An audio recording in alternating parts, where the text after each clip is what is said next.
It's time right now for the David Feldman Show. He's talking politics and comedy too. He'll tell a dirty joke if you want him to. He's just a lefty from way back. He's a union man with an Emmy for writing. Someday he's mad and he feels like fighting.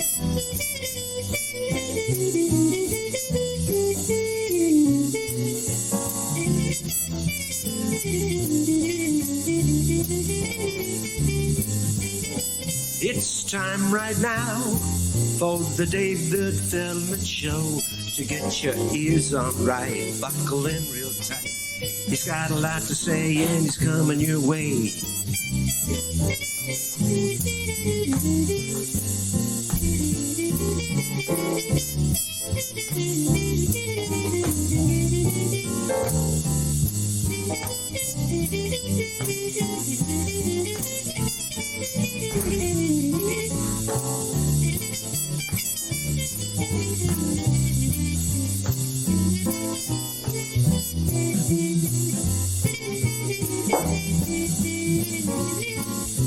Thank you, Leslie, for the coffee. It's time right now for the David Feldman Show. So get your ears on right, buckle in real tight. He's got a lot to say.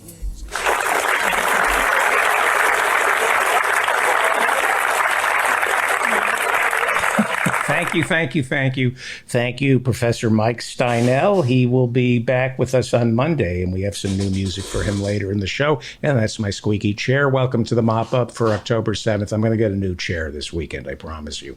Welcome to the mop-up for October 7th, 2021. I'm David Feldman, coming to you from an air shaft overlooking a parking garage where the temperature is 70 degrees and partly cloudy or partly sunny. Let's call it clowny. Speaking of clowny, Pete Dominick joins us in about 55 minutes. Don't forget this Friday is office hours. I hope you can join us. We start at 8 p.m. Eastern and go until, I don't know, probably 2 in the morning. You'll meet better people, I promise you. Go to my website right now. Go to davidfeldmanshow.com. Hit the office hours menu. It'll take you right to the sign-in page, and you're there. No passwords necessary. Go to davidfeldmanshow.com. Hit office hours. It'll take you right into office hours. Friday night at 8 p.m. Meet better people. You will meet better people. You can lurk. You can turn your video off, your audio off. You don't have to participate. Or you can meet wonderfully smart, caring people in the chat room. It's a stunning array of good people. I have not had a pledge break. People are asking me, when is the next pledge break? I've not had a pledge break in a few months, and there's a good reason for that. I have been swamped, and I have not been able to send out thank you notes to the people who were kind enough to donate last time, and there's no excuse for that. My apologies if you've donated money.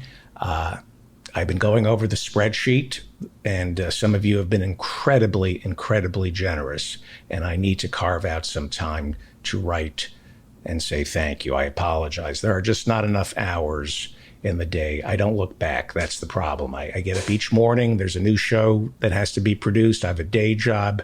I need help. Dan, the show has grown, but it's out of control, and I just don't have time to look back. So, Dan, we'll talk this weekend. Here's the news.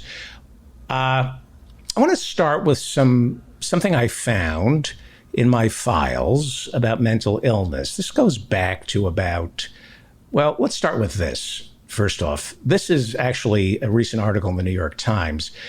Not the New York Times, the Wall Street Journal. It's this week. It's entitled, "Online Therapy Got Popular During COVID. Should you still see your therapist in person?" So this is an article about telehealth, and it's the Wall Street Journal. It's about opportunities for investments in telehealth because a lot of people can't find a psychiatrist, psychologist, a mental health professional.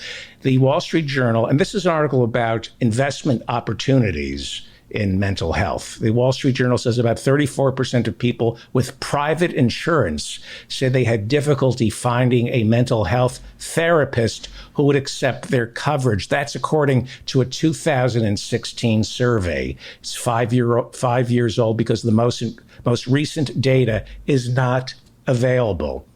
You get it? It's impossible. If you have health insurance, it's impossible to find a psychologist, a mental health professional who's in your network. The story in the Wall Street Journal was just talking about telehealth and why telehealth would be such a great investment opportunity for people who want to make money off mental health problems, which this country is rife with.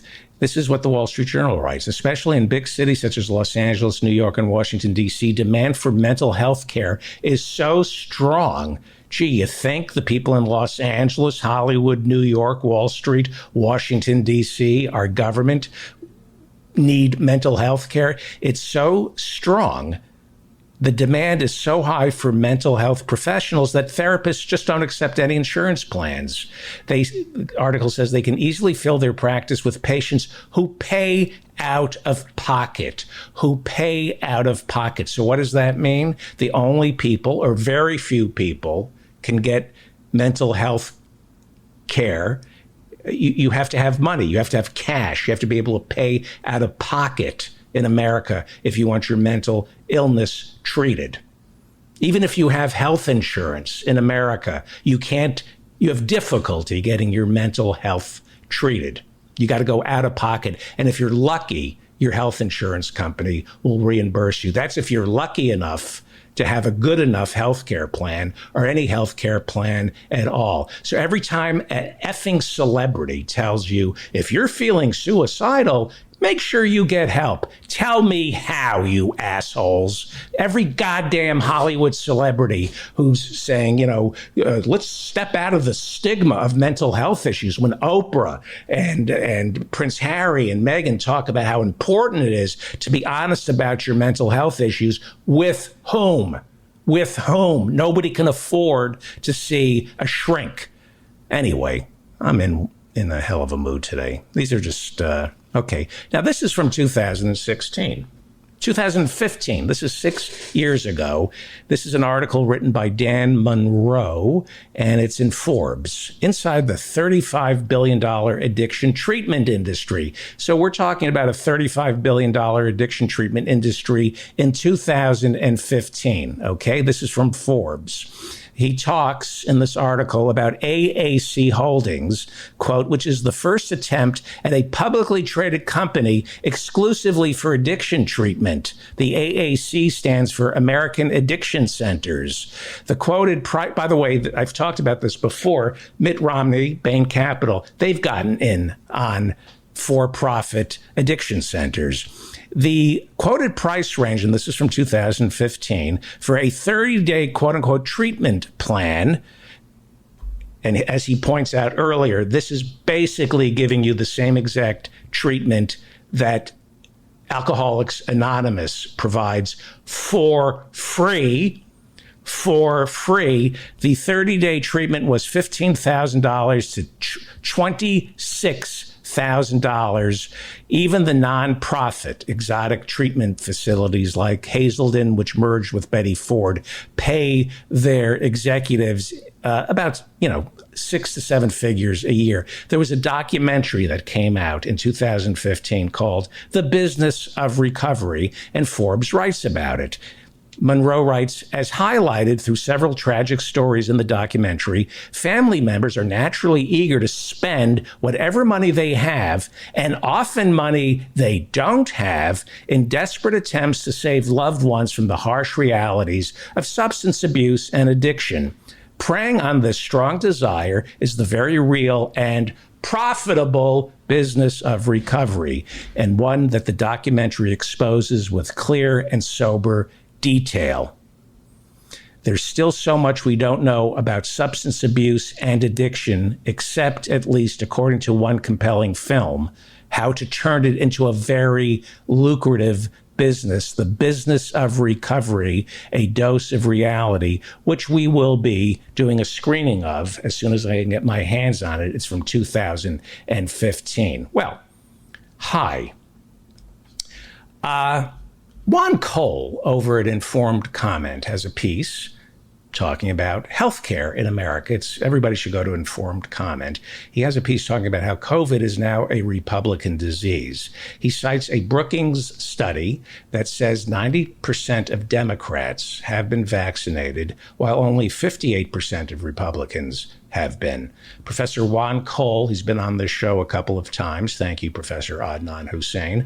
Professor Cole over at Informed Comment, which everybody should be subscribing to and reading. It's free. Just go to informedcomment.com. Professor Juan Cole says that there seems to be a difference in who is vaccinated and who isn't. And it doesn't break down along religious, ethnic, or racial lines. The most accurate determinant of who or who hasn't been vaccinated is whether or not that person is a Democrat or a Republican. If you're a Republican, you're less likely to be vaccinated than you are if you're a Democrat. If you're a Republican, you're more likely to end up in the ICU because you were listening to Jimmy Dore and Joe Rogan and taking ivermectin instead of getting vaccinated. Jimmy Dore is now on the ivermectin. He's now promoting ivermectin. Professor Cole, in Informed Comment, you should definitely go to Informed Comment instead of going to Jimmy Dore or Joe Rogan or what's his name, Alex Jones. Professor Juan Cole in Informed Comment goes on to write about something that I've been talking about. He calls it necrophilia. He says that one could argue that necrophilia has creeped into conservative politics. Again, this is something I didn't go so far as necrophilia. Professor Juan Cole did. I talked about it in terms of thanatos. Freud talks about the death urge. Freud talks about, and Juan Cole doesn't talk about this. Freud speaks of eros and thanatos as man's two biggest urges, eros to love, thanatos to die. And what I maintain, I'm not going to go as far as necrophilia as Professor Juan Cole has, but what I maintain is that we now have a GOP that has been trained to accept death, to embrace it. And that is right out of the fascist playbook. I've talked about this before, about Joseph Goebbels, who ran the propaganda machine for Adolf Hitler. He was the largest purveyor of movies in Nazi Germany. His propaganda machine produced films that were designed to condition the German people for war. And they did that by pushing the idea of the noble, sweet death, the sweet release of death. That's how the Nazis marshaled their people to get them to go to war.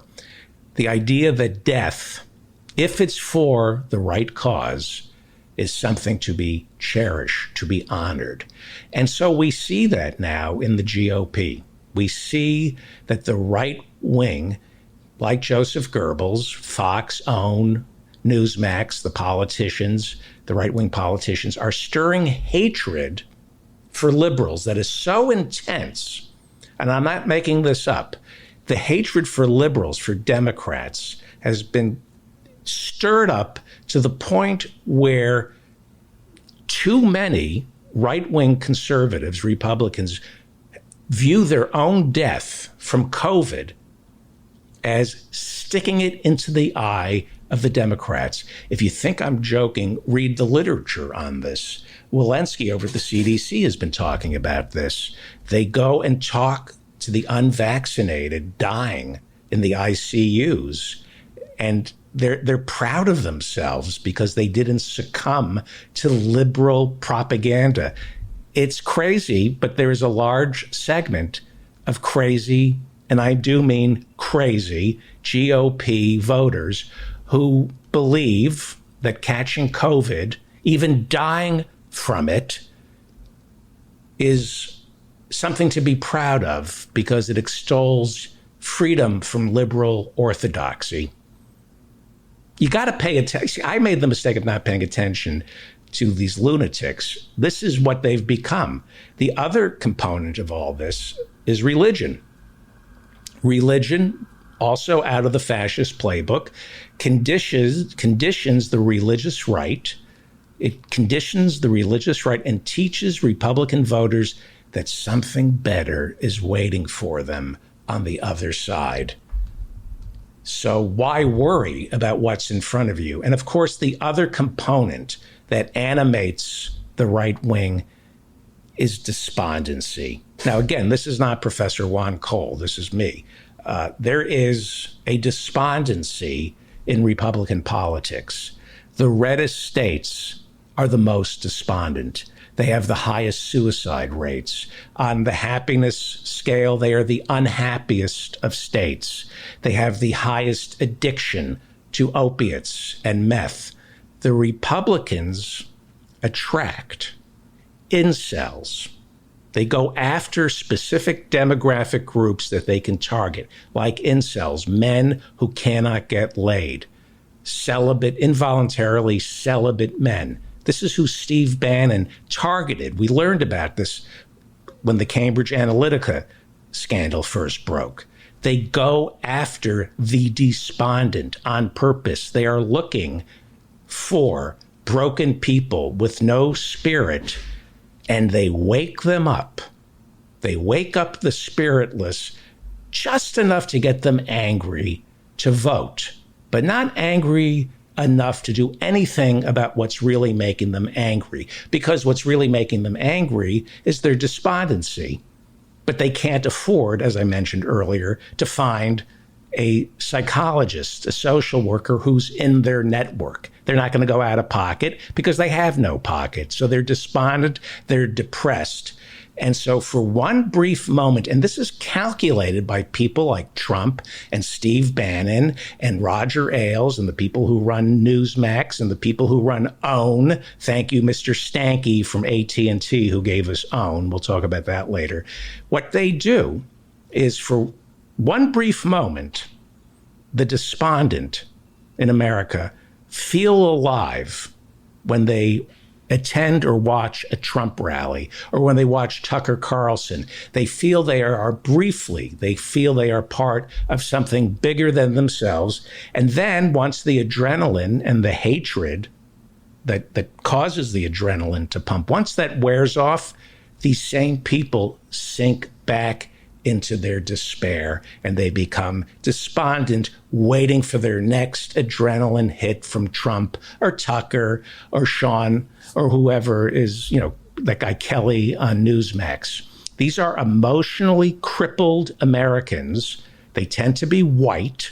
They tend to be white men and women who are terrified of their crippled husbands, so they go along with this. They are emotionally crippled. They live vicariously through right-wing bullies like Gutfeld. They view it the same way they view a team sport. They're part of the winning team. So a couple of minutes each day, they feel alive before Greg Gutfeld signs off and his followers, his viewers, sink deeper and deeper into despair. They root, the people who vote for the Republicans, they root for Trump, Tucker, Sean Hannity, because those guys are playing a game that they can't. So they live vicariously through these charlatans, these hoodlums, these fascists. This is what we are up against. We are up against fascists who can manipulate cripples just long enough to vote against their own self-interests. And that's why religion doesn't belong in the public square. That's why only experts with credentials should be listened to, not Joe Rogan or Jimmy Dore. I believe we shouldn't even discuss what's on the other side of the material world. I believe that we have to focus on the here and the now and try to alleviate all the pain and suffering that is in the here and now.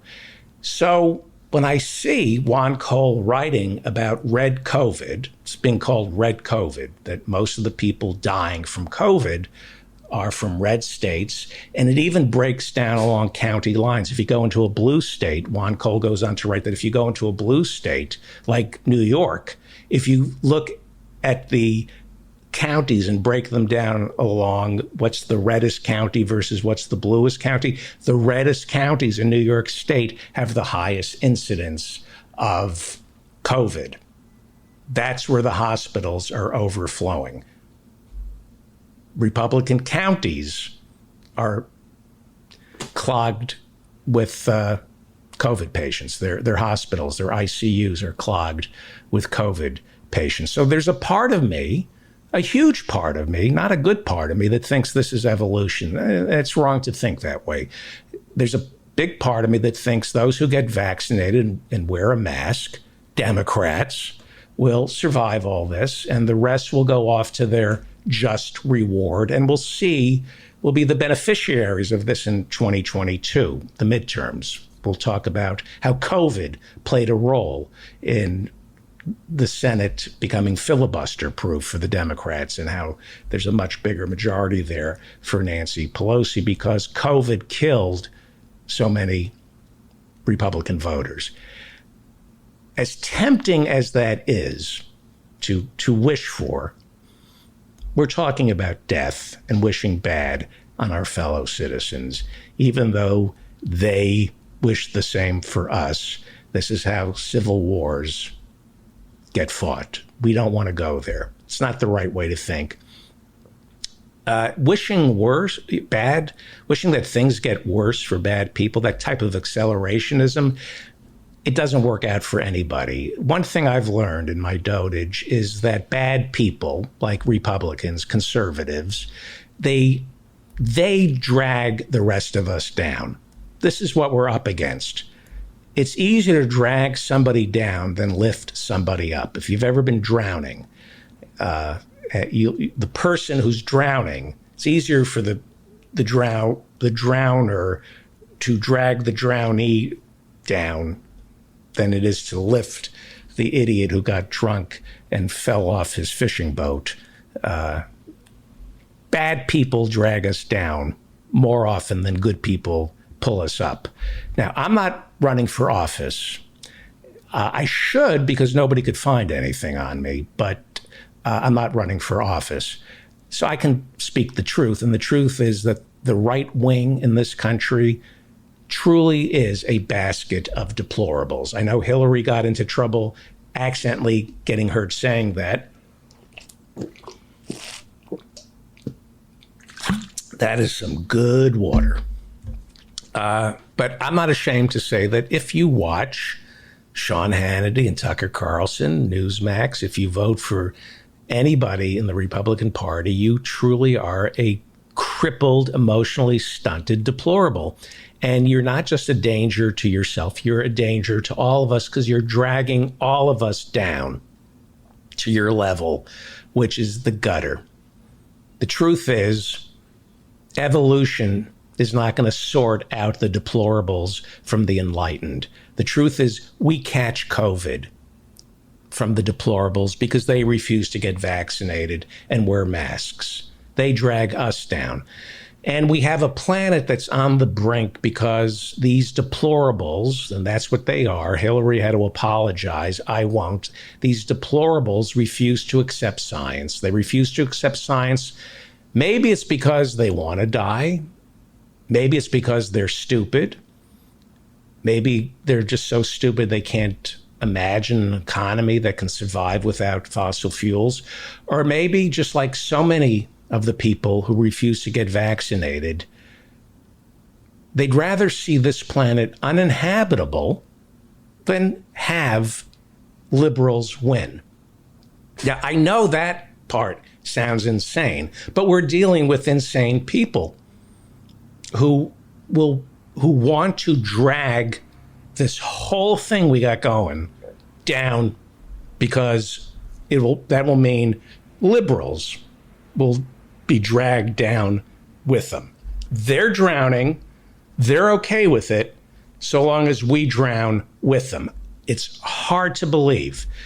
As I've said, there are people, the CDC, Walensky, she talks about this, the woman who runs the CDC, they talk to people in the ICUs who won't get vaccinated, and they're proud of themselves because they're sticking it to the liberals.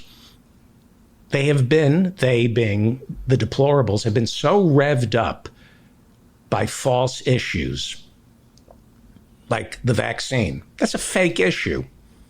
But they've been revved up on this. They've been revved up on critical race theory. They've been revved up on cancel culture. All three of those issues, the vaccine, critical race theory, cancel culture, they're manufactured by the right wing. They are manufactured to build up so much resentment towards liberals. This is always, there's a target on the vaccine, cancel culture, critical race theory. They present a problem, and then the target, liberals. There are way too many right-wingers who believe the biggest problem facing this country are liberals or the socialists who want to destroy our way of life by pushing vaccines on us, which means taking away our liberty, critical race theory. Watch these people who get revved up about critical race theory. They think that there are liberals, there are Democrats, socialists who want to teach our children to hate America and feel bad for being white. That liberals want white children to hate themselves for being white. And of course, the cancel culture. When you talk to a conservative, the cancel culture, we're vicious. We're vicious with the cancel culture, the liberals. We're shoving our culture down other people's throats through the cancel culture. So if you're on the right, if the planet gets destroyed, okay, but at least I'll have my freedom to drive the car that I want. If everybody dies from COVID, at least I will die with my freedom on that hill. I'll die on that hill of freedom. Nobody forced me to wear a mask or get vaccinated. They believe this. They believe that the war against COVID is a war against their personal freedom. These people are sick and they are dragging us down. They are killing us. They are the dumbest of the dumb, the sickest of the sick, and the untreatedest of the untreated. They have mental illness that is festering out of their brain like a bloody carbuncle. They just ooze mental illness. And they're stupid. And they don't understand the First Amendment. They don't understand what freedom of speech is. Don't cancel Dave Chappelle because he trivialized the plight of transgender people. Do not cancel me for saying anything hateful. Freedom of speech. Dave Chappelle has freedom of speech, right? And people who are part of the transgender community also have freedom of speech to use their money to cancel Netflix. That's freedom of speech, right? No, we must protect Dave Chappelle to be able to promote hateful things about the transgender people so people won't feel bad when they don't hire a transgender person or commit a violent act against a transgender person or facilitate suicide, which is the highest in the LGBTQ community. Suicide in the transgender community is the highest. Thank you very much, Dave Chappelle, for doing that.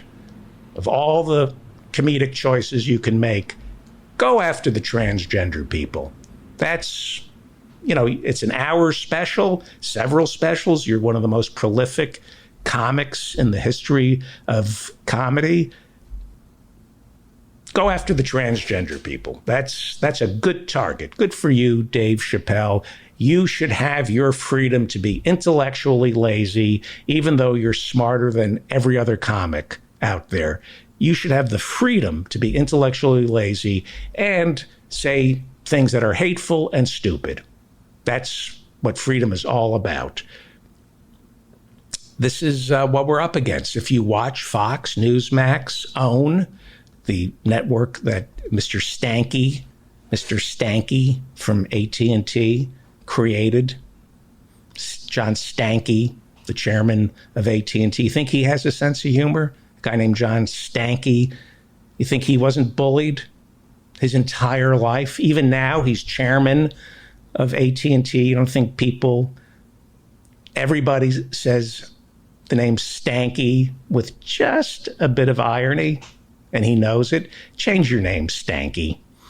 Well, John Stanky, he took over. He briefly ran HBO and TBS. I had bosses. We were pitching shows to Mr. Stanky.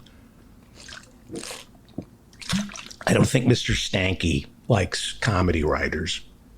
They remind him of every bully in elementary school who did the Stanky on the hang down joke and turned him into a hang dog. And John Stanky he failed at it. He had to give up HBO and Time Warner. He had it briefly for a year, and he caused a lot of pain. John Stanky dedicated his entire career to taking over Hollywood and looking for people like me who would always point out that his name was Stanky and try to make our lives miserable because we were perceived as bullies. And he created OWN, which is I think the second biggest conservative network. AT&T funded OWN, which is watch it. It's a neo-Nazi tailwind. A tailwind. So if you watch Fox, Newsmax, John Stanky's OWN, if you listen to Republican politicians, Mr. Stanky will see you. Wasn't there like something from South Park? Wasn't there like a turd named Mr. Stanky? Wasn't there a Mr. Stanky on South Park? Mr. Stanky will see you right now, the head of AT&T. He's worth billions. He can't afford a better surname. Mr. Stanky, John Stanky. He ran TBS. John Stanky. That was the guy who had to approve television shows you were pitching to. I don't know if Mr. Stanky,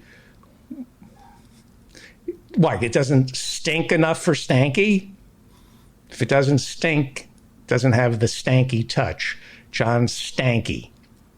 Jesus Christ, change your fucking name, you asshole. It's like a guy with a toupee who's just daring you to say, what is that porcupine doing on your head? Take off your fucking toupee and change your name, Stanky, the head of AT&T. Unbelievable. Well, if you watch Fox, Newsmax, OWN, if you listen to Republican politicians in the mainstream, they're now in the mainstream, they offer up a version of hyper-individualism that is so extreme, it would offend a warlord. Because the end game for these people is no government at all.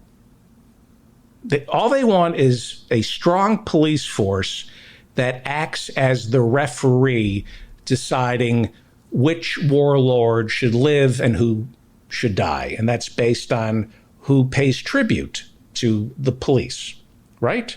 That's how it works. That's how it works it worked in banana republics, no government, warlords, where, there is a governor, there is a mayor, there's a Congress, a president, but they're just figureheads who are building coalitions of warlords who Who's the warlord with the most guns? Who makes the most money dealing drugs? Let's put these warlords together, form a coalition, and that's how you get Bolsonaro in Brazil. I'm being serious. When people say they don't want government, they mean no government. They want warlords. Some of them are mobsters. Some of them are corporate chieftains. No difference. Look at Cuba. Look at how we dealt with Cuba. Anyway, the end game for these people is just police who protect the warlords. That's it. And if you are an American living in a gated community right now, or you're in a high-rise building here in Manhattan, you have this false sense of security because you're surrounded by your own kind, your stankies, and they have guns, or they know somebody with a gun, and they have their holy books, and they have their terrified women who go along because they're so broken they can't imagine life without stanky. And of course, the medicated children, they're idiot kids who have to be met. What's wrong with my child? Why doesn't he want to be like me? So they heavily medicate their idiot kids. And, I'm working so hard to leave you $10 billion and you're just off in the corner cutting yourself. What's wrong with you? Here's some more medication. Why am I killing myself, killing all these people overseas just to have you end up with billions of dollars that you don't know how to spend? This is the terror of the stankies of the world living behind their gated communities, and they think they're immune. They think they don't see what's happening to their own lives because they don't get their mental health treated. They're so sick, they are convinced that they just have to keep the mongrel hordes away. They're sitting in their living room, and it's not just the stankies of the world, it's the white, heavily indebted, opiate-addicted Trump supporters who identify with the stankies. They sit in their living room, unable to pay their bills, convinced that they're safe without dental, without medical care. They're convinced that they're actually safe so long as we keep the immigrants out and the people of color in prison. That's how it works for these deplorables, for these people who vote for Trump, have no money, won't get vaccinated, don't believe climate change is man-made. They have been convinced because they're vulnerable. They are convinced that their biggest problem facing them is how do we keep the immigrants out and the people of color in prison? And that is what we're up against. That is what the conservative right believes. They're ignorant. They're despondent. As I'm not going to quote Professor Juan Cole, but they're necrophiliacs, and they will end up destroying not just this country, not just ourselves, the planet. And you cannot talk to these people. They have no beliefs grounded in truth. Their entire belief system is built on pillars of salt that just basic logic melts them. That's why I won't debate them. We're going to have Professor Ben Burgess on, who debated the college dropout Kirk from Turning Points USA. I want to find out how that went. I won't debate them. I just ask them what they believe and why they believe it. And 3 questions in, they want to punch me because they cannot explain why they believe what they believe. So here's my suggestion to the Democrats in this moment. You, if you're not calling, and get a pen ready because I'm going to give you their numbers. This is a moment to put everything aside and call Joe Manchin, Kyrsten Sinema, Josh Gottheimer, Chuck Schumer. This is the moment. The next month is the moment to focus on one thing. Forget about the deplorables. They're irrelevant. what you're up against right now, and that will change in a couple of months, but right now, this moment in history demands that you ignore, you stop debating the deplorables and focus on the Democratic Party temporarily. You have to work with Democrats and be vicious. You have to be vicious because they're going to call you vicious no matter what. And they're going to call you a socialist no matter what. We saw this. We saw this year, right? Biden is being called a socialist, even though he was the antidote to Bernie Sanders. At the inauguration, I'm finishing up the Woodward book, George W. Bush was at the inauguration. Instead of being frog-marched before The Hague and the International Criminal Court, which we're not a part of, because then we'd have George W. Bush put on trial, and John Kerry, as a matter of fact. George W. Bush was an ever-Trumper, and he said to Biden out loud so everybody could hear, "You're the only one who was able to save us from Trump." And then Bill Clinton heard that and walked over and said, "That's right. You were the only one who could save us from Donald Trump." We'd be looking at 4 more years of Trump had Biden not beaten Bernie. That was what they were talking about at the inauguration. Once George W. Bush gave his blessing to Biden and said, had they picked Bernie, we wouldn't be here. It would be Trump. And, people should listen to George W. Bush because he's always great at predicting the future. Look, he got Iraq right. He got Afghanistan right. He got New Orleans, Katrina. He predicted that before it happened and really knew how to respond. And, of course, our economy. So the Democrats should always listen to these never-Trumpers like George W. Bush because they're so prescient. Nevertheless, Biden is being called a socialist. We elected Biden in the Democratic Party because we were so worried that the other side would call us socialists, right? And we're still being called socialists. And another thing that the right accuses me of being, of the leftists in the Democratic Party, they accuse us of being vicious. We're vicious. The ones who want Medicare for all, income equality, accountability for Afghanistan, which didn't attack us on 9/11, accountability for Iraq. We're vicious because we want to cut defense spending. We're vicious. They're going to call us vicious no matter what. We are vicious. We are vicious when it comes to cancel culture, and that's a good thing. That's a good thing. And that's primarily why they call us vicious, because we correct their words and make them feel bad about what they say, which in turn makes them feel bad for what they think, right? So they always, anybody who's been canceled or corrected, say, oh, the left, they're so vicious. We are vicious when it comes to what people say, and we are somewhat vicious when it comes to what people do, but usually vicious when it comes to sexual assault, which is very important. We should be vicious towards people who commit sexual assault, unless, of course, it's Al Franken, in which case, hey, he just forcibly kissed a woman. That's not assault. It's assault. Al Franken assaulted these women. We should be vicious on the left towards anybody who says the wrong thing, that's making fun of transgender people and fostering a culture of hate that causes transgender people to be beaten up and commit suicide. Yeah, we should speak out against comedians who trivialize the plight of the most vulnerable.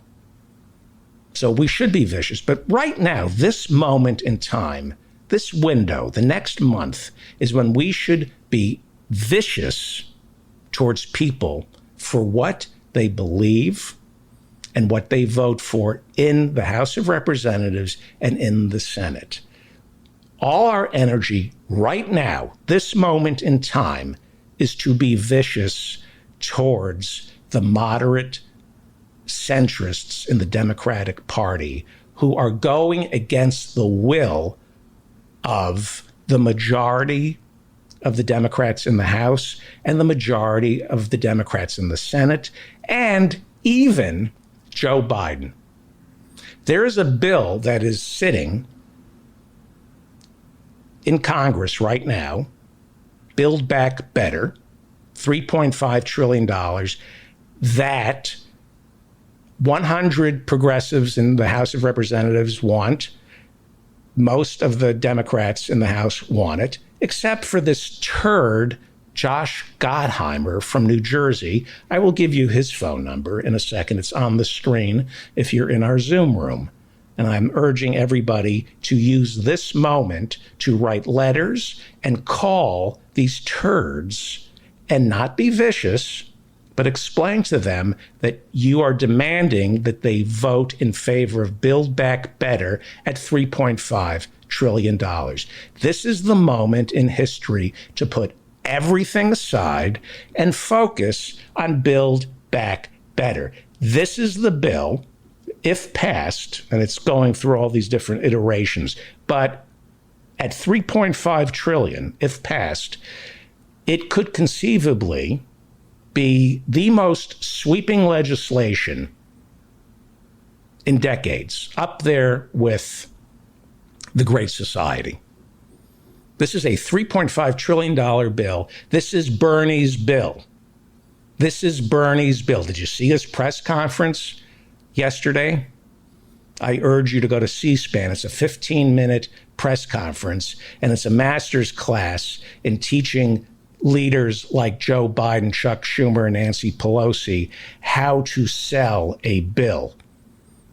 This is a bill, as Bernie said in his 15-minute press conference yesterday, that would provide possibly universal preschool so that parents don't have to spend 20% of their salary in order to pay for somebody to watch their kid so they can go off to work. How does that not place a stranglehold on our economy when 20% of your salary is going towards daycare? Free community college, free dental. As Bernie said, we have senior citizens with rotting teeth in their mouth who can't hear because Medicare doesn't cover hearing aids, who can't afford their prescription medicine because thanks to George W. Bush and Medicare Part D, George W. Bush made it impossible for Medicare to negotiate drug prices with Big Pharma. And there's a handful of Democratic Congress people who have indicated that they want to make sure that no legislation passes that allows Medicare to negotiate with Big Pharma, which is why we pay 30 times more for drugs than anybody in the industrialized world. How do you justify that, Josh Gottheimer, and call yourself a Democrat? This is a $3.5 trillion bill that could possibly lower the age of Medicare to 60.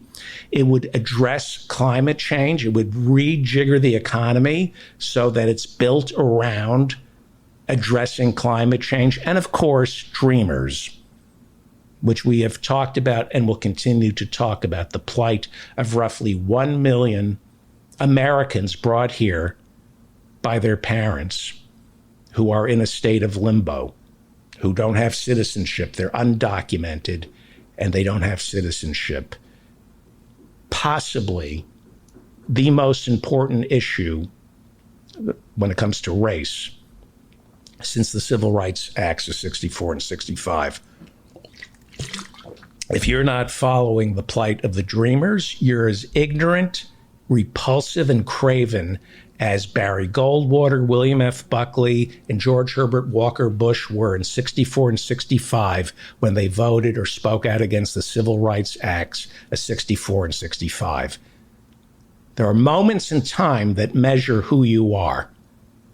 64 and 65, that's the Civil Rights Acts. If you were against that, that is your permanent stain. Irreparable, can't get rid of it. If you're not paying attention to the Dreamers right now, that is your permanent stain. That is your permanent stain. We need to fix and repair what we are doing to the Dreamers. Right now, These are the things to get vicious about right now. There'll be time for other things to get vicious about. This month, for the next 30 days, call these Congress people and senators on my screen. To my listeners, get a pen. I'm going to give out those numbers. We're going to take up some time to give out those numbers. In the next month, put all the other stuff aside and focus solely on Bernie's Build Back Better. And it has to be 3.5 trillion or more. Now, not a month from now, we can change direction, but right now is when we wage class warfare with the same ferocity that the 1% has been waging it against us since Reagan took office. Right now, we wage class warfare in the halls of Congress. This is your moment. If you're on the left or you think you're a Democrat, if you think you're a liberal, prove it. This is your moment to bring class warfare into the halls of Congress and reverse the transfer of wealth. The 40-year transfer of wealth must be reversed to head down, not up. This is the moment. This is the bill for you to fight class warfare now, not the way the insurrectionists did on January 6th. They are the deplorables. We fight class warfare by using our pen and our mouths, and we verbally, peacefully attack people for what they fail to vote for. Like Kyrsten Sinema. I'll give you her number. I'll give you Joe Manchin's phone number. I'll give you Chuck Schumer's number to fight harder for Bernie's bill. This is your moment to wage class warfare now. Put everything else aside. Nothing else is more important than Bernie Sanders' Build Back Better at $3.5 trillion. This is it. This is the class warfare. And that's why, like I was telling a friend last night, what the fuck is Sarah Silverman doing? She was Bernie's biggest proponent, and she's talking about the Iron Dome right now on her podcast. There's plenty of time, Sarah, to address whether or not America should be supporting Israel or whether or not we should be putting in economic boycotts until they address the plight of the Palestinians, Sarah. But now is not the time to get weepy-eyed about the Iron Dome. You're a Bernie supporter, Sarah. You orchestrated that big rally last year in L.A. This is his moment. Shut up about the Iron Dome. This is the time to be fighting class warfare. Not talking about Iron Dome, Sarah. This is the time to focus solely on class warfare, unless you viewed Bernie as a fashion statement. Maybe you've been way more successful than I give you credit for, and maybe you're not willing to fight class war, Sarah. But don't talk about Iron Dome when we have Americans facing evictions and winter is upon us. There'll be time to discuss Iron Dome a month from now. You were one of the biggest champions for Bernie Sanders. The only thing you should be talking about is waging class warfare. So there's a redistribution of wealth that goes from the top to the bottom. Everything else at this moment is irrelevant. And it's not going on in the streets. It's going on in our nation's capital right now. Josh Gottheimer, this turd, is outnumbered. He is outnumbered. It is outrageous that this piece of fundament, if you've read Rabelais, you would know I'm saying shit. This piece of fundament is allowed to claim that he's the adult in the Democratic Party. He is rejecting what every Democrat in Congress wants. He is the radical. Nancy Pelosi, Joe Biden, Chuck Schumer, they claim they want to pass Bernie's Build Back Better $3.5 trillion bill. It's Gottheimer who is the radical. This is the only thing you should be talking about right now. Call Josh Gottheimer. Shame him. This is the only thing anyone who supports Bernie or Joe Biden or Pelosi or Schumer should be talking about, to the exclusion of everything else. Nothing is more important than this Build Back Better bill. Nothing. We may not ever get a moment like this again, and the clock is ticking. Winter's upon us. Americans are getting evicted. The only thing that matters is holding Kyrsten Sinema, the senator from Arizona, and Joe Manchin, the senator from West Virginia, holding them accountable for rejecting what the vast majority of United States senators, Democrats, want, which is the most monumental piece of legislation since LBJ's Great Society. Now, so I don't want to hear about the Iron Dome, Sarah. I want to hear you waging class warfare. Now, we have children in America who are starving.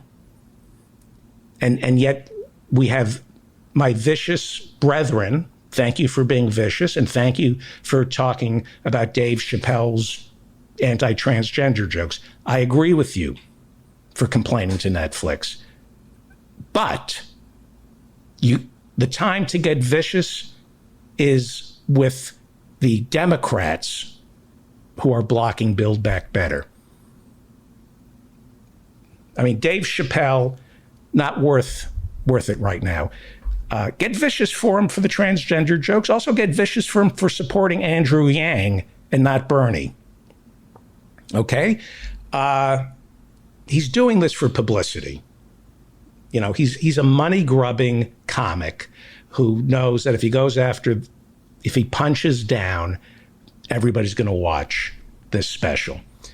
Build Back Better is the closest thing we have in a generation, and anything else is irrelevant. This is the time to enlist yourself and everybody else in class warfare, and it's being waged by Pramila Jayapal, head of the Congressional Progressive Caucus, and Bernie Sanders, and AOC, and certain members of the squad, Cori Bush. The other side, they storm, the right wing, the deplorables, they storm the Capitol and want to lynch Nancy Pelosi and Mike Pence because they don't know what they want. They don't know what they want. They just want violence. Our side can write letters, make phone calls, pressure our leaders to pass Build Back Better. This is the moment. Right now. I didn't get time to talk about the Pandora Papers. Shit. Well, let me give the numbers, and then we'll bring the love of my life in. Is Pete Dominic here? Is Pete here? Pete? See him yet? He isn't here yet. Well, somebody's got to start talking. Otherwise, let me give out the numbers to my listeners. You got your pen. These are the phone numbers to call, and be polite. Let's start with Senator Joe Manchin from West Virginia. His phone number is 304-368-0567. Call him and politely ask him, leave a message to support Build Back Better at $3.5 trillion. Call the Speaker, Nancy Pelosi, at 415-556-4862. Call Congressman Josh Gottheimer from New Jersey, 973-814-4076. Call Majority Leader Chuck Schumer, Senator Chuck Schumer, at 585-263-5886.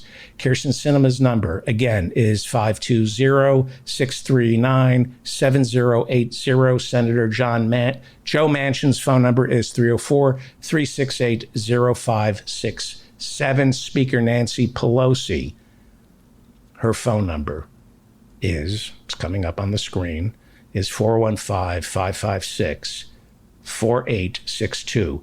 Congressman Josh Gottheimer, be polite to him, 973-814-4076.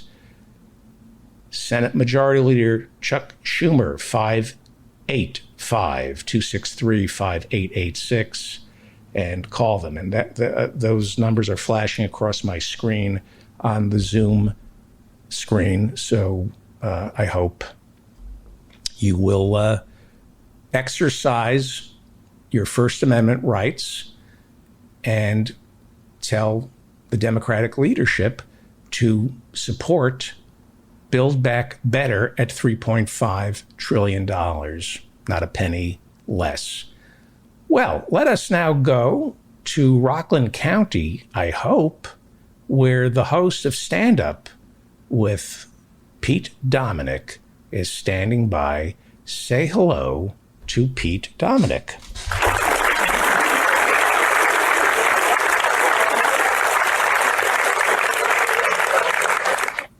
Hi, Pete. Okay, he's not here yet. Dan, how's your Pete Dominick impersonation? Oh, it's fucking terrible. Ethan's here if you need to kill a few minutes. Ethan's here? Well, let's do... I heard you saying someone was missing, so I just came on in case you needed me to do an impersonation. Can you do Pete Dominick? Or an advertisement. Yeah. Please welcome everybody's favorite, Ethan Hirschenfeld. Hello, Ethan. You know what? I'm a little confused here. Let me just get... There you are. Okay, hang on. Yeah, hi. Let me change. How are you? Good. I wanted to plug a product that I'm now selling. It's called Build Back Batter. It's a cake mix. And it's a cake mix. It's extremely expensive, tons of ingredients. And in the end, it's not very delicious, but it's a cake you need. A very healthy cake. It's more bread, I'll be honest. It's a loaf of bread. It's called Build Back Batter, and it's available at ShopRite and wherever you shop for fine groceries. Build Back Batter. Build Back Batter. Yes. Yeah. And goodbye. I'll see you. No, that's okay. And we have a new sponsor for Orthodox Jews who love good, wholesome Christian sex. It's a new porn site called NIMBY, Not in My Backyard. It's the kind of sex, the kind of porn that a Orthodox Jew who has good, healthy Christian values can enjoy. NIMBY, Not in My Backyard. And by Build Back Batter, the Very nice. the pancake mix for whom? Well, it's for anyone who wants a pancake or a cake, for that matter, that really is just a piece of bread. It's not very delicious, but you need it. It's full of all sorts of nutrients. You look like you're in Cape Cod. Yeah, I came back here for a week. I was in town. I was in New York for some shows, and I'll be back there next week for some shows. But I'm here. I got to swim in the bay. It's still weirdly summery. Thank God for global warming. Yeah, it has its perks. There are a lot of great things about global warming, like Martha's Vineyard will be destroyed.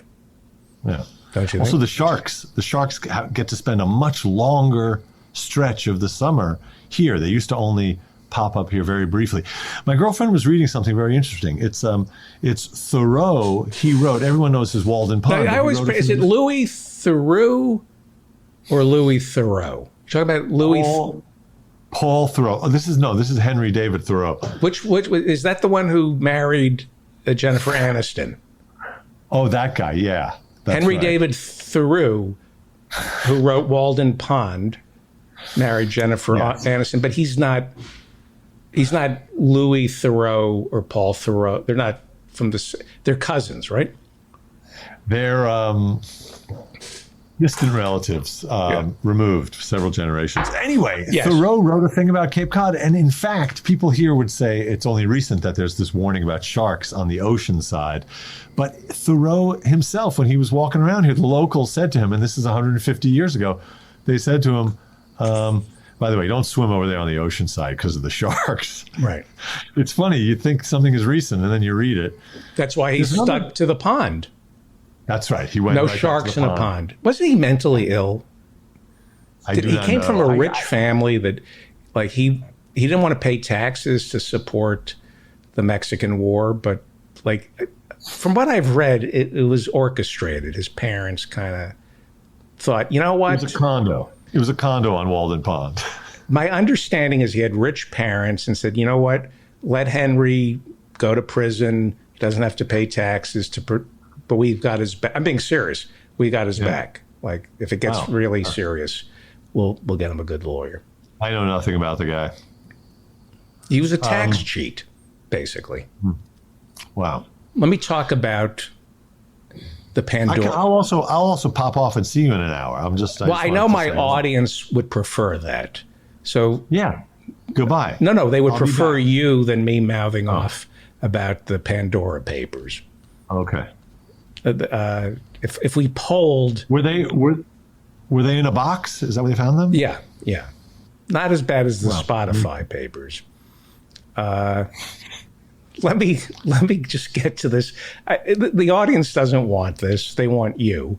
But if I don't talk about this, this is for my own well-being, as opposed and for the well-being of our country. Let's be honest. What you're doing is good of the country. No, this is just me humoring my rage.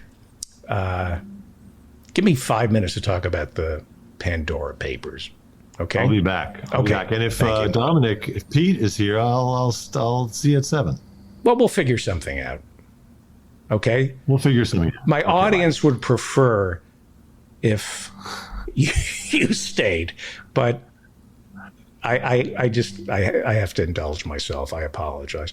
So, one of the things we're being told about the $3.5 trillion Build Back Better bill is that we can't afford it. And that's a lie.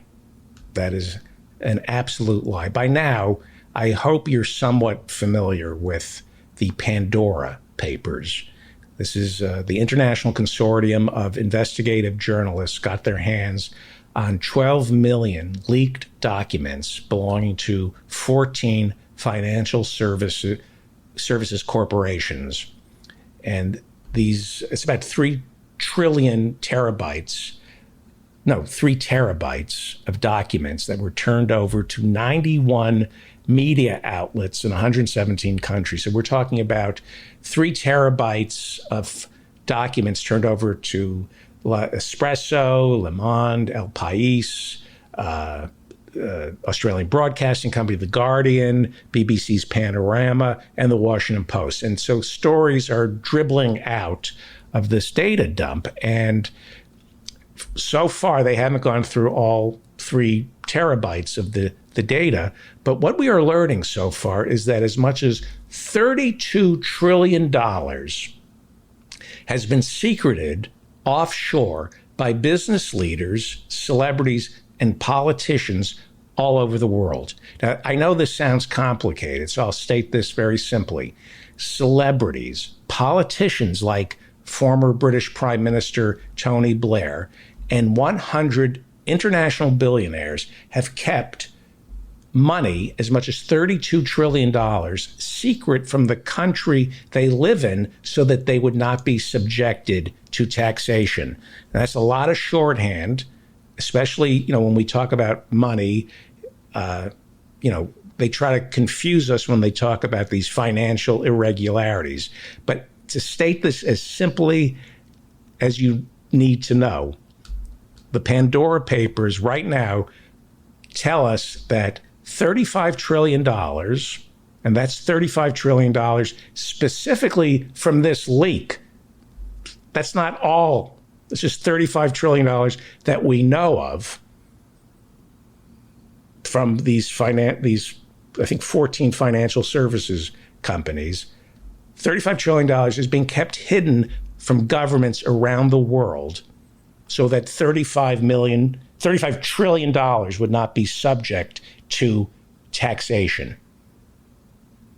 What we've learned is that Tony Blair and his wife Sherry bought a £7 million home in London, and they bought it by first setting up a company in the Virgin Islands and then having that company in the Virgin Islands, this offshore company, purchase the home in London in order for Prime Minister Tony Blair to avoid somewhere in the neighborhood of £312,000 in what is called a stamp duty. I have no idea what a stamp duty is. I have no idea what a stamp duty is. All I know is Tony Blair, who was the Bill Clinton of Great Britain, the third way liberal. I'm not a conservative. Tony Blair, the third way liberal who pays lip service to liberal orthodoxy. They pay lip service to liberal orthodoxy, but then they say, how do we pay for it?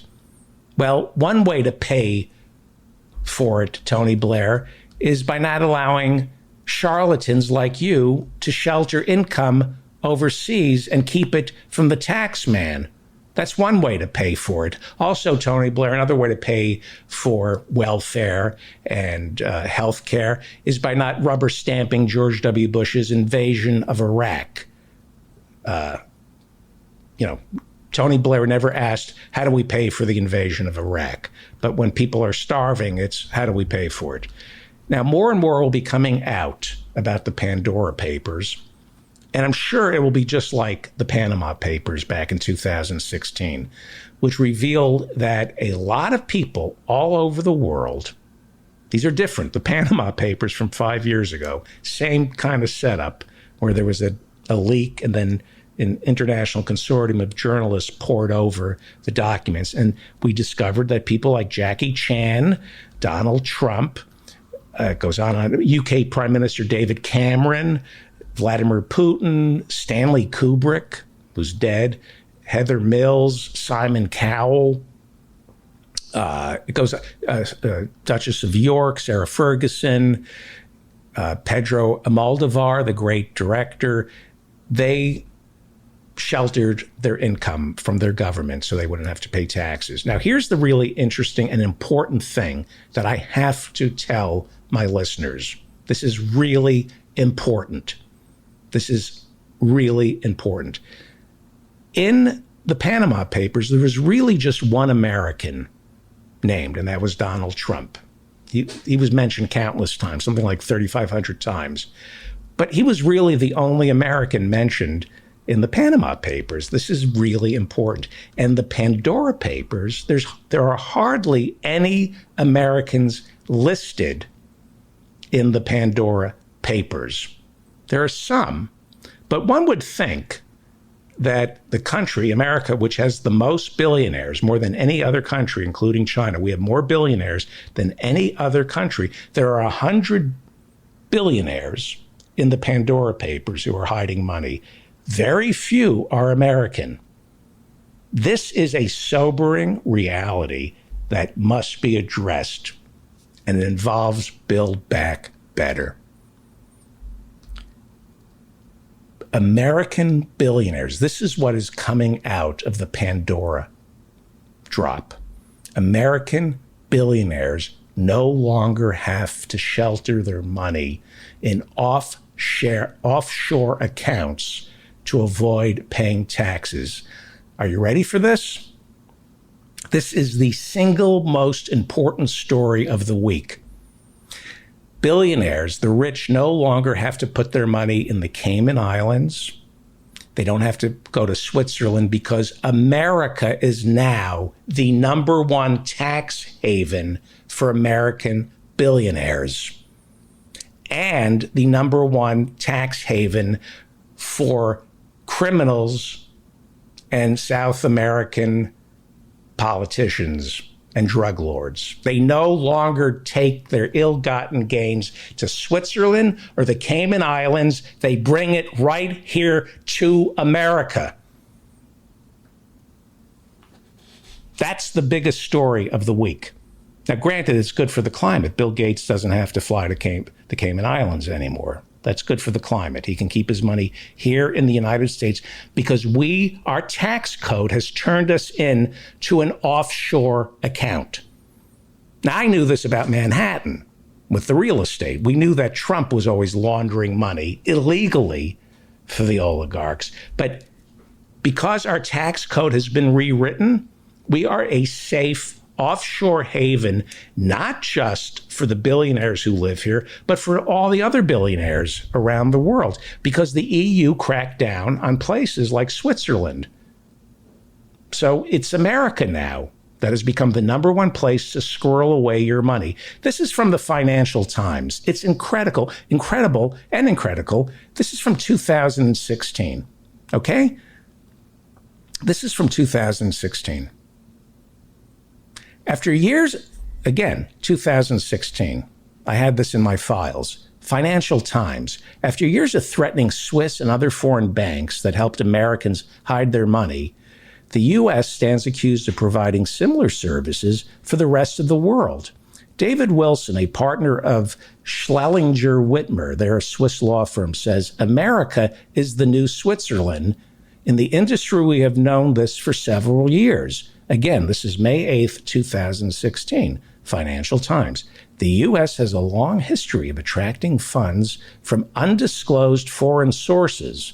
In 2011, the Florida Bankers Association told Congress that there were hundreds of billions of foreign deposits in U.S. banks because, quote, for more than 90 years, the U.S. government has encouraged foreigners to put their money in U.S. banks by exempting these deposits from taxes and reporting. More from the Financial Times, 2016. The Boston Consulting Group estimates that there is $800 billion of offshore wealth in the U.S., nearly half of which comes from Latin America. Gee, I wonder what kind of money that could be from Latin America. You think it's drug money? Now, this is from 2016. This is no longer true. Look how quickly things move. The Financial Times writes that the $800 billion that we have in offshore wealth puts it well behind Switzerland's 2.7 trillion, but it is expected to grow at nearly 6% a year. So we, in the past 5 years, have been turned into the number one tax haven in the world. Timothy Noah, he's a great writer. He's back at the New Republic. He writes, the U.S. has become the new Switzerland or Grand Cayman or Isle of Jersey, an international haven for hiding wealth, with South Dakota in the lead. South Dakota and our very own president's Delaware, those two states have surpassed Switzerland as the safest place for drug dealers to hide their money from their government and our government. So when they ask about Build Back Better, how do you pay for this? You go, you do. No new taxes, just pay the ones you already owe. Collect the taxes already owed. I've said this before. The head of the IRS told Congress that we leave $1 trillion on the table every year because the IRS is underfunded and understaffed. That's $1 trillion that we know about a year, that the IRS knows about. That doesn't mean the offshore accounts. We have the money. We can afford to feed every family, educate every child and adult, provide free medical and dental to all who need it. All we have to do is enforce the laws that are already on the books and make sure that the richest 1% pay what they owe. We don't need new taxes. We just need to collect the taxes that are not being paid. Pete Dominick, are you here? All right. Pete Dominick is not here. All right. I have 10 minutes. Now, let me make the audience happy and bring back Ethan Hirschenfeld. Are you here, sir? I had to get that off my chest. I'm sorry. You rang? Yes, Lurch. I was beside myself today, and I wanted to do a short segment of news. I just had to talk about the Pandora Papers and how people don't pay their taxes. Yeah, I've been to Switzerland and I've been to the Cayman Islands. Both times I was visiting my money. And I'll tell you, even if the taxes were higher there, it's a nicer place for the money. The money is just treated better. The money, the money has cleaner air over there, cleaner water, more cows, more beautiful vistas, less traffic. So even if we're a better tax haven, I recommend people put their money in both of those places. Yeah, I think you're right. Switzerland and Cayman. Although, as an American, hide your money in South Dakota. That sounds. I feel like your money then will get mixed up with some right-wing militia group. Well, it is, and then you'll never see it again. That's it's interesting. Timothy Noah in the New Republic writes about this.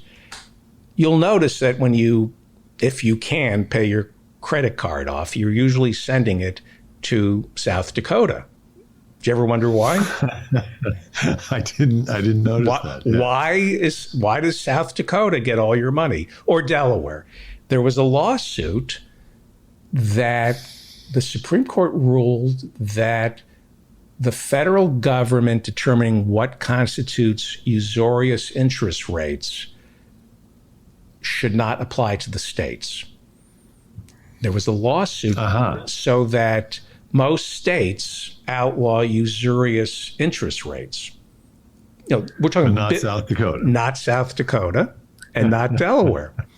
So South Dakota. So it's the Wild West. It's the Wild West. Rates, it's the Wild West. I haven't gotten an application for a credit card this year, but it's usually like 34. If they can, they're mobsters. It's like 34%. Wow. Unless you served in the military, and I'm not making this up. It was the offer that I got was 34%. Unless you served in the military, in which case they would lower it to, I think, 30% because they love America. Wow. I think a lot of people, myself included, are in the dark about a lot of these things these days since we do it electronically. So I don't even, you know what I mean? I don't see these letters, and I think I'm less attuned to some of the fine print now that it's electronic. And we're all, when you would rip open an envelope, you'd be more likely to actually see what they're doing. Right. I don't know. Yeah. We're also financially illiterate. Yeah. We don't know. By the way, this is not really related, but in the news, I was thinking when people were talking about how upset or how disruptive a day without Facebook or Instagram was, I was thinking that people who were really relieved by that were senior citizens, because, is that one full day to have a rock solid excuse for not being able to do what everyone else was doing on Facebook and Instagram.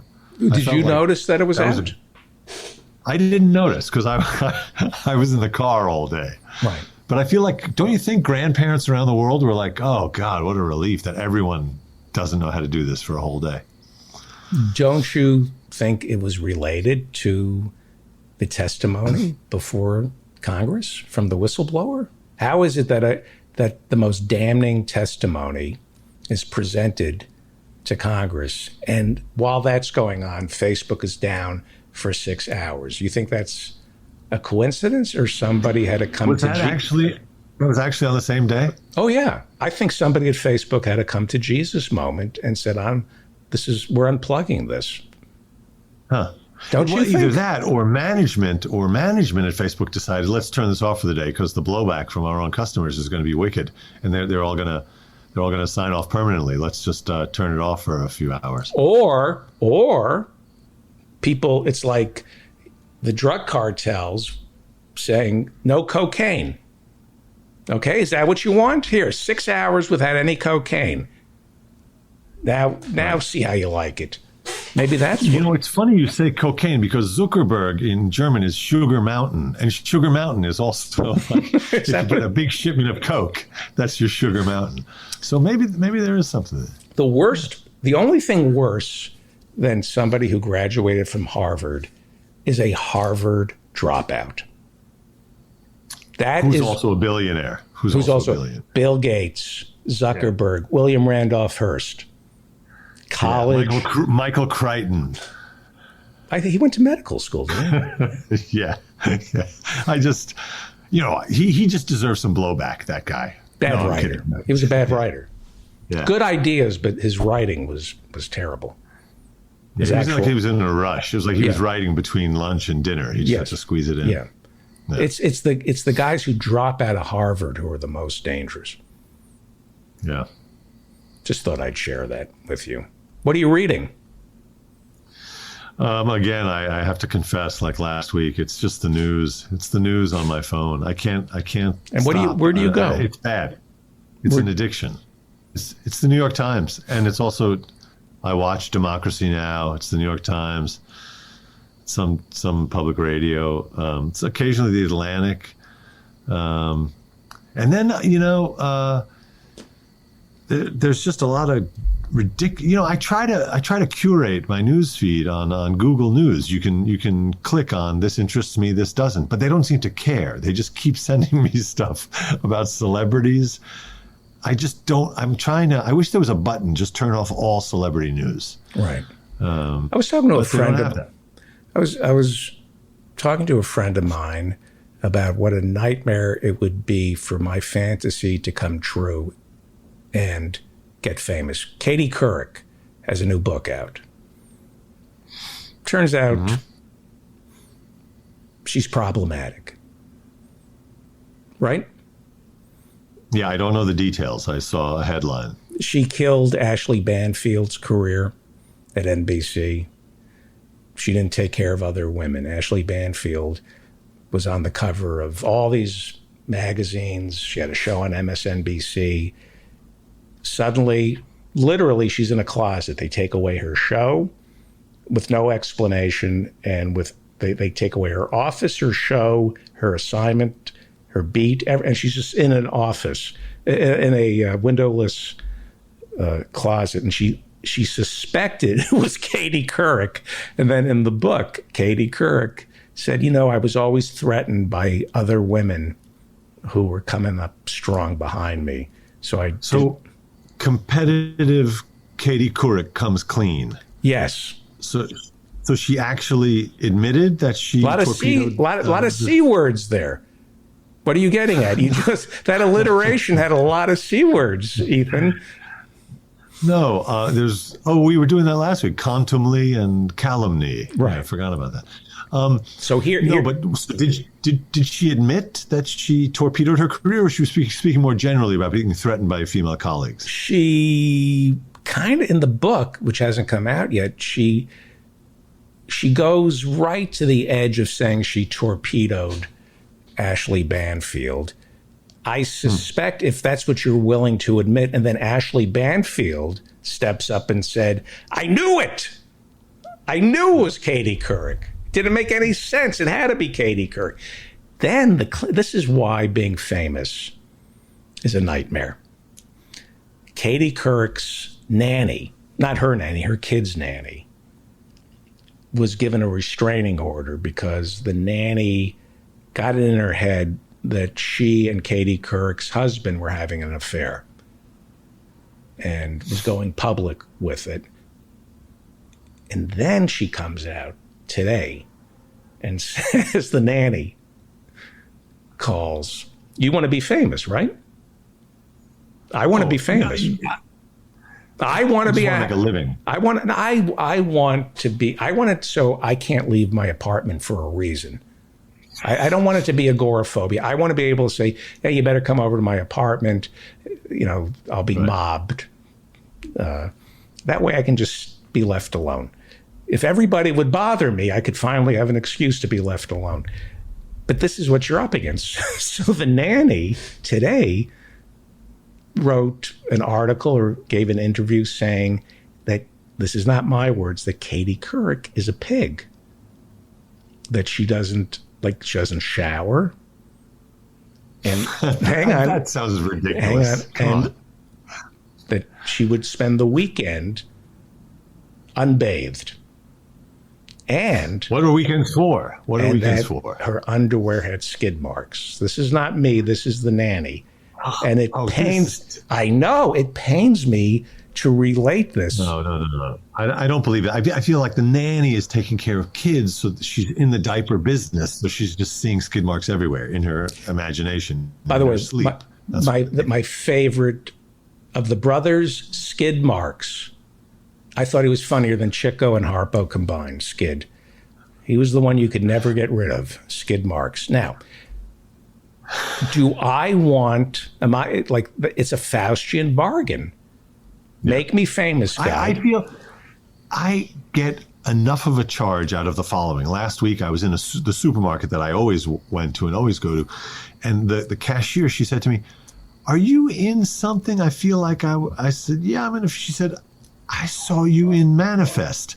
That's enough for me. So it's exciting for me. Someone I kind of know noticed that I was in a scene in a TV show. That's plenty. I don't need the nanny coming up to me and yeah. I was with my daughter yesterday shopping at ShopRite, and the cashier said, "I know you. And I turned to my daughter. I said, "See," and then she picked up a piece of paper with my face on it, and it said, "Do not cash a check from this man." And I told my, see, you didn't think there's Ben Burgess, Professor Ben Burgess. So, Ethan, thank you for filling in. And I apologize to my audience. I know that was a pleasure. I know you wanted me to talk to Ethan and not go off on the Pandora Papers. I know that, but sometimes I have to just get some things out of my system. Joining us is the host of Give Them an Argument. He is the author of the new book, Canceling Comedians While the World Burns, and he has a new book coming out, I believe, right? It hasn't come out yet. Yeah, it's about couple months. It's about Christopher Hitchens, correct? Yep. So are we going to promote that? I'd like to. Okay, we'll promote that. And you have a new class that you're teaching? Yeah, so it's at Michael Albert runs this online, it's called the School for Social and Cultural Change. Noam Chomsky teaches classes there. Albert himself does. Liza Featherstone, some people might know. And I'm doing a class there. It actually starts this Sunday. It's called Analytic Marxism and the Materialist Theory of History. And we're going to be working through a book by Jerry Cohen called Karl Marx's Theory of History. And it's something I've been thinking a lot about. A defense. A defense, yes. Yes, that's right. It's not an attack, it's a defense. So yeah, I think that it's really interesting. I actually, just to connect up the two subjects, part of what made me start thinking more about Marx's theory of history was writing the book about Christopher Hitchens, because I think that part of where, from my perspective, he went wrong in the last decade of his life is that he started to get very intense about the anti-religious stuff, some of which I even agree with, but he, in this way that seemed to suggest that like the reason why various atrocities happened in the world that people would use religious justifications for was because of the religious ideas. That's like that, we like the subtitle of his book in 2008 was How Religion Poisons Everything, which almost makes it sound like, despite being an atheist, like he really does think that these ideas just like dropped into our world from some sort of supernatural realm, rather than things that came out of the history of the material world, that the powers that be need to rationalize what they're doing in certain ways. That might take religious forms, it might take secular forms, but that we could ultimately understand why things are happening in terms of economic structures. Right. Great. Should I give the price? Or is that price? For the class? Yes, I think there's a low income price, and people should check this out. I may actually, and this is done live, right? It's not on tape. Yeah. So it's on. So the sessions, I taught one previous class there, and so what seemed to work well for that, and we'll do for this, is the class sessions run Sunday afternoons from 1 to 3 Eastern time, since people will take these from all over the place, and that's a time that works pretty well. Because if you're on the West Coast, that's 10 in the morning, not too bad. If you're in the UK, it's 6 at night, still not too bad. And if you absolutely can't make it, you can still take the class, but you just like watch the Zoom recording later. Right, right. And did you clear this with Bemelman from FU? I mean, I don't get involved. I'm not a petty tyrant. These HR things, but sure, I mean, when you teach another class outside of Feldman University, we just like a heads up and a way to tell you not to do it. And we have a speech about loyalty and then attack your self-esteem. But did Bemelman attack your self-esteem and make you feel guilty for? Obviously, yes. Okay, good. That's how we roll here at FU.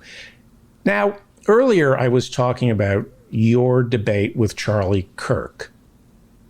Mm-hmm. Turning Points USA. Yep. I do not make fun of anybody for being a college dropout. I think going to college, I think dropping out of college is probably a wise decision. I don't necessarily believe you need to be a college graduate, although I do wish college were free for everybody who wants it. Charlie Kirk is a college dropout, correct? Yeah, I believe he took some community college classes at one point. I don't think he has a degree. He applied to West Point. And, yes, he claimed that. And a black woman, somehow less qualified than he, got his slot at West Point. Yes, that is the claim he made. How on earth he would know, that kind of information about admissions at West Point is beyond me. But I have seen that. I have seen that quote. That's a thing that he says. See, that I'll make fun of him for. Just not having a college degree, absolutely not. I think that like having just gone to, I went to community college, when I started college, and obviously I finished up at a 4-year school, got the degrees, but like no reason anybody should have to. Honestly, no reason anybody should have to in order to try to think hard about interested subjects and comment on politics and all that stuff. I'm not really interested. And it should be, I brought this up on another show I do. Unless it's an important job, the requirement that you have a college degree is discriminatory. There's certain jobs you should not have to have a college degree. But that's for a whole other issue. No, I agree with that. I think that a lot of obviously there are contexts if you're going to perform brain surgery or something, you want to have. It's confiscatory. It's confiscatory trade. It's the idea that people who do your nails need a license. That's confiscatory. But that's a whole other. A lot of that seems like it's about erecting barriers to business creating competition. Create a shortage, a supply. It's a supply and demand thing. Anyway. Yeah. So no, I agree with that. So I couldn't care less. So I won the argument. For the record, I won another argument. Yes, that's right. Okay. That's right. In this case, the way that you won is that I started out agreeing with you. But that's the best way. That's the best political satirists play to the people who already agree with them, and you don't get laughs, you get applause, and that's how Jon Stewart made a lot of money. Just telling people what they already know and putting a little mustard on it. Anyway, bad guy, anti-union.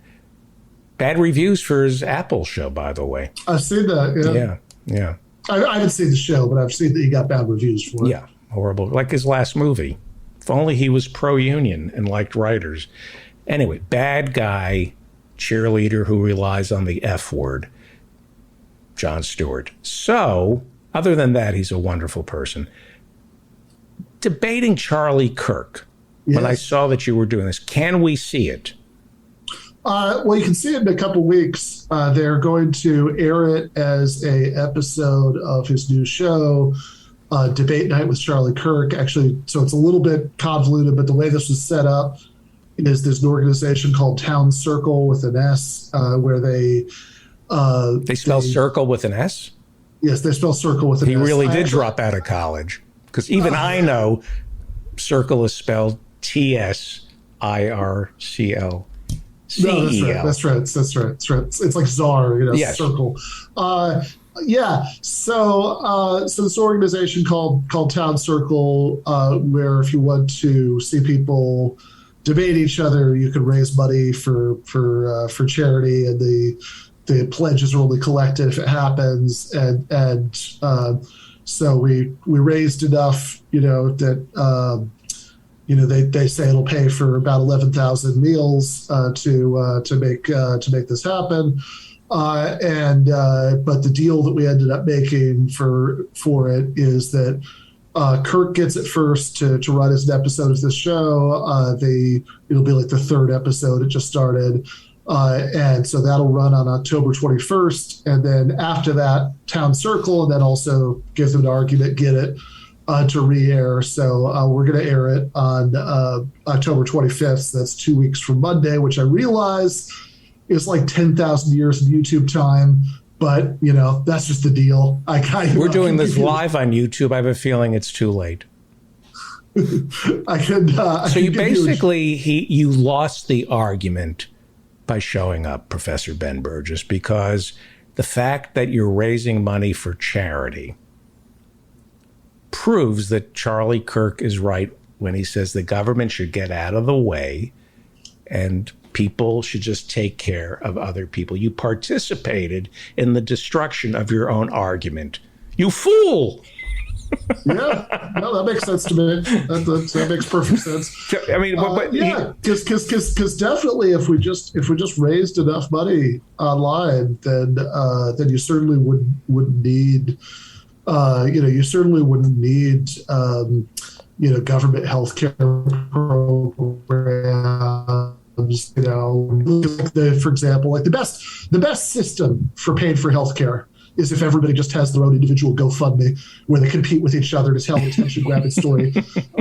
So the strangers will give them money instead of somebody else money. I mean, I don't know how a society could organize a healthcare system better than that, but that's probably the best thing. Can I just, in all seriousness, this is really important to me because I do think I'm almost at the point now where I would debate you on whether or not charities should be outlawed.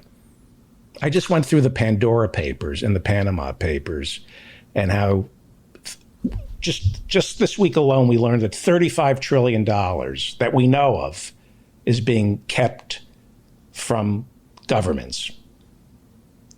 And the idea that we should give to charity when people aren't paying taxes, the idea that charity can distribute money better than a government, which operates on transparency. I would debate you on that. I to outlaw charities. Well, if the idea was that we would outlaw them in exchange for having a super generous welfare state, then that would be another debate that you would win the same way that you won that debate a few minutes ago. Can I debate you that way, where you already agree with me and you just go, I can't argue with this man? Can we do that? It's definitely the most informative kind of debate. I just say, I'm just like the guy standing behind the preacher. That's right. That's right. I would love, it's like I would love to be like an impotent billionaire who just has so much money, he can only pay prostitutes to do things for him and sign non-disclosure agreements, and then pay people like you to come on my show and just argue with me by agreeing with me. And just, he's right. That's power. Okay, now, was there an audience involved?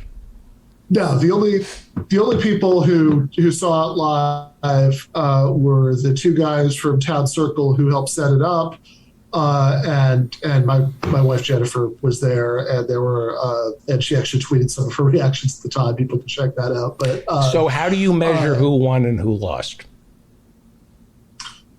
I mean, I never really know what that means. If it means like, if it means like just like who, like rhetorically you think, you think came out looking the best, then I guess that's up to the eventual audience. If it means like on the substance, who made points that the other one didn't have a good response to, then I mean, without sounding like too much of an egomaniac, I think I did. Is it because sometimes debates you can actually declare a winner? For example, I saw that Jordan Peterson admits that he lost to Zizek. Yeah, I mean, look, I think Jordan Peterson in that case, I mean, I guess I'm glad he has at least that much self-awareness, but like the stuff that happened in that debate where like Zizek asked him, you're always talking about, postmodern neo-Marxist, can you name some for me? And, there was a point where he literally like, he has his head in his hands like this and he's saying, well, I can't think of any right now. That's not, I think that you'd have to be really unself-aware not to get that didn't go well for you. But is that more about the person and less about the issue?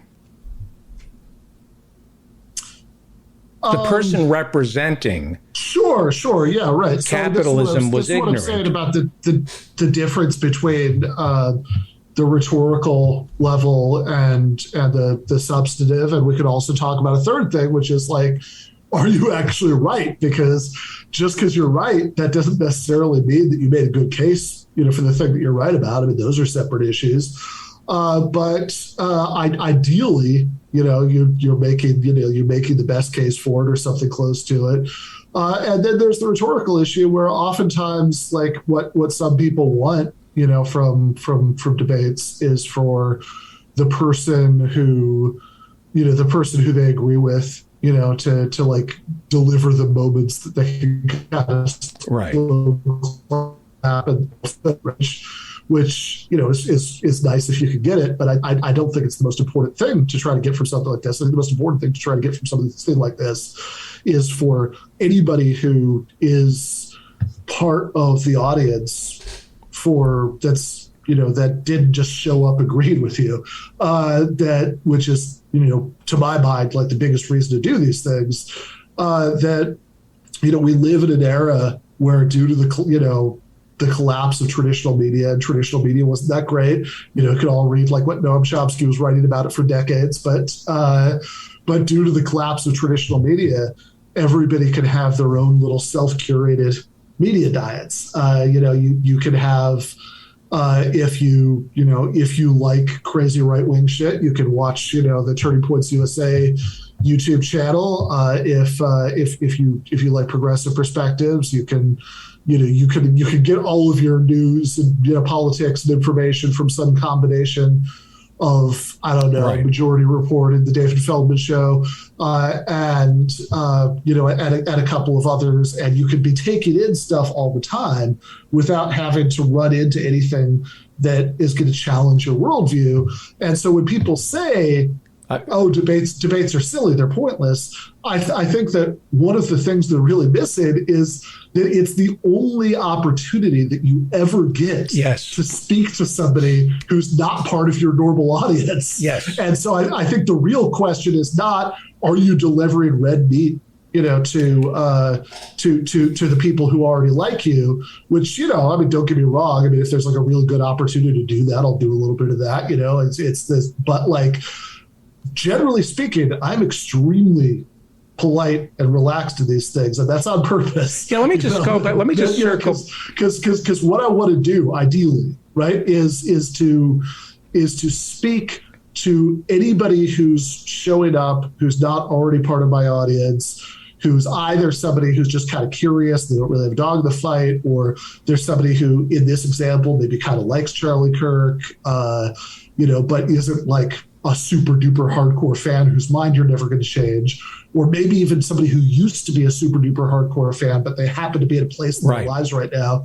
They're open to hearing something different. I want to talk to that person, and I want to do whatever I can to plant at least some seeds in the mind of that person. And just trying to like get those slow clap moments isn't going to do that. The thing that's going to do that is is being extremely reasonable, but doing your best to show why what these guys are saying is so absurd. So like in this case, just to wrap up the point, like Charlie Kirk, like a lot of these guys, like, even like big, like mainstream Republican politicians, like people like Marco Rubio or Ted Cruz, or like Tucker Carlson, for that matter, who used to be the ultimate, like, sort of bow tie, libertarianish conservative.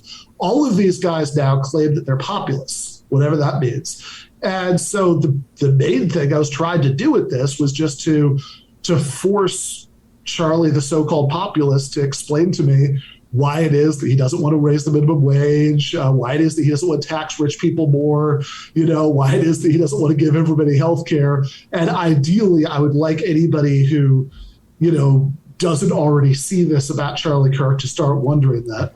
Yeah. A couple things on this. Thanks to you and Michael, I began paying attention I tried to the Charlie Kirks and the Tucker Carlsons. I would, when I first met you and Michael, you would be reading Glenn Beck's book, and I'm going, why bother? Why bother?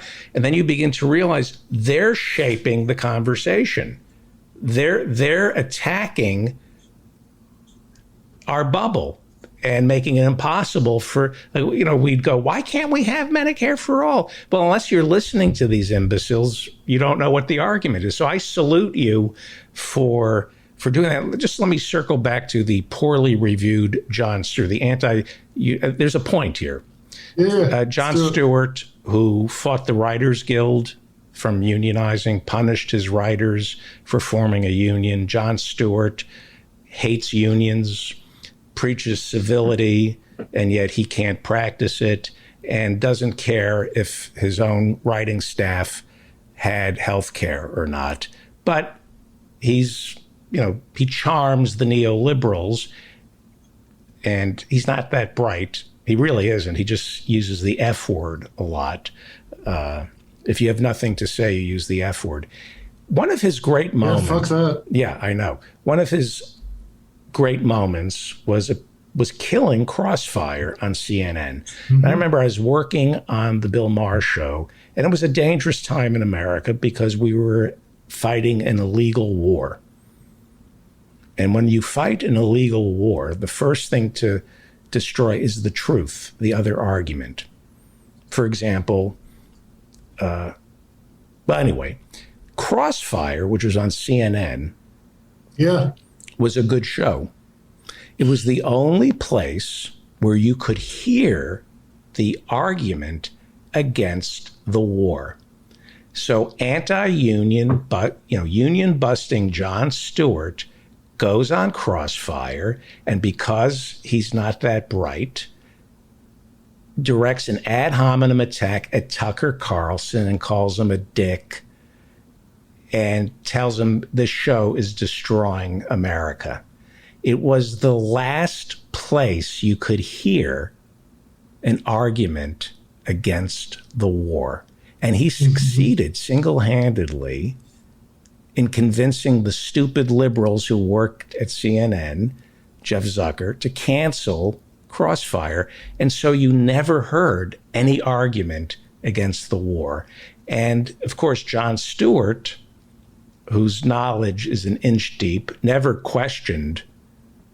Anyway, he just Crossfire was actually the best thing we had at that time. No, that's right. Because and I remember that. I remember how much liberals loved it when he did that on Crossfire. But at the time, even I didn't like that, and I understood that technically, what Jon Stewart was saying on there, like some of it was right. Like when he, when they said no, they defended it. They said it's a debate show, and he's like, "Oh, I'd love a debate show.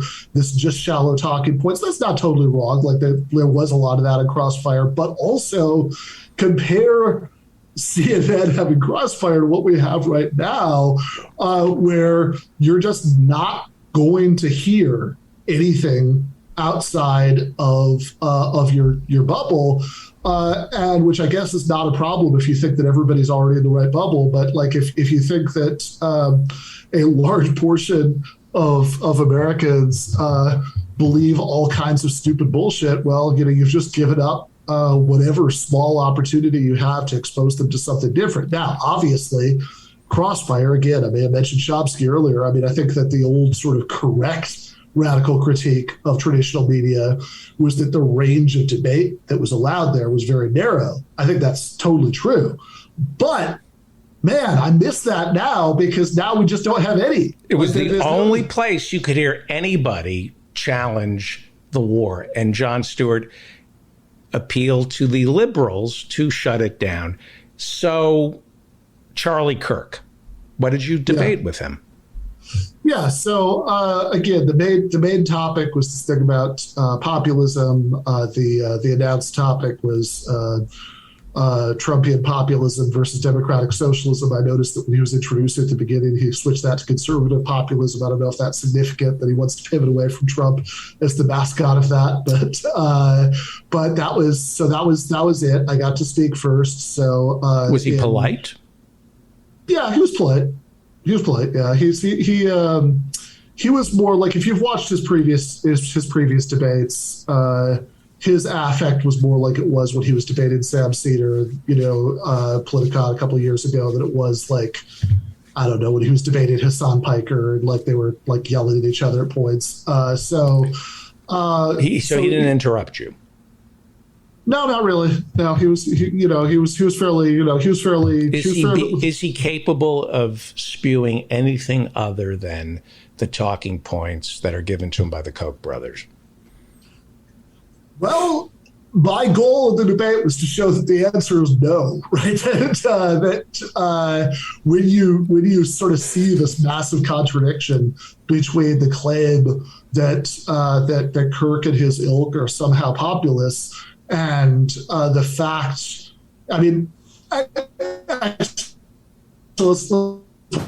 that whatever else happened at the debate, I think it's a win. Whatever you think of the arguments, I think it's a win that he had to spend an hour, giving me Wall Street Journal editorial arguments against doing things like raising the minimum wage and giving unions. Did you get him to say whether or not he was unions? Yeah. Is he for unions? No. Did he say he wasn't for unions? Well, I did challenge him specifically on whether he'd be in favor of changing labor laws to make it easier to organize unions. And what did he say? And the answer sure seemed to be no.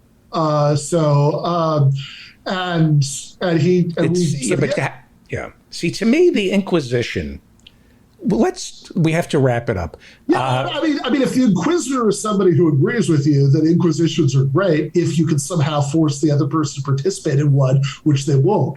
But those are two really big ifs. Can I pitch an idea? Sure. See, I don't like to debate, although maybe I do.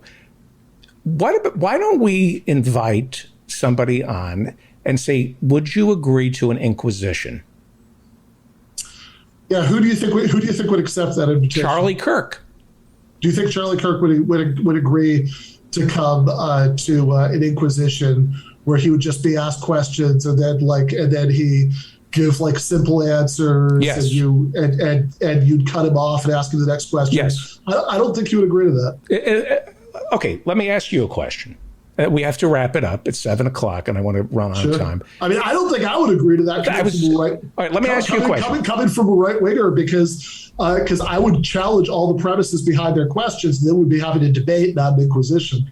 Let me ask you if this format would be palatable to you, or to Charlie Kirk, or to Jordan Peterson. Yeah, man, that's not a group I like being in. But I know. Let's do it. Come on my show, and I will interview you the way Chuck Todd should conduct interviews on Meet the Press. Would you agree to come on my show and answer my questions? And I think they would say yes.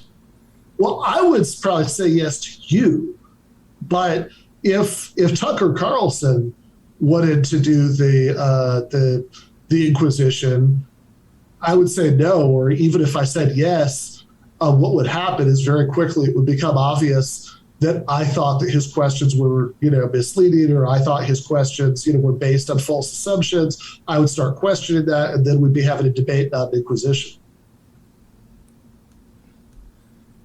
Well, but suppose we do it Spanish style.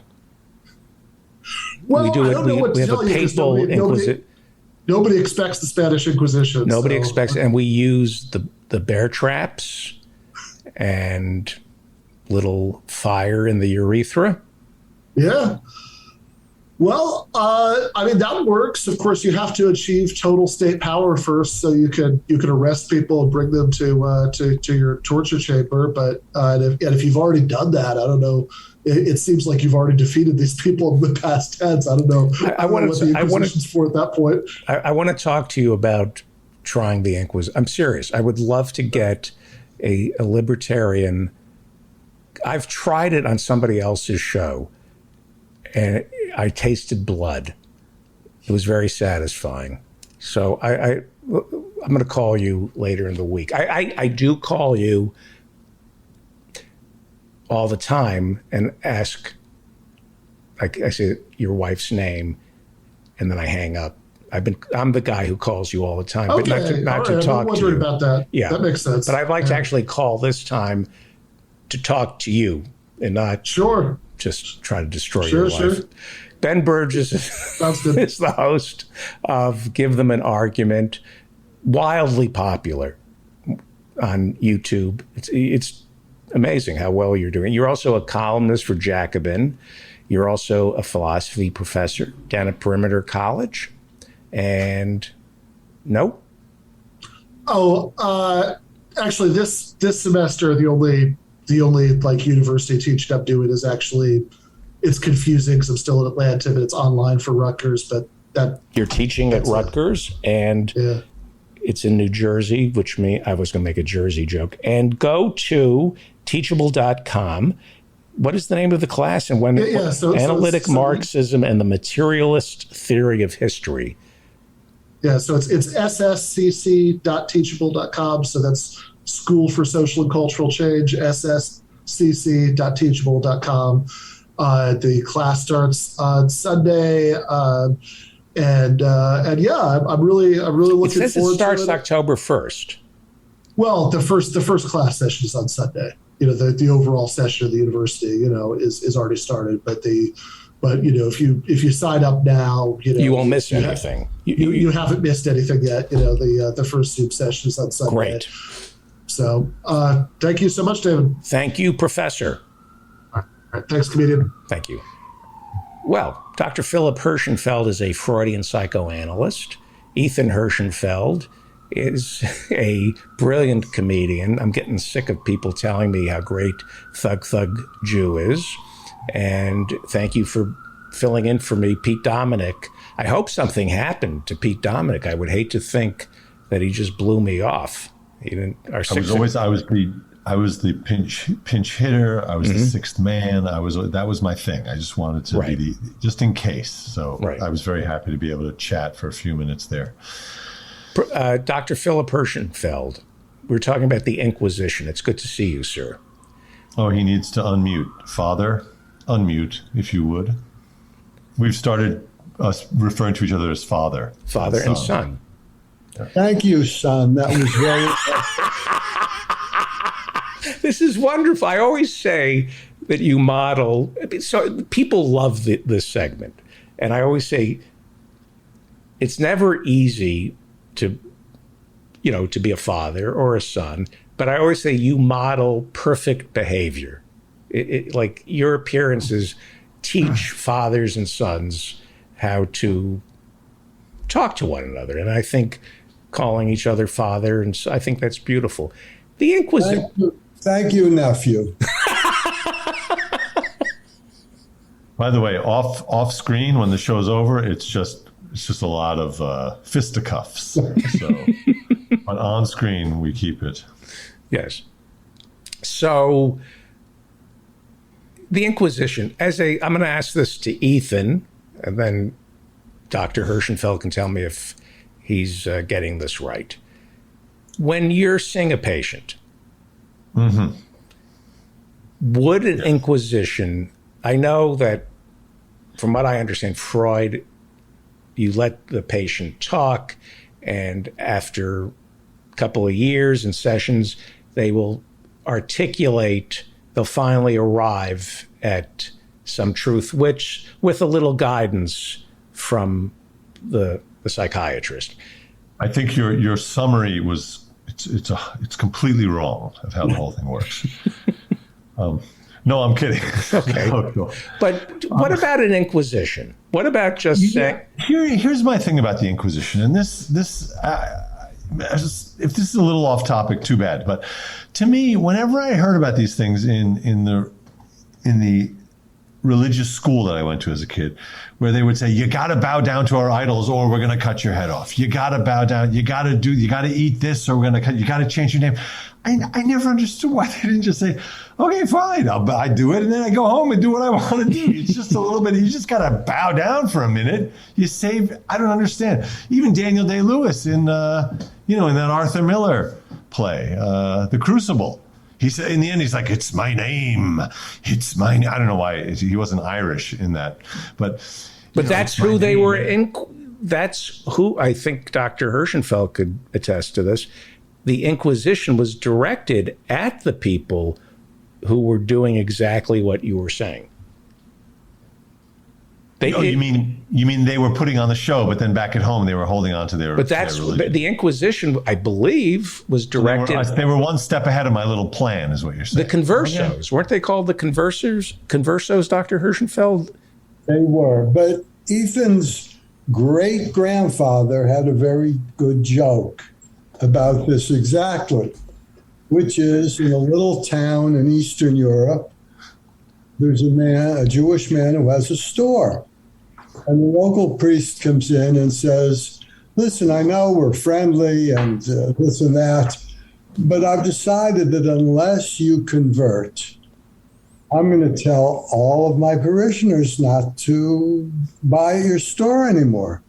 So the guy says, okay, what do I have to do to convert? I'll convert.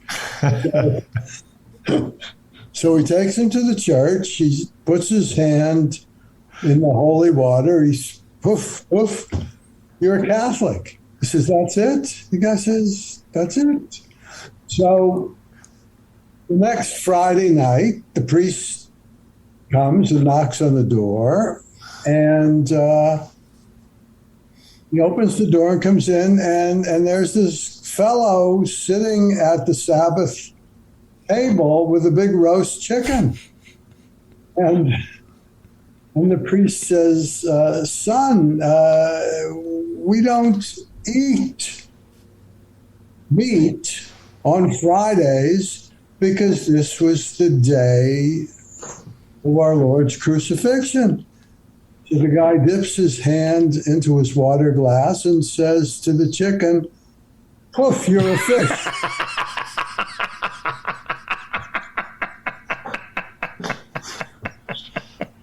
That's a great joke that travels well. Right. It probably traveled from the Ukraine in about 1895. That's amazing. By the way, we have Jackie the Joke Man on later tonight. He's got some great jokes.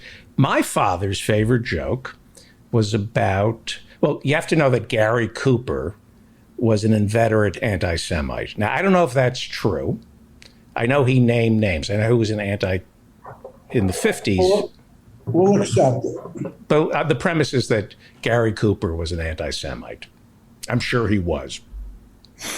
So Sheldon Applebaum is an agent working in New York, and he's lost all his clients, and he says to his secretary, cancel everything. I'm killing myself. And the secretary doesn't even care. She doesn't even, he's always threatening to kill himself. He literally gets on the ledge. He lifts up the window. He's just about to jump 30 floors, and the phone rings, and he goes and answers it. He's got one foot out the window, and here's a voice. Is this Sheldon Applebaum? Yes, it is. The agent? Yes, it is. This is Gary Cooper. I'm looking for a new agent. I have one question, though. Are you Jewish? And Sheldon Applebaum goes, not necessarily. It was my father's favorite joke. Not necessarily. I don't know why that's funny. It just makes me laugh. So the Inquisition, which is still going on, isn't it? Isn't there still an office of the Inquisition at the Vatican? I once knew a gay guy who went to Rome, and he was dancing in a gay bar, and the guy he was dancing with was the president of the Roman Inquisition. So he's not only an inquisitor, he's an inquisitee. Probably. Now, so the Inquisition is looking, I thought it was just looking, is it looking into people who are gay? Or is it just, I thought it was looking into people who are not. I have no idea who they're looking at, but the office, I do know the office still exists. At least it did 25 years ago when I knew this particular person who unfortunately died of AIDS. But Yeah. never. That would be a good show to pitch to CBS. The Office of the Inquisition. And it's just a Catholic cardinal traveling around the world. I feel like you could combine it with like one of those island dating shows. So it would be like an inquisitor on a Caribbean island, and then there's a rose. I don't know how it would work exactly, but. Okay, so I believe in cross-examining people. Just putting somebody on a chair and walking back and forth. Just answer my questions. Did you or did you not? And getting an answer from them. And not argue. This is not a debate. This is not an argument. You will answer my questions and we will arrive at a truth through a series of questions. Now, why doesn't that work in psychoanalysis, or does it? Could you cut through a lot of psychic red tape and say, answer these questions. Did you or did, like, I'm worried that I'm an abusive husband. Do you yell at your wife? Have you ever hit your wife? Do you hit your kids? Have you ever thrown any? Answer me. Instead of Answer me, God answer damn it. these questions. Does that go on in psychoanalysis where you just... I think that what you're proposing, it's an interesting idea. I think it's worth testing. I think the first step, though, would be to make it a multiple choice situation. It sounds like you're going for more yes or no. I think that's too brutal. I think you have to do a multiple choice of at least 3. You don't have to do A, B, C, D, E, but at least A, B, C, because otherwise it's just too much pressure. All right, I'm a wife beater, I'm a child beater, I'm a neighbor, all of the above. Yeah, or sometimes, often, never. Right. Maybe, yeah. But if you hit your wife once, you're a wife beater. Right? Oh, that's a joke. I'm sure Jackie has that one. You know that guy, it's about a guy in New Zealand with the sheep. You know that one? You fuck one sheep. That's where the punchline. Like, it's where he gets his nickname. Right. Yeah. There's another joke that I heard 40 years ago where the punchline is sheep lie, but I don't remember the setup.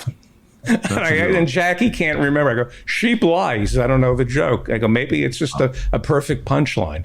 So you can imagine what the rest yes. is. Yes. I it might be because maybe I have a guilty conscience. I have a guilty conscience, I think. I've had those dreams where in the dream I'm aware that I have murdered someone, and then I have a gun in my closet, and that it was just an accident, but I hid it, and so I've had that dream. So it might be related to my latent guilty conscience that I find this idea you're describing appealing. I would like to be in the hot seat during an inquisition with rapid fire questions. I somehow that appeals to me. Your father I don't always want to said, be the inquisitor. Your father always says, I suffer from guilt. Right? Right. Yes. maybe it would help if somebody sat me in the hot seat and literally try to make me feel guilty. Yeah. It sounds like some sort of immersion therapy, like where you're just subjected to the thing until you break. It sounds more like torture, honestly. It doesn't sound like therapy. It sounds like guilt boarding. I think it's a brilliant idea, except for two minor problems. One problem is people lie. They lie all the time. They're like sheep. They're like sheep. The second problem is that they don't know the answers to these questions. So there's no way to directly ask, did you do this? Did you feel that? They're just telling you their personal myth that they have about themselves. And that's why the only way to get any genuine information is to engage in an ongoing discussion where the therapist begins to hear patterns that the person isn't even aware of. And would you say that is it just coincidental that the approach you're describing takes many more billable hours than the approach that David is? I mean, I'm just asking a question. Is that's just a fortunate accident, or is there something?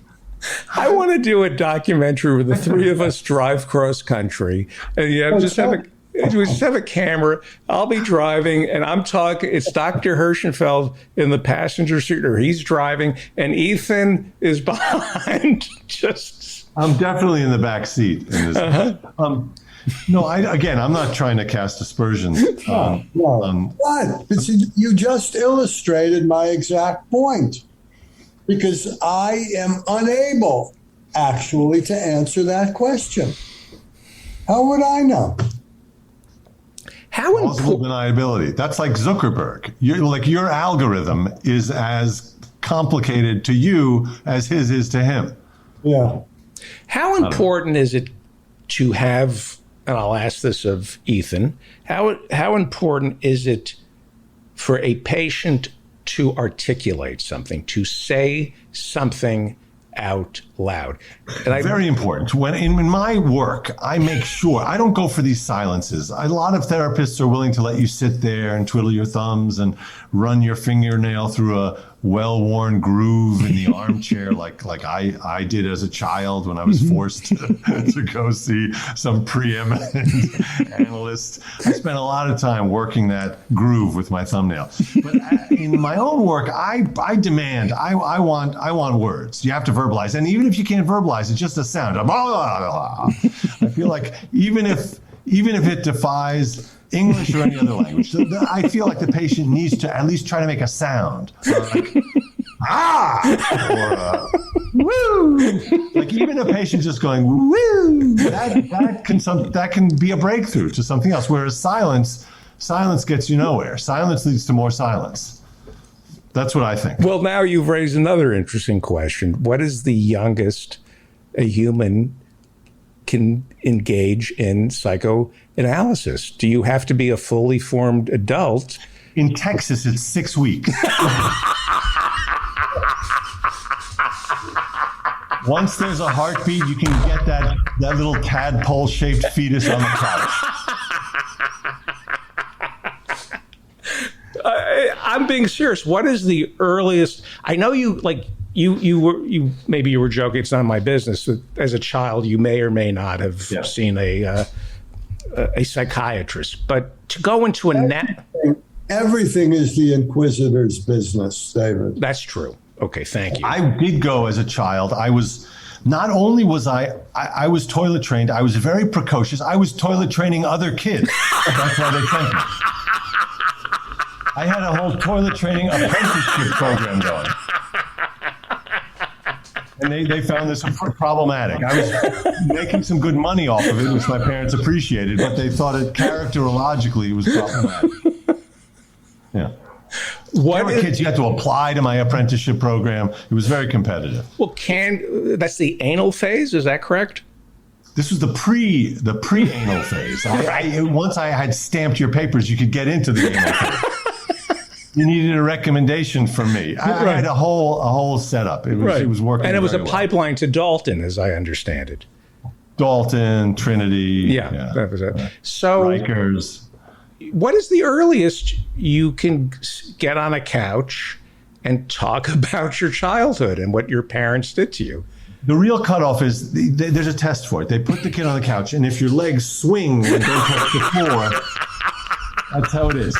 If they swing, they send you home until you can come back, sit on the couch, and your feet, your soles have to touch the rug. Am I right? No. Can you, so you start talking at 2. Yes. And So- you don't put children on the couch. Because unless you put the plastic on it first. That's part of the problem. But the other issue is children don't talk in that way, but they play. And what you do is you play with a child.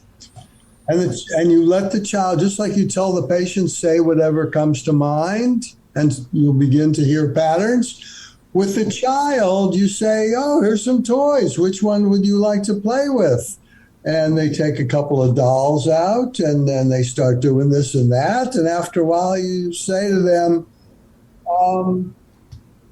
you always have the little boy take out a big gun and shoot the daddy. That's exactly that's what they did in my therapy. We played. It was always Monopoly. I always wanted to be the car, and I was always buying Baltic. And the therapist he diagnosed me. He said, "You're always buying Baltic. You're cheap." That was his conclusion. And I wanted to be the car or the hat. It was boring. He said, "You're boring and you're cheap." Did you really play Monopoly? Is that, or you're making that up? No. So you play with toys. Yes. And so for parents with newborns who are listening, how your child plays could tell something about perhaps their From their mind. That's right. going It's on a in their lot mind. harder now for the therapist because the kids just come in when you tell them to play. They just take out their iPhones. They just play on their apps. So yeah, you can't diagnose a lot from that. Interesting. Yeah. But you know Eric Erickson, you know that name? Yeah, the 5 stages of Yes, trust yes. versus mistrust, and The Viking. yeah, he discovered America as well. Yeah. Yeah. He has a wonderful book, anybody who's interested in child development, called Childhood and Society. And he has a case of a little boy in there, maybe 2 or 3 years old, speaking of toilet training, who stopped pooping. He just stopped. And they took him, I think, to see Eric Erickson because there was no physical reason for this. And he started playing with him.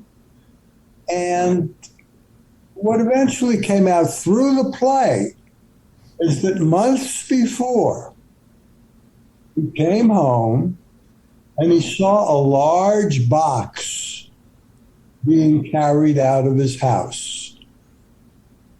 And he said, "What's in the box?" And everybody said, "No, nothing's in the box." And then he was looking around the house and he discovered that Grandpa was no longer at home or anywhere. And this led to all sorts of anxieties and feelings of having been lied to and deceived. And that's where his symptom came from. And Hold on. Oh, I have a joke, Ethan, as the host. I have something, but you go first. Maybe it's the same joke. There's no way my joke is your joke. So based on what you described to me, it sounds like the grandfather was working as a magician's assistant. I'm confused. Okay. All right, but yours is better. Mine is the the kid realized that Grandpa was dead and said, somebody has to be constipated around here. Somebody has to not go to the bathroom. No, so what was the meaning of the symptom? He somehow feared that if he pooped, they'd take him out in a box? What was...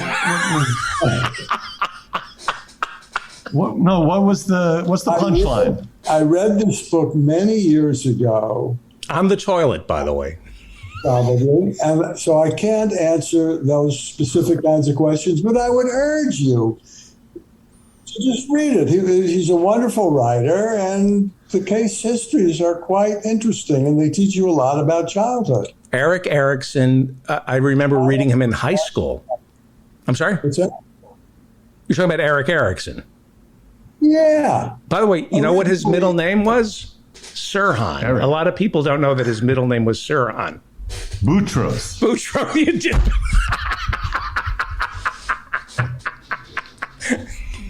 And his last name was not actually Erickson. It was Hamburg. Aha. We tried to pass. Put that in your hat and Jewish. smoke it. Not necessarily, but Was he Jewish? Yeah, but he turned himself into a Norwegian or something. Do you think we have 3 minutes left? I have a theory that somebody like Jon Stewart, who changed his name from Leibowitz, is haunted to the day he dies for chickening out. I don't know about him specifically, but yeah, a lot of people down deep are worried about that. But to make my point, they may not be conscious of it, but if they went to the right therapist and the therapist started hearing stories about people deceiving themselves, if that's my broker, would you tell him? Actually, it's my son. Hang on. I knew it was your son. I knew it. Keep it clean. I'm in the middle of. I've got Dr. Hirschenfeld and his son. Keep it clean. Say something clean. Listen, you know I always Keep it. Seriously, this is live. Keep it clean. I'm not joking. Listen. I always keep it clean. Okay. right. So do you want to hear about my day? I know we're in the middle of my show, and we're scheduled to talk in 3 weeks. Why are you calling early? I want to hear about his day. Yeah, me too. I had something that came up. No, we're live, and I love you, but I don't trust you. What do you mean you don't trust me? Just tell Dr. Hirschenfeld the name of your autobiography. Daddy, don't. I love you. Perfect. Bye. Everybody. It's the perfect. He's so funny. He is. I'm telling you, I would love to do. Who he gets that from? I don't know. But he called me up and said, I'm writing an autobiography. It's called Daddy Don't. And I fell over laughing. And then he started telling it to other people. And it's genius because it's up to you to decide. Yes, it's a Rorschach. No. It's Daddy Don't. Is he going to write it? No, it's one of his. He's worse than he. I can't talk about. He writes. He has a. I can't even tell you his Twitter handle. It would get him. Anyway. Tell him to write the damn book. I will buy 5 copies. Can I plug? Can I Yes, plug but something? wait, I interrupted you, and then please. My son called, and I apologize, but No. Dad, you want to plug any gigs? no, you were saying something really important, and the phone rang, and that was rude. Oh yeah. I had a joke queued up, and I realized, it wasn't going to be that funny. I was going to make a joke about the. By the way, that's a great way to set up any joke, in Right. case anyone's looking to learn. I was going to say that whether you're haunted by having changed your name to something less Jewish sounding, Right. I actually, personally, I am haunted because it was Hirschenfeldskowitz. And for professional reasons, I got rid of the Skowitz. And I do feel guilty whenever I hear the MC saying, put your hands together for Ethan Hirschenfeld. It's almost like a ghost of the Skowitz. I can hear it, but it's not there. I can hear my ancestors. Yeah. But you could have clipped it in the front. That's right. Just Feld. No, Skowitz. Skowitz or just Witz. Or Squitz. Squitz. Witz is good because Witz in German is a joke. That would be a good name for a comedian. Witz. Oh my God! You make me laugh. I'm schwitzing. Yeah, Schwitz would be a good name for a comedian. Right. So hey, plug. So November 4th, please put this on your calendar. If you're in the New York City area or the tri-state area, or why is it always the tri-state? It should be the 5-state area. Why are we limiting it to 3? Right. If you're anywhere within a 100-mile radius of New York, November 4th, big show at Stand Up New York. It's on West 78th. I'm doing a long set, as is my friend Becky Viduccio. My friend Stephen Cohen is producing it. Some other funny people on the show, Michaela Fagan, really good comedians. And Becky Viduccio is hilarious. We're both going to do long sets. November 4th, Stand Up New York. And message me for details. You can find me at ethanhirschenfeld.com. And one other thing I'd like to plug. Angeline, that's the last thing I shot before the pandemic. I shot it on the Queen Mary in Long Beach, California. I played a guy, my role was in Yiddish. I played an immigrant on a boat in the 1950s. So Angeline, I just saw in the paper, they continued the shoot. So it had been on a hiatus for 18 months. So it's going to happen. So look for Angeline on NBC Peacock at some point. But November 4th. Fantastic. Think about it. Come on, we'll get a drink. In all honesty, this was, we do you guys are so generous, and we do this week in and week out. And this was one of the best. It's not, and the people, so many people tell me how much they love this. It's the dynamic. It's just, I think tonight perfect. It was really the lighting. I think all of us really nailed it with the lighting. I agree. Everyone's just so. Thank you, Dr. Hirschenfeld. Thank you, and thank you, Ethan. That was. Thank you, David. Thank you. One of these days, there's Emil. One of these days, I will hire somebody to collect all the Hirschenfeld. Like, we should just do. Yes, let's do. Collect all, just run them one after another, and I'll go on vacation. We'll just play 12 hours of the Hirschenfelds. Wouldn't that be great? Emil Guillermo, how are you, sir? Is the host. I'm fine. Hey, can I give you an introduction? Can I introduce you first? Good. Emil Guillermo is a columnist for the Asian American Legal Defense and Education Fund. He has a great show that I watch on Twitter, Emil Amok, and he is the host of the PETA podcast, People for the Ethical Treatment of Animals, and he's an accomplished journalist. I've known him before my chair squeaked. Can you hear that? Yeah, I hear the squeaky chair gets the David Feldman. Yeah. Hey, David, I wanted to say I was inspired by the Hirschenfelds because weren't they great? Weren't they just great? Yeah, well, I shortened my name too. Really? Yeah, it used to be Guillermo Berg, and I shortened it. I sure. That's why I had my first marriage. I thought, and then she shortened me. Yeah. I thought it was part of the tribe legitimately. It did occur to me to change my name. Yeah. And my father said to me, I don't blame you if you change your last name, but it's cowardice. But go ahead. And David Cowardice. David Cowardice. I just didn't want to live in a country where I felt I had to change my name. I mean, if it were like Lipschultz or there are some names you should change, but Guillermo Schitz you would change. Yes. The thing that would haunt somebody like Jon Stewart is he changed his name, but he still got the neuroses that comes with being a Leibowitz. But now he doesn't know if it's Is this because I'm a Leibowitz or because I'm a Stewart? And where am I in the world? And am I getting these bad reviews because I'm Stewart, or is it because I'm Leibowitz, because they know I'm Leibowitz? It torments you till the day you die. So I thought maybe he was part of that, the English royalty. Yes, it's the Stuart. The war, was that the War of the, that may not have been the War of the Roses. You know the royalty, the royal family better than I. I'm trying. You know those folks, but you bring. I'm a Marxist who believes in royalty. Yeah, I'm a small government Marxist. That's what I'm. It's the contradiction. You bring this up all the time because we've known each other a long time. Yes, we have.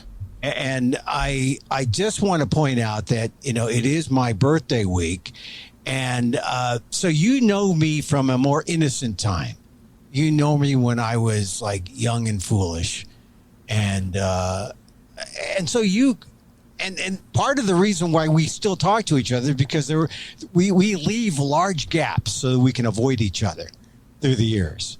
And then that's why we talk now during your show, but there has to be witnesses present whenever we're together.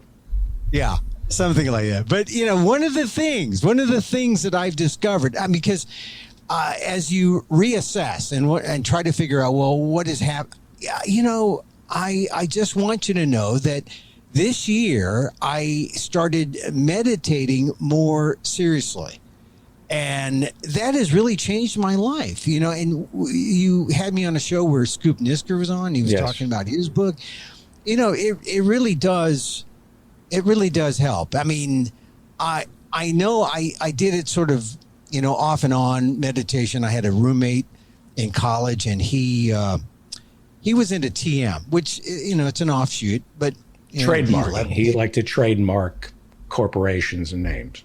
Exactly. But, I thought he was nuts 40 years ago or so. I thought he was nuts. But I thought, okay, breathing, it's helped me in, say, performance and things like that. But since I started doing meditation in earnest, just within the last, 15, 16 months, it really has made a difference in my life. And I just wanted to say that. What do you think about when you're meditating? Your squeaky chair? I would just think about how squeaky my chair is. You could think about your squeaky chair, but in fact, you could. I call myself a stand-up meditator. I stand up when I meditate. My eyes are open. I don't like to sit in couches. And actually, what I do is I do a technique where I just notice the things that are around me. So if I hear a squeaky chair, I'll get my butt into it and I'll try to figure out why it's squeaking. Let me ask you a question. In all seriousness, yes, maybe I meditate. I'm not sure. Looking at porn for 12 hours a day, just staring, is that meditation? If you're present, and if the magazines are, is it? It's actually a video. Well, it's my. Like I have a porn site. Did I tell you about NIMBY? Yeah. No, what the porn site? It's a new porn site. It's Christian sex for Orthodox Jews. It's. Sex the way nature intended. NIMBY, not in my backyard. It's NIMBY. Oh, I missed that on as a category on one of the porn sites I used to go to. I invented my own fetish. NIMBY, I like that. NIMBY. Not in my back, whatever. Yeah, it's Christian porn for Orthodox Jews. Because, there needs to be a place for all of us. Yes. And now if you're stupid, there's a porn site for you. Yeah. Go ahead. So meditation. Meditation. What about a crossword puzzle? What about doing a crossword puzzle? What about playing chess? What about praying? What about praying? You can meditate right now. You can have meditation in your as a background practice right now as we speak. In fact, last night I was staring at the ceiling, unable to sleep, thinking, this isn't gas. It's a heart attack. I'm going to die. And is that meditation? Just to stare at the ceiling in a pool of sweat and only think I'm going to die. This is it. I'm dying over and over again. Is that meditation? That's one thought. That could have been you may have reached nirvana and not known it. Is that meditation? That's my mantra. Is that what it's called? Well, you could have a mantra, or sometimes I'm going to die. just I'm breathe. dying. I'm dying. I'm dying. I'm dying. I'm dying. Is that a good mantra?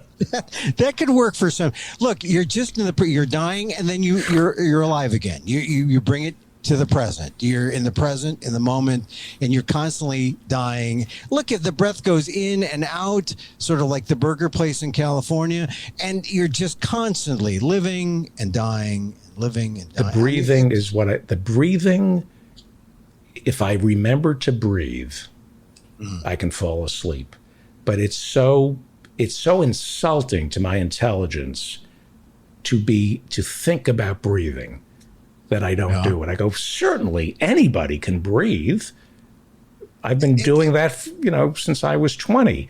Why would I possibly have to focus on breathing? It's an involuntary reflex. That's the basic foundation. You know what they say. The breath is the bridge from the outer world to the inner world. Right? That's why we focus on the breath. Yeah, that's what they say. Suppose your apartment stinks. Suppose your neighbor is cooking something, and the less breathing you do, the less angry you're going to be. I would say that is real suffering, David. And suppose you have a neighbor who's cooking pig. I hope it's pig. That would be suffering, yeah. So if I have to breathe, all I'm going to be thinking is my neighbor is cooking a pig. How is that going to calm me down, Emil? Well, you need, as they say, in the meditative world, they say you need to develop a sense of equanimity. You need to be equanimous to it. You need to be understanding of these things and not be distracted by it, and move forward and come into a new moment. Hopefully a new moment without the pig. But if you're smelling something that stinks, how can you block out the stench?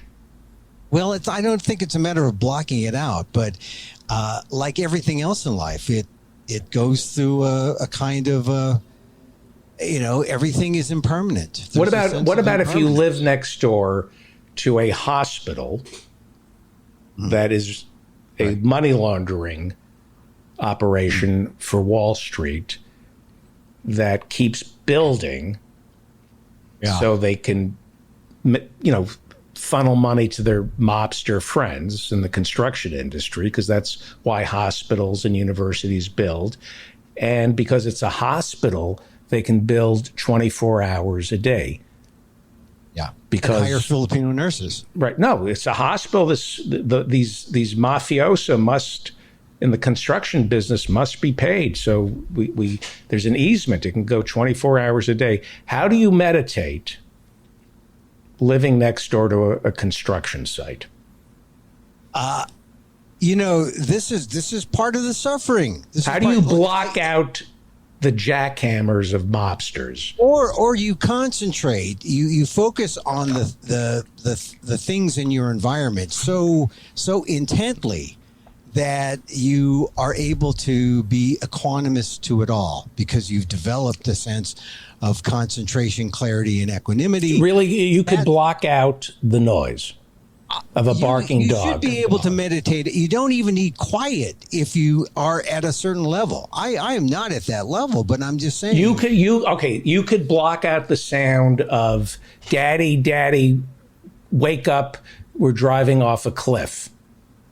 You could come out of your stupor of meditation. It's not a stupor. It is while you're driving. I guess awareness. You're going to drive the van off the cliff. Open your eyes. You could still meditate and keep your eyes closed while your kids in the back of the van are screaming that you're about to crash the van. My eyes would be open. I would be in the moment. I would do whatever was needed in the moment, But that's a ridiculous situation, though.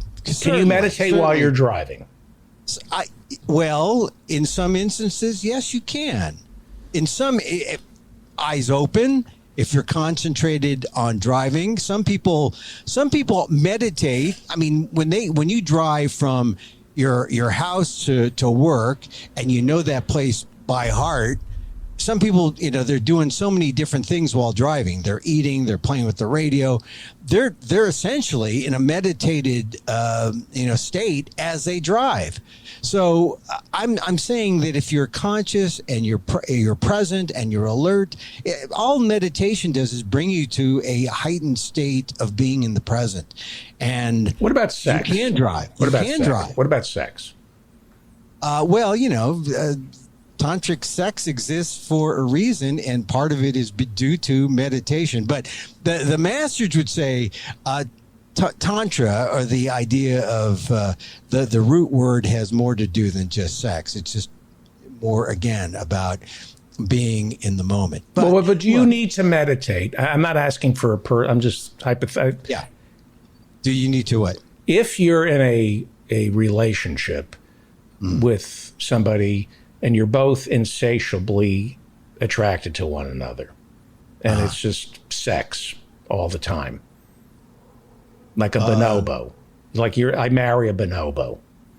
Yeah, but okay. Not only wouldn't I have, I wouldn't have complaining. Well, that's what I'm saying. Do bonobos need to meditate if they're just having orgasms all day? Well, everyone can meditate. Do you need to meditate if you're satisfied sexually all the time? No, but I just think that an active meditation, a standard practice, and you can practice formally, in the morning and at night, or you can do what they call the quick hits, less than 3 minutes at various times of day. Speed meditating. I like speed meditating. That's good. How do you get it down to less? Can you meditate? How do we get it down to fewer than 3 minutes? That's something. You can do it. It's just stopping in the moment and paying attention to breath. Or I use a technique called see, hear, feel, where I just am aware of what's around me. And I see, and I note, and I label, or I hear things that are around me, and I concentrate on that, or I focus on that, or I feel things within the body. You can do it. All it takes, like I said, you can do a quick hit within, a minute. It just brings you into the present, and I find it to be helpful, and I find it to be a way to deal with all the things that without it, I would be anxious, maybe slightly depressed. I find that with meditation, I'm happier. And then you realize that that's kind of like the elusive thing, so you reach a point in your life, you look back and, you do an accounting of the year, of the last few years, and you say, wow, I'm different now because I meditate. And I don't mean to I don't mean to proselytize. No, I agree with Laura House is a world champion meditator. Seriously, she teaches, and we've done meditation on the show. Yeah, meditation, it works. And here's the thing. There are other ways to meditate to do specific things. Like, here's the one thing that I learned within the last year, and it's something that I couldn't have done without meditation, and that is I learned about self-love. And I'm not talking about what you did freshman year at Columbia. I'm talking about a real kind of self-love where you are... What, phoning in fake bomb scares? No. Where they've done a study that showed that people... Masturbating in the stacks? People are kinder to other people, to other people... 68% of the time, they're kinder to other people than they are to themselves. Yes. So, like, if you're in a situation and you know a friend who is, like having a hard time, and then you come up to them and you console them and say, "Come on, here's a porn site you can go." You're consoling. You're nice, right? Now, switch hats. Now you be the friend and talk to that friend as yourself, and you'll find that you're much harsher. So you're saying I should treat myself the way I treat my friends? Well, I guess it depends. So I should wish bad for myself. I should root against myself and hope that I fail so I can feel superior towards myself. a kind of reverse Schadenfreude, I guess. Yeah. No, what I'm saying is that people generally are nicer to other people than they would be to themselves. And what I've learned after all these years is that it's all right to be kind to yourself. It's all right to self-love is all right. Take yourself out to dinner. Or just instead of beating yourself up for beat yourself off. Instead of beating myself up or off, instead of cracking a joke that David Feldman won't laugh at and beating myself up for that, I should be kind to myself and say, well, all right, that was then and this is now. And that is an important lesson as we be nice to yourself. Be nice to yourself. Exactly. And let yourself off the hook. Ease up on yourself. Don't feel that you allowed this country for the past 40 years to dip into the precipice of evil. It's not your fault. These things just happen. It's not your fault that this is a corrupt nation. It's not. It's not my Ease up on yourself. Exactly. And that's what I've learned in a year and a half or so of dedicated meditation. And I just wanted to share with you. Right. Look, Americans, what you're saying is 20% of American children suffer food insecurity each year. Ease up on yourself. You believe did Afghanistan attack us on 9/11, Emil? Of course not. Right. And yet 99% of Americans believe Afghanistan attacked us at 9/11. And we've spent 20 years on a war that has murdered 30,000 civilians and deprived us of food, housing, and education and health care for our citizens. It's not your fault, America. Ease up. Be kind to yourself. You deserve to be kind. You deserve to be happy, America. You did nothing wrong. If they are happier, then they'd find the truth. Maybe we don't deserve happiness. Maybe Americans first should do some truth and reconciliation about the 20-year war on terror before we try to make ourselves happy.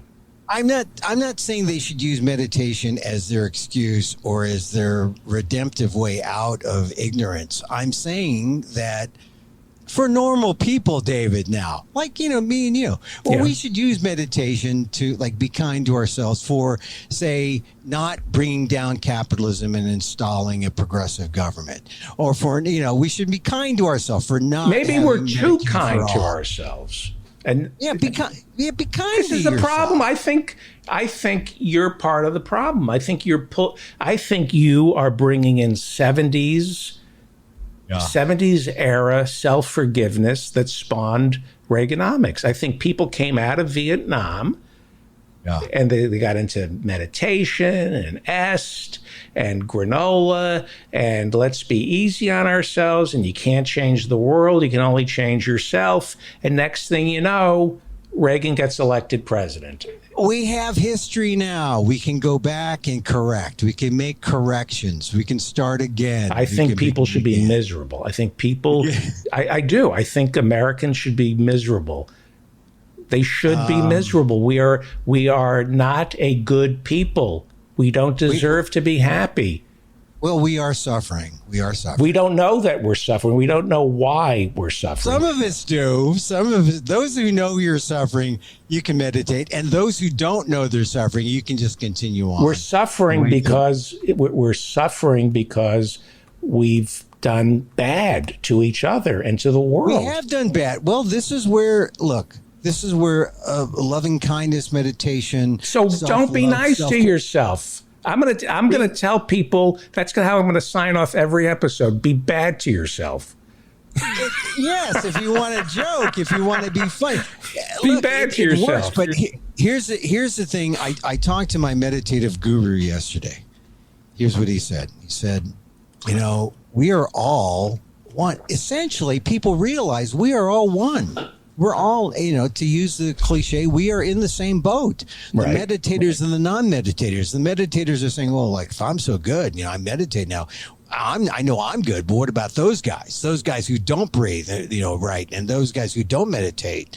What are we going to do about them? And he said to me, look, we are one. I call this Malibu shit. Malibu shit. This is what people in Malibu in their $8 million homes living next door to David Geffen, does he do that? Sheltering money and meditate. Like, I want to block out the world. Yeah, of course you would want to block out the world. You have an $8 million mansion or an $80 million mansion, and you're meditating. Like, even that's not good enough for you. Now you have to bring in a guru and block out the world. This is why you're unhappy. You've blocked out the world.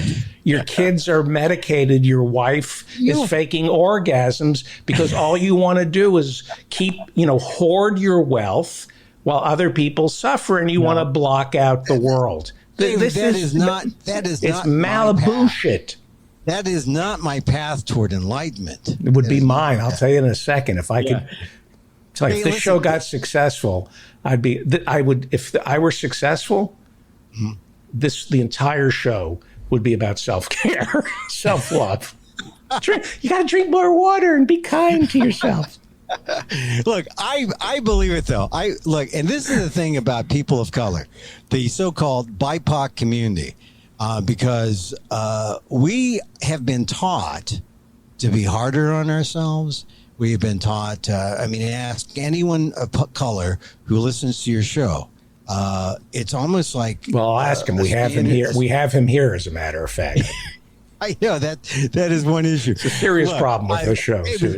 Look, this is just my birthday revelation that meditation is help. But I want to talk about a couple other things because you want to be happy. I'm teasing you, and you're right. I'm just but if you want to be happy, if you really want to be happy, pay your taxes, participate in your local school board, your city. Do what Professor Marianne Cummings does. Run for Parks Commissioner. Actually, it's funny you mentioned running for office because I did want to mention Andrew Yang. And I don't know, because I write about Asian American stuff. And so here he is with the either it's the Forward Party or the Sideways Party or the Backwards Party. I don't know. He chickened out. I think Andrew Yang, he's discovered a way to make money campaigning without having to govern. He doesn't have to govern. He's discovered the joy of campaigning, which is why you start a third party and why, because there's no way he's going to get elected. He's got some interesting ideas, but I just find that when he says, I want to, here's this party where it's the Forward Party. I think it's just because he can make more money doing that than he can doing stuff on CNN. I just want you to know that somebody in our chat room, one of the most brilliant people I've ever met in my life, just wrote, Buddhist laxative, we are two. We are all two. We are all two. It's a Buddhist. When I see the most brilliant people of my generation doing those kind of jokes in our chat room, I realize I'm part of the problem. That's true. That's true. We have to wrap it up.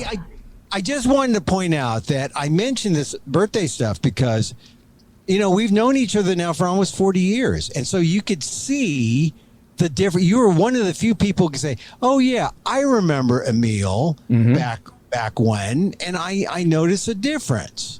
Right? You haven't changed. Oh, thanks, David. You haven't aged. I've aged. You haven't aged.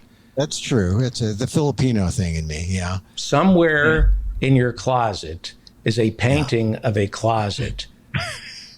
And in that painting of the closet is a gong. Is a gong that has not aged. Dorian Gong. Yeah, I don't know. But that's one of the reasons why I think it's nice to talk to someone who remembers you from the past, because then it provides context. Like I was going to say, this is Filipino American History Month, and instead of talking about, there are other times where I could talk about Filipino American history, but I thought maybe for once I can do a tribute to Lorenzo Matararan, who you remember from the Holy City Zoo. Brilliant comedian. One of the first Filipino-American comedians. Did he win the comedy competition? Didn't he beat Robin? He was close. I don't know if he won. I think he was in the top. How about Clarence Sterling? Clarence Sterling, another great Filipino comedian. Do you speak to Clarence at all? I don't speak to Clarence. In fact, I haven't seen Clarence in years. And, Lorenzo, Buzz Belmondo, passed away a few years ago. I'm sorry to hear that. I really am. You didn't know that? No, I didn't. Yeah, he was working in L.A. and, trying to break through. He stopped wearing his red sequined smoking jacket, or was it a red sequined boxing robe? He was out like a boxer. You wore a clown suit, and Lorenzo had a boxing robe. Right. He was going to be the Filipino boxer. But I'm sorry to hear Buzz, that. Clarence Sterling was he used to do Johnny Mathis with a paper booger. And now Johnny Mathis with a paper booger in his nose. And then he'd just take a napkin, put it in his nose and go, chances are. And I would just fall off. Clarence Sterling. So funny. Clarence Sterling. Yeah, the Filipino comics, few and far between, but those and are victims of ones. racism in San Francisco. Yeah, well, there's the two great ones in San Francisco. Yeah, but there was a whole, not just San Francisco, but we have to wrap it up. But I look back at all the doors that were open to me, and it was only because of my gender, my color, and my gun.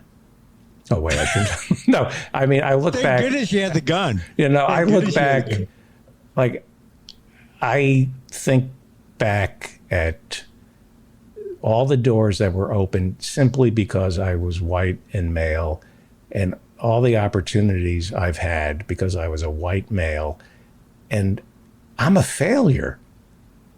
I mean, when you think about all the doors, I should have been more successful. Like every door got open to me, and I'm nothing. It's funny you say that, David, in just that way, because I was thinking the same thing. Here I am, a professional fry cook son from the Mission District in San Francisco, had all the doors open to me, and I look who says he had doors open to him. It's one of my favorite jokes. I couldn't shut them. I couldn't shut them fast enough because I didn't want to go through their door. I wanted to go through mine. Right. And that's why we're here together talking after all these years. But I look back. Yes. Hey, Emil, I love you. This was fun. It was more silly than it was just silly. No, it's meditative. It was meditative. We're meditating. Yeah. We're meditating as we speak. And I love you too. All right. Emil Guillermo. See you next week, I hope. Don't hold your breath. You should say, don't hold your breath. Don't hold your breath. I will be there. You'll be here? Okay, thank you. Read them over at ALDEF, the Asian American Legal Defense and Education Fund. Thank you, Emil. And listen to the PETA podcast every Wednesday. And on Twitter, Emil Amok. How do people watch you on Twitter? Well, they can go to @Emil Amok, but go to the Emil Amok, 2 words, YouTube channel, or at amok.com. A good PETA podcast on the closing, or what should be the closure of the Washington National Primate Research Center. A great investigative expose. And Collins is going. Coincidentally, Francis Collins out. Yeah. Coincidentally, Collins is going, but tell everybody who Collins is. Who is Collins? Dr. Francis Collins, for the last 12 years, was the head of the National Institutes of Health. He's, just because he plays a guitar and rides a Harley doesn't make him a great administrator or a great, physician. He worked on the Human Genome Project, and now he's the head of all of NIH. And he's allowed hundreds of millions of dollars to go to just, awful monkey experiments at places like the Washington National Primate Research Center. And on top of that, he sort of held together this idea of the gain of function experiments that the Washington Post exposed a few weeks back. So people ought to check that out. Thanks, David. Thank you so much, Emil Guillermo. You're listening to The David Feldman Show, davidfeldmanshow.com. Office hours, Friday night. Have you signed up for office hours? Teach a class or put on a... Yeah, teach a class. All right, I'll think about it. When or your Fridays, wife. I'll be free. Do a PETA. Come on for a half hour. We're doing it. All right. I'll think. Definitely. I'll think about coming on soon. Teach a class. I did with my wife. My wife and I came on. Come back. Remember? Come back. It's very casual. Yeah. It's very casual. In fact, I've been told it's cash. Cash. That's how casual is. They say it's cash. Thank you, Emil. Office hours this Friday night. If you would like to attend office hours, please go to my website, hit the office hours button, and it'll take you right in. No fuss, no muss. You can even set it and remember it. Is that how it goes? Set it and remember, or set it and forget it? And while you're over there, sign up for my newsletter. Okay, so this is the schedule. The Reverend Barry W. Lynn is busy tonight. He told me that last week, so he's not on the show. So what we're going to do is we have a very special guest who Henry Huckabee is going to talk to. My daughter was very impressed that Henry got an interview with this gentleman. And then we're going to do Jackie the Joke Man, Martling. And then we're going to do Dan Frankenberger in the newsroom. Then we're going to do the professors and Mary Ann. Then we have Professor Harvey J.K. and Alan Minsky. And then I'm going to say goodnight. You're listening to The David Feldman Show, davidfeldmanshow.com. And first, I'm going to show you some After Effects things that I've been working on, because if I don't show it to you, it was for naught.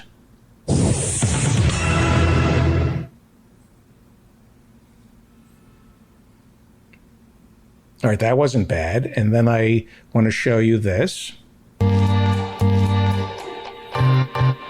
That's just a guy driving down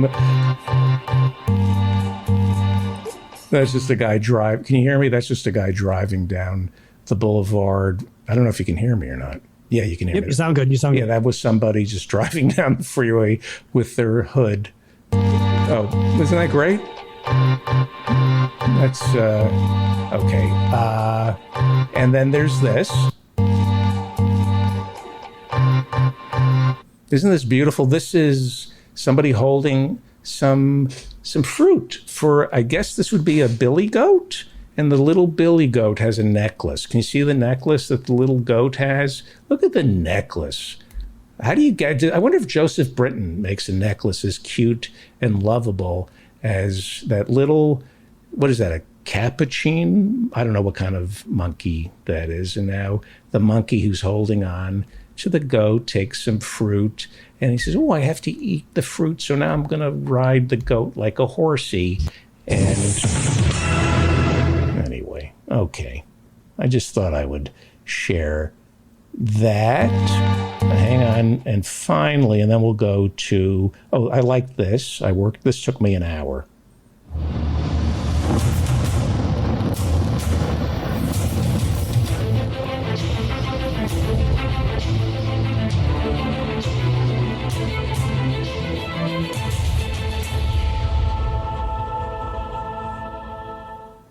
That's what I do with my free time. That's why I have these dark circles underneath my eyes. Okay, Henry Huckabee is in Russia, and he's going to be a guest on the show next week to talk about Russia and COVID. Here is the beloved Henry Huckabee.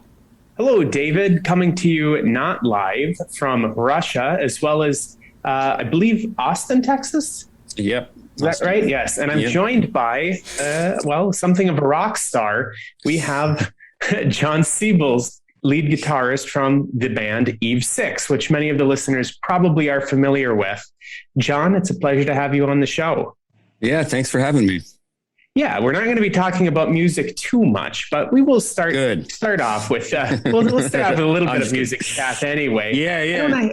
Why don't I have you introduce yourself briefly to the listeners? Just kind of tell us about who you are, and as well as a little bit of how you got into music. I know that both of your parents were involved with music to some extent, but you want to just tell us about your entry into music and maybe a little bit of your career. Yeah. I mean, I grew up around music. My dad's like a composer, and he plays and conducts for people and does all kinds of stuff. My mom's a piano teacher. So, I mean, I grew up, around music, and wasn't too into playing the piano like they were. I took lessons from my mom, but, it kind of gave me the basis of music anyways at a young age.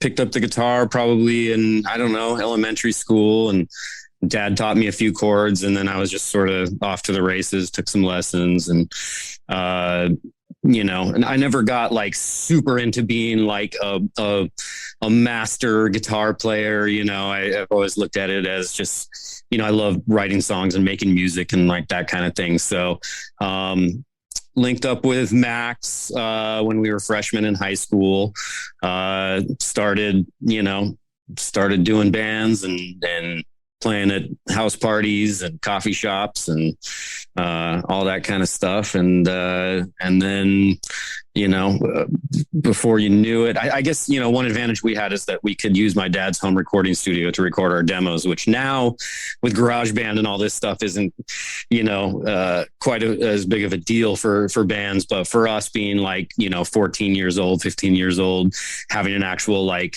decent sounding demo on a cassette tape that we could hand people was pretty helpful.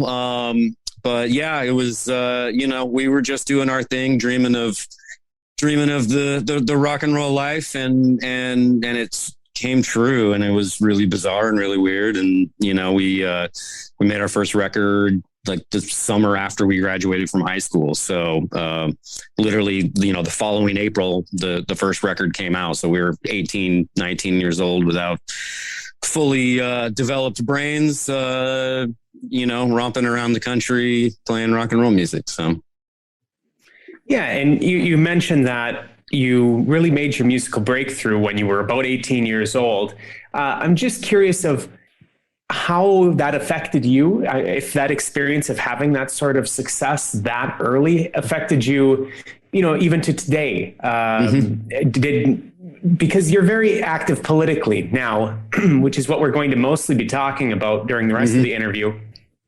But I'm curious of whether or not that sort of success maybe gave you a little bit more confidence that you could, express yourself in different ways, maybe politically or obviously musically, or if it was something that was kind of all consuming at that time because, you kind of broke into fame as soon as you finished high school. Yeah. I mean, we definitely lost our minds, for those first couple of years. I mean, I was definitely not thinking about politics at that point.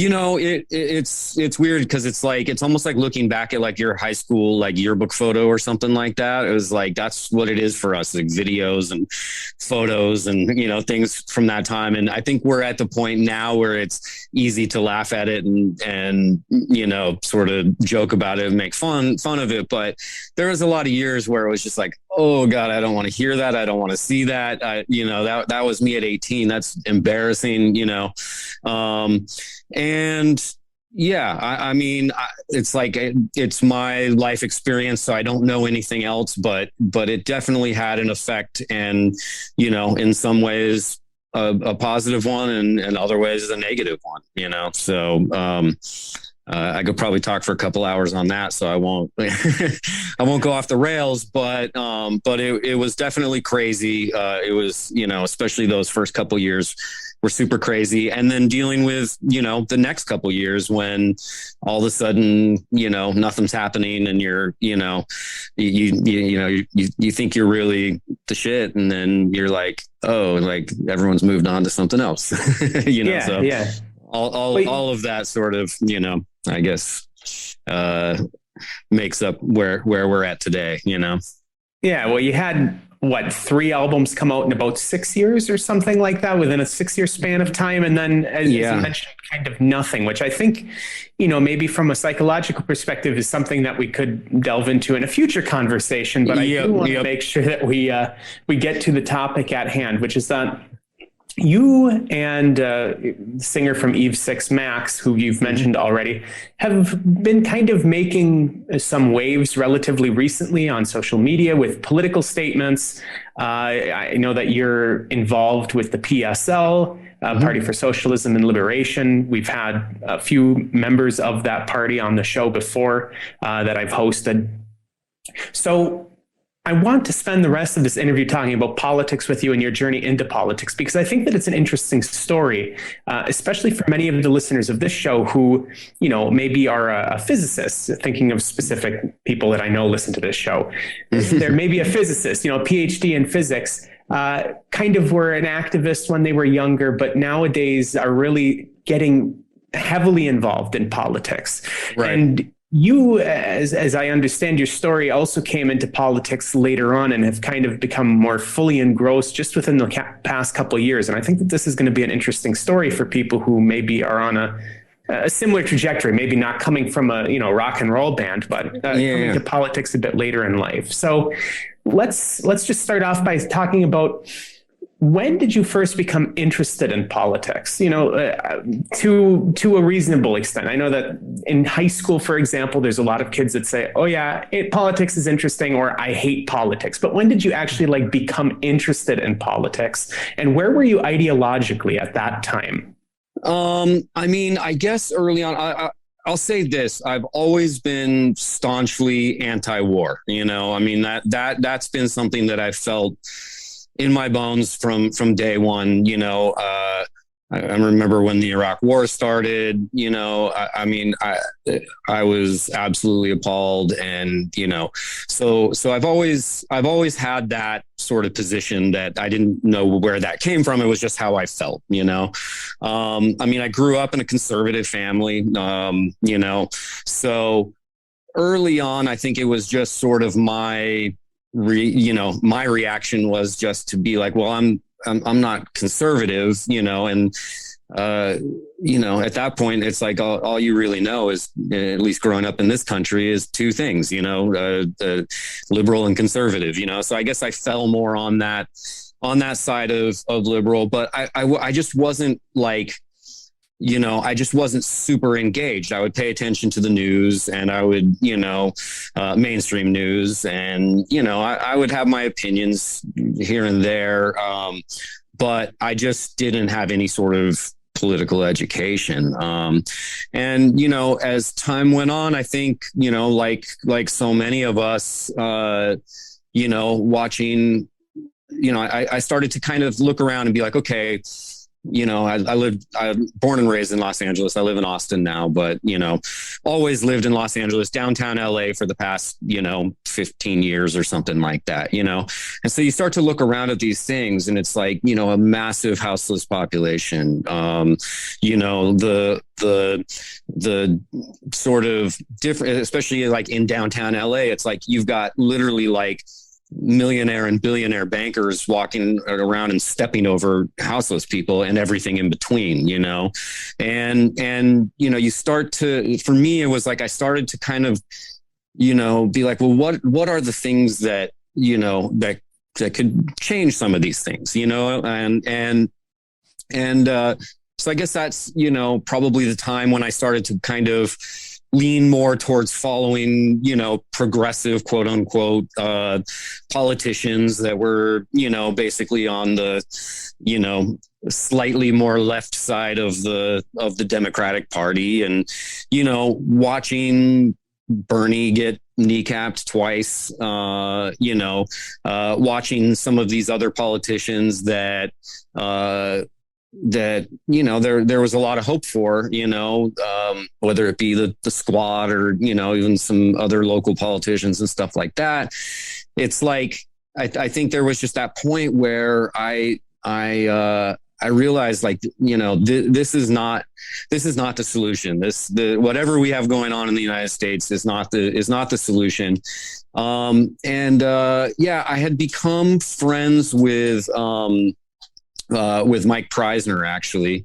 I had listened to, I'm a big fan of Empire Files, and have subsequently become friends with Abby as well. But I actually kind of got into his other podcast, Eyes Left. And we had connected, I think through Twitter even. And he was like a fan of the band, and I was a fan of his podcast and, where he came from. And so we became friends, and that's how I got introduced to the PSL. And, I think it was just that final moment of, like, a combination of things in the last couple of years. It was, just watching Bernie get completely kneecapped once again, and everything else, the uprisings of last summer, all the different things that have happened, and then, COVID and, everything else. And, so I was just, one day it was just like, okay, like I want to lean into this, into the socialism thing. And so I started, doing stuff with PSL, and it was like, one of the first things I did educationally was a study of, State and Revolution. And, that, I think, which is Lenin's famous work, I should mention for the listeners who are unaware. Yeah. And I think that was the first time where I really understood, like, the true definition of socialism. It's like, you can, look at Bernie and call him a socialist, and it's like, there's a democratic socialist, I guess, but these were things that I just didn't have the theory, and so that's a big part of what I really enjoy about the work I've been doing in PSL, is that it's just, not only are they out in the streets and doing things, but there, is also a very good, educational side of it. And so it's just been, for me, it's just been learning everything I can in the past couple of years.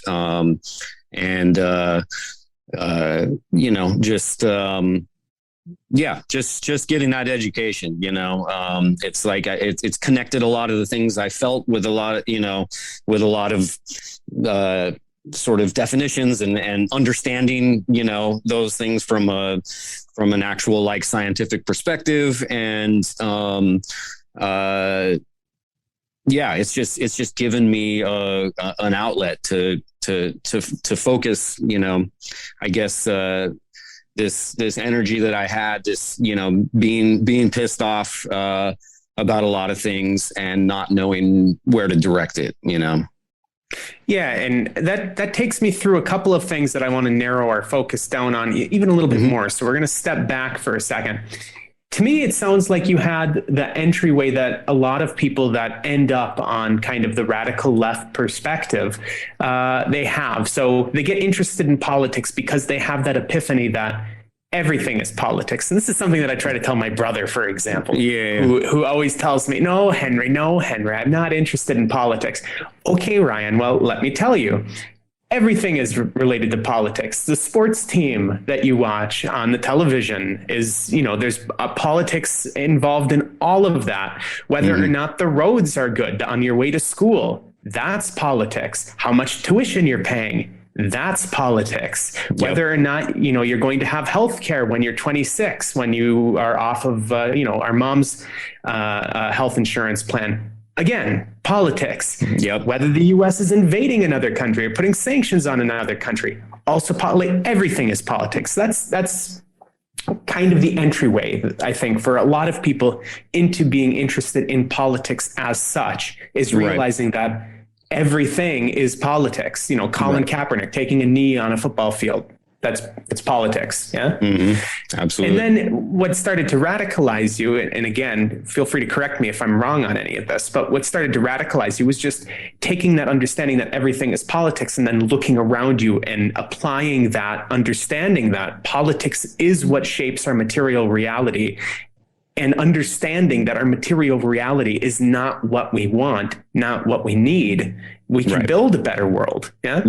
Right. So if I'm understanding all of that correctly, then I want to just turn to, you mentioned Mike Preisner, you mentioned, some more progressive media, and of course, State and Revolution, which I recommend everybody to check out. It's not as hard of a read as you think that it is. A lot of people are turned off by old texts. It's not hard. But is there any other maybe influences on you that really kind of pushed you to the left beyond just kind of observing the material reality, pushing you to the left? Were there any authors of books? Were there any news outlets in particular, in addition to, Preisner and State and Revolution and anything else that we mentioned already? Yeah, I mean, I've definitely in the last few years been very into, I think this is actually sort of how we started going back and forth on Twitter, but, the more like actual news and educational shows and podcasts and stuff like that. So, Rev Left, Brett, that was a huge one for me.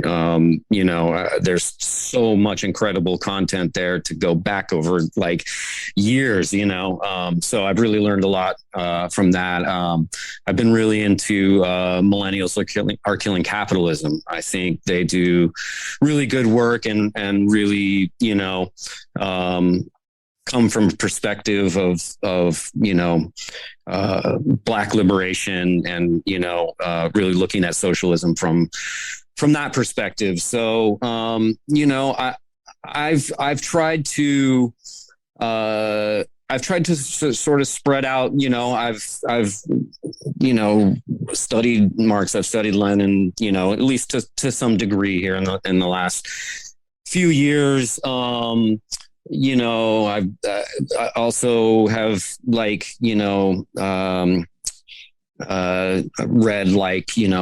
Black Jacobins, other more, international, more current than Marx and Engels and Lenin, Blood in My Eye, how Europe underdeveloped Africa, like a lot of these kinds of things have been, been stuff that I've been spending time with, the Assata Shakur biography, like incredible. I was actually driving to Texas and listened to that as an audiobook, like from beginning to end without stopping, and just incredible, an incredible story, and eye-opening and educational, all that kind of stuff. So I don't know. I don't know exactly where I find everything. I just sort of, beyond maybe stuff I'm doing with PSL, like, again, their educational program is great, and their, Liberation News and Liberation School, and, a lot of the other things that, folks are involved in, BT Newsroom and the Socialist Program and, things like that. I spend time with too. So I don't know. I've just been soaking it in the last couple of years. I guess I'm still in that, I think you're probably always in an educational phase, but it's like I've just been like soaking it in as much as I can. And, but I'm definitely very much a baby socialist, a baby communist still. Yeah, well, since you mentioned Rev Left, I'll just get the obligatory plug for Guerrilla History in here, and say that in the episode that will be dropping next Friday, which is whatever the date is next Friday, at the end we have a little shout out for you and for Eve Six at the end. Brett is a big fan of the band. Nice. Didn't know that before. I didn't. I've never had any interactions with him. I'm just a fan, and also have I found out about Guerrilla History obviously through Rev Left, and I've been listening to that since those first couple episodes. So it's you'll see awesome. At the end of this next one. You'll see at the end. We have a little shout out for you, and Brett is a big fan. Awesome. Be assured. Awesome. So let's continue on, and So now you've talked about political education, but I know that you also do activism. You do some political work. I know that you do some work with, I believe it's the Union of Musicians and Allied Workers or Associated Workers. You got it. Allied Workers. Allied. Yeah. Okay. So I'm curious of when you took that step from being in the, well, I'm interested in politics phase to, well, now I'm interested in political education and want to kind of fully immerse myself into it. But then that final step of actually applying that political education that you had into doing things in the community, doing things in the real world with that. Yeah. I guess it all, once I sort of joined the party, it was like, that was my introduction into really, showing up to protests, showing up to, being out in the streets and really doing direct action. I joined not long before, the uprisings last year. So, it was just, especially since, I'm so used to traveling all the time, and being able to, to actually, be just in LA for an extended period of time and be forced to, be quarantined, I think, and then the uprisings happened. I think, it really, I was out in the streets every single day and met more people and learned, learn tactics. The UMA actually started at the beginning of the pandemic as well. It was it started as a group of musicians who were, sort of trying to push Congress to pass the unemployment benefits for self-employed people, because that's, what we all are. And so that was sort of how that group got together, was through that. And then it was like, there are other musicians unions. There's AFM, there are some other things in this way, but, there isn't really a union for like, I guess, if you're going to be in AFM, it really caters more to like, if you're like in a symphony, or like you're like a hired musician,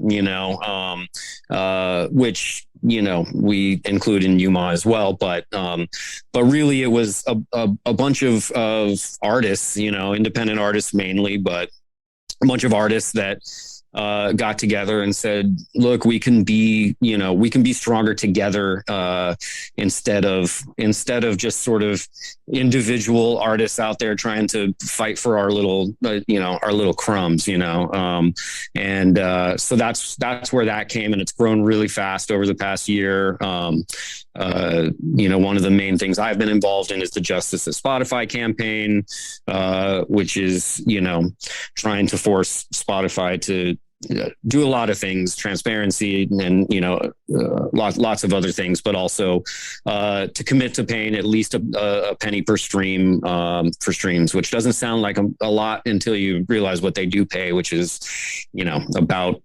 0.0037 cents per stream, and it's not even like that, John. I saw a breakdown of their payout scheme, and it's the algorithm that they use is loaded in a way that the people that get a lot of streams get proportionally more per stream than the people who get very little streams, which seems right, kind of the opposite of what you would want in a just world where, until you make it big, you actually can't make money. But then once you make it big, you're making just truckloads of money. It was a very, very strange algorithm that they were using. Yeah, it's definitely that sort of, the people with the most streams make the most money, which I guess seems obvious, but, the way they do their accounting is very screwy, and there's a lot of deals with major labels, and there's so many different ways that artists are exploited, from touring to streaming to labels to on down the line. So that's what we're trying to do, and is sort of, sort of come together and have sort of because even people that you look at as being quote unquote successful artists, it's like they're still getting screwed, even the most successful, they're still getting screwed in one way or another.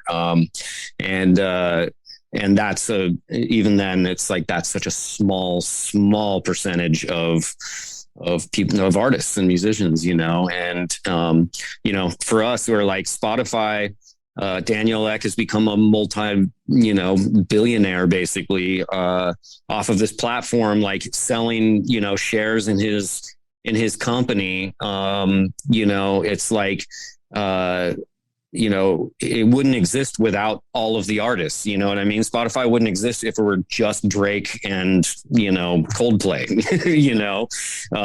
it's like, the appeal is that they have everything. And so he's getting rich off of everyone else's labor as far as we're concerned. And, we are trying to demand that we actually get the benefits from the hard work that we put in to make music and release it and all that kind of stuff. Well, John, I've got 2 questions left for you, and we've got about 4 minutes left. So this is kind of the speed round for these last 2 questions. And I'll start with this one because it kind of does flow from the last conversation, or the last answer that you had, which is what political topics or what political actions are you looking at right now? What things are you really keeping a close eye on these days in terms of maybe things that you are being educated about or things that you want to take action on? What are the things that you're looking at? Yeah. Locally, I've been, involved in, a lot of like, eviction type stuff, cancel the rents, campaign, blocking eviction courts, those kinds of things. But beyond that for me is just really taking on US imperialism, like that is, I don't know, on a day-to-day level, what kind of effect I can have on that, but that's the thing that concerns me the most, whether it's, destruction of different countries, whether it's, backing, the, Israeli Palestinian, apartheid regime, like, whether it is, sanctions on other countries, just, all over the world. The United States is just plundering and I think that it's to me that's one of the, if we hope to ever see socialism in the United States, there is no achieving that without taking on U.S. hegemony and imperialism. So that's the kind of stuff that keeps me up at night. And then just very briefly, final question. And this is a question that I try to ask to everyone who comes to the show and has an affiliation with a party outside of the duopoly that we are generally exposed to in the United States. And that would be this. So we've talked about the PSL a bit off and on over the course of the interview. What was it that first brought you into that party, and what made you feel at home with them? Well, I guess, originally right off the bat was just a direct connection of getting to know people in the party. But beyond that, it was sort of the combination of the, it wasn't just like, send us $20 and we'll, you're a member. It was like, it was the combination of political education and direct action, and I was looking for both of those things, and so yeah, I think it was a combination of those two things. Just I wanted to learn, and I also wanted to do, whatever I can, however small of a difference it may make. I wanted to actually do something, Excellent. I really enjoyed the conversation, John. Hopefully we can delve into some of those other issues that we kind of touched on but didn't really get into, particularly early on, in a future conversation. Absolutely. Briefly, can you tell the listeners how they can find you on social media or anything that you want to direct them to? Yeah, I'm on Twitter at John Siebels, JONSIEBELS. Eve6 at Eve6 on Twitter is not me posting. That's Max, but always an interesting and fun follow. You can go to eve6.com. We've got put out an EP last year. We've got more stuff. We got a whole nother 10 songs we're going to start working on releasing. And, these days we just do it how we want to do it and put it out when we want to put it out. It's actually been super fulfilling. So keep an eye out for new Eve6 music. And that's about it. I'm looking forward to the new stuff that's going to be coming out, and maybe we can get you to do some political related tunes at some point in the near future. I've had a bunch of ideas for things that would make good songs that nobody has, not I know of, nobody has ever tried to make songs about. Right. Not that I'm a musician, but I think that we should try to work with some of the things that we could try to expose people to in a different way. Absolutely. And listeners, for me, you can just check out Guerrilla History if you want to find more of what I'm up to beyond what I do on this show. So back to you, David. It's time right now for the David Feldman Show.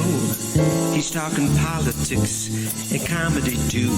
He'll tell a dirty joke if you want him to. He's just a lefty from way back. He's a union man with an Emmy for writing. Someday he's mad and he feels like fighting.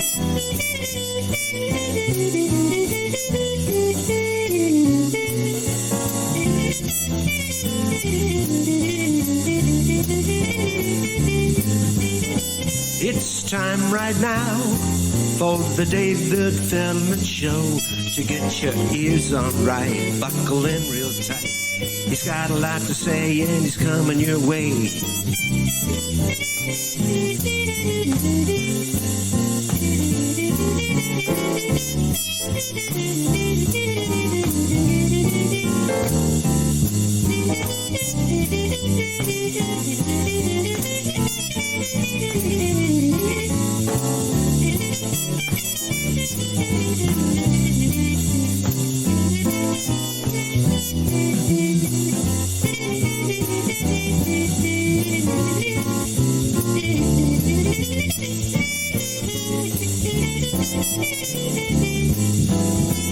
It's time right now for the David Feldman Show. So get your ears on right and buckle in real tight. He's got a lot to say and he's coming. From New York, from beautiful Bayville on the glorious Gold Coast of Long Island's North Shore, let's welcome our old friend, Jackie the Joke Man Martling. You'll love Jackie's autobiography, The Joke Man, Bow to Stern. The syllables leap right off the page. Follow Jackie on Twitter at Jackie Martling. Jokes every day at 4:20 p.m. International Marijuana Time. Personalized videos. Go to cameo.com/Jackie Martling. Laughs 24/7. Call Jackie's dirty joke line. Use your finger. Call 516-922-WINE for more show information. Go to jokeland.com. Hello there, Jackie. Mommy, what are hemorrhoids? Shut up and keep sanding.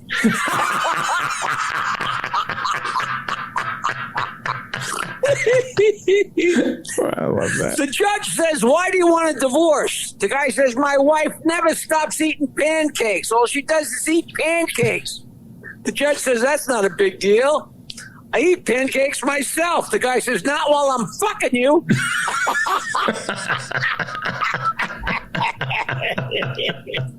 Hey, what's bigotry? What is bigotry? That's an Italian redwood. That's the bigotry. So the guy says to the bartender, man, whoa, did I meet an ugly woman last night? The bartender says, that bad, huh? The guy says, are you kidding? She's so ugly when she was born, the doctor slapped God.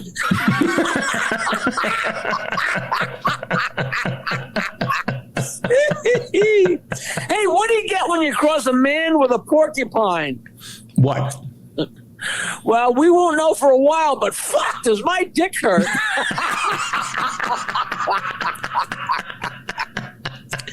So an old couple's at the doctor, and the old guy says, Doc, we just met a few weeks ago, and we're getting on in years, you know. And, would you please watch us and tell us if we're making love properly?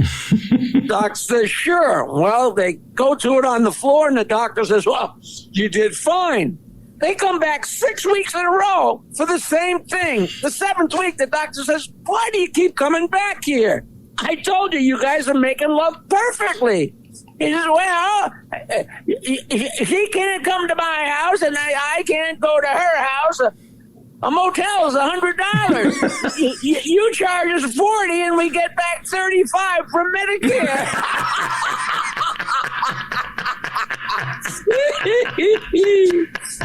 All right, which of these doesn't belong? AIDS, herpes, gonorrhea, and a timeshare. A timeshare? No, gonorrhea. You can get rid of gonorrhea.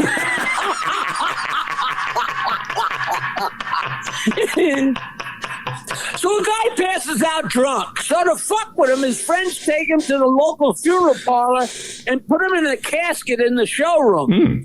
He starts to come to, and he says, if I'm still alive, why am I in this thing? And if I'm dead, how come I have to take a leak?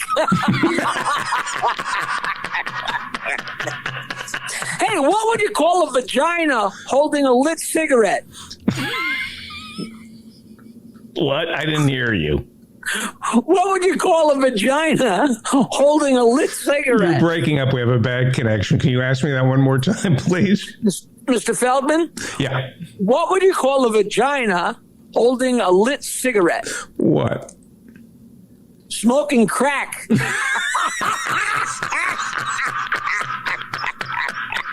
All right, here you go. So a minister gets a set of false teeth.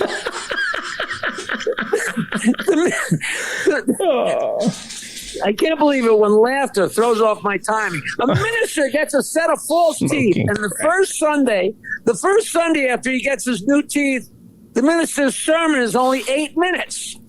The next Sunday, after he's been talking for an hour and 45 minutes, a guy from the congregation goes up, drags him off, and he says, what the hell's going on, Rev? The minister says, well, the first Sunday with my new teeth, my gums hurt so bad I could hardly talk. And today, I put in my wife's teeth by accident.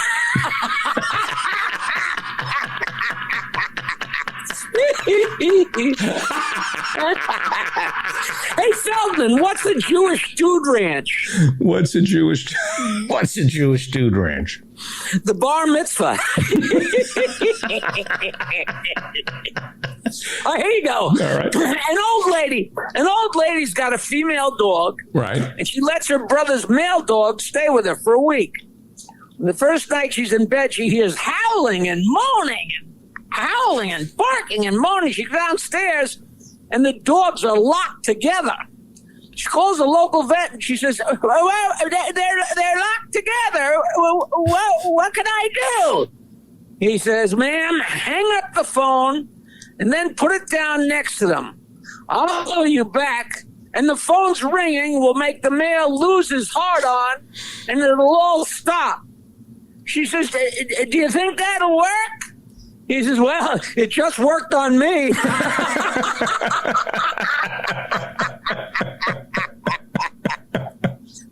So a guy says to the bartender, yesterday I got caught jerking off to a National Geographic magazine. I had to beg the receptionist not to tell my dentist.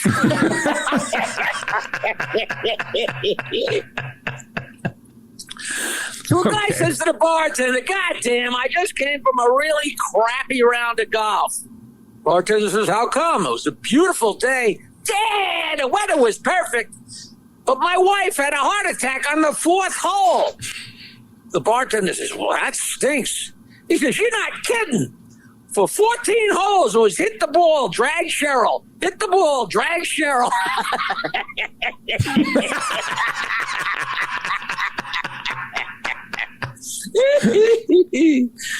So a couple sits at the bar.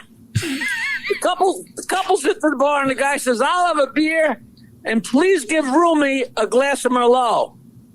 Bartender says, so you two live together? She says, no, he calls me Rumi because I have a massive pussy. Oh, be nice. Be nice, Jackie. These are good people. Massive.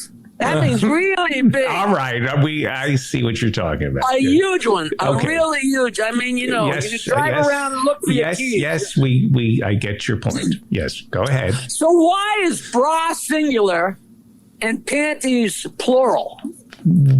I think why? For the same reason that when you take a shit, you actually leave one. All right.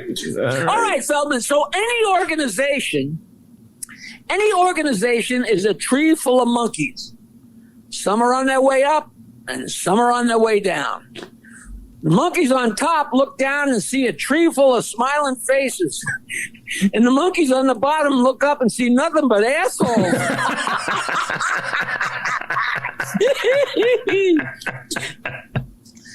So a lady says to her single daughter, I found a carrot under your pillow. Her daughter says, the truth is, Mom, for the past few weeks, that carrot's been my husband. Her mother says, well, now you're a widow because the carrot went into tonight's stew.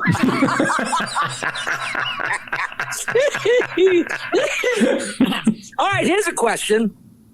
What's 8 pages long and worth a lot of money on eBay? 8 pages long and worth a lot of money on eBay. What? Michael J. Fox's autograph. Oh, come on. Come on. We can't laugh at that. No, you can't. What's the difference between Neil Armstrong and Michael Jackson? What? Neil Armstrong was the first man to walk on the moon, and Michael Jackson liked to fuck little boys in the ass. Let me write that one down. Here's a question. Yes, sir. It's not exactly more of a statement. Okay. A friendly German. Yes. A brave Frenchman. Yes.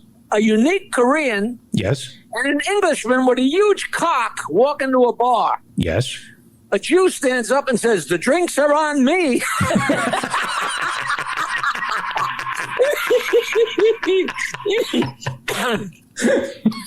So a guy sees an ad in the newspaper.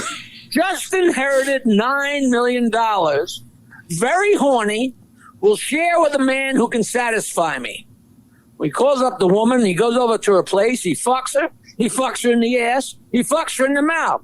Fucks her in the ass, fucks her in the mouth, repeats and repeats again and again and again. After 8 hours, he rolls off her and he says, whoa. She says, are we going to fuck or are you going to yak?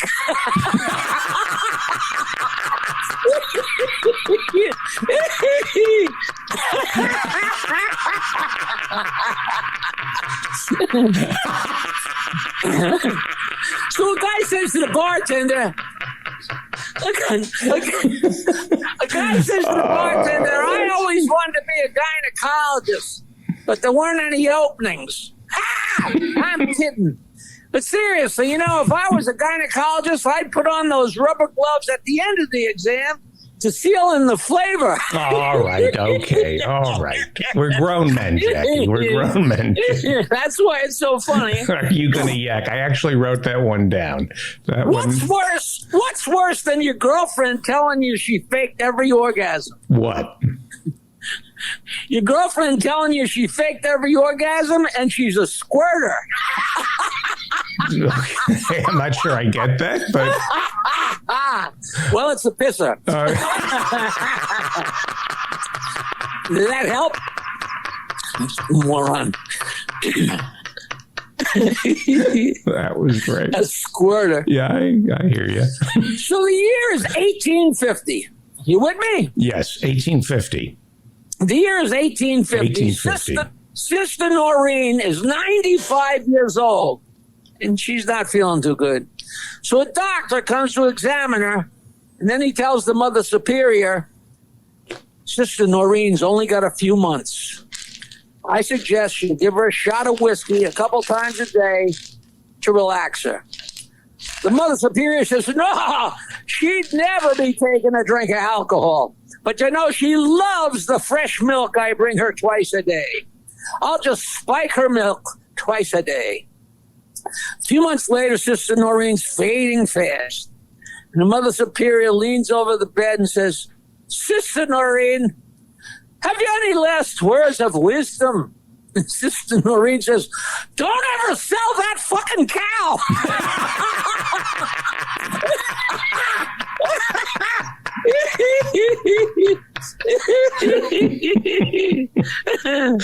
So a woman with a crew cut is sitting in the psychiatrist's office wearing a three-piece suit, and she's got a dildo sticking out of her lapel pocket. He says, so you claim you're not a lesbian. Then how do you explain the crew cut, the three-piece suit, and that huge dildo? She says, that's your job.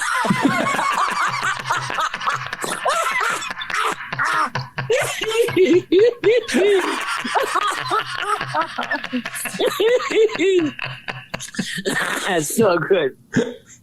So a guy says to a girl on the elevator, where are you going? She says, the 12th floor.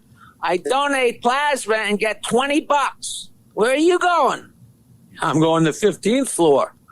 I donate sperm and I get 150 every time. Next time they meet in the elevator, he says, going to the 12th floor? He notices that her cheeks are bulging and she shakes her head no and flashes five fingers 3 times. So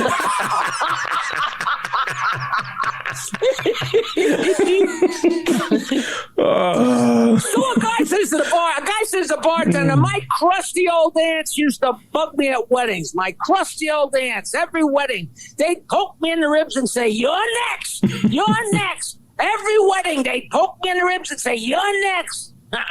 But they finally stopped. The bartender says, why'd they stop? He says, I started doing the same thing to them at funerals. I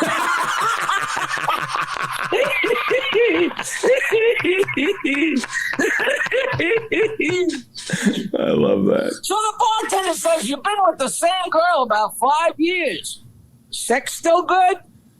The guy says, well, I stopped fucking her in the ass. The bartender says, why? He says, every night it was the same shit.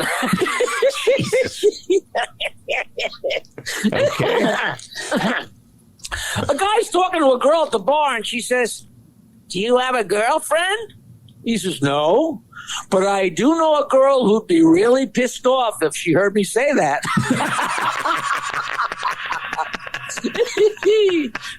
Hey, what's the difference between an orange and an orphan? What? An orange gets picked. Oh, too funny. I can't laugh at that, but that's funny. Good. You're a good man. That's funny. I like that. So a guy says to the bartender, today I was on the bus thinking about a college girl eating my ass, and I got a huge hard on. I didn't want to call attention, but it was throbbing like a bastard. So I put my hand in my pocket and tried pulling my cock to the side. I put my hand in my pocket, tried to pull my cock to the side so nobody noticed. And then I got off the bus at the next stop. And I just stood there for about 20 minutes, waiting for my cock to go soft. I'm sure the people on the bus must have been thinking, what the fuck is this driver up to?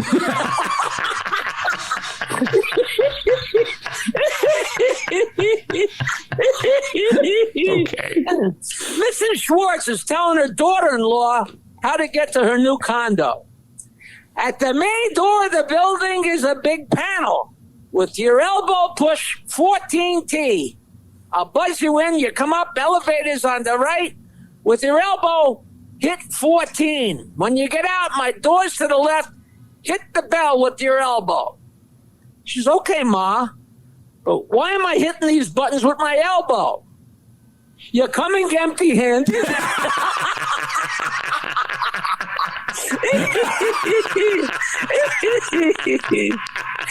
when do you know your grandparents are going deaf? How?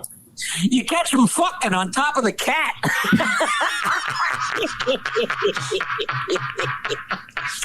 All right, so a guy's wife takes him to a strip club for his birthday. Yeah. The doorman says, hey, Eddie, how you doing? Have you been here before? He says, no, that guy's in my bowling league. They sit down, a waitress comes over, hands Eddie a Budweiser and says, I figure the usual, Eddie. His wife says, how'd she know you drink Budweiser? She's a waitress at the golf club. Then a stripper comes over and rubs herself all over him and says, your favorite table dance, sweetie? Well, Eddie's wife runs out of the club. She gets into a cab. He runs out and jumps in next to her. And she's screaming and cursing and freaking out at him. The cabbie turns and says, geez, Eddie, you sure picked yourself a real cunt this time.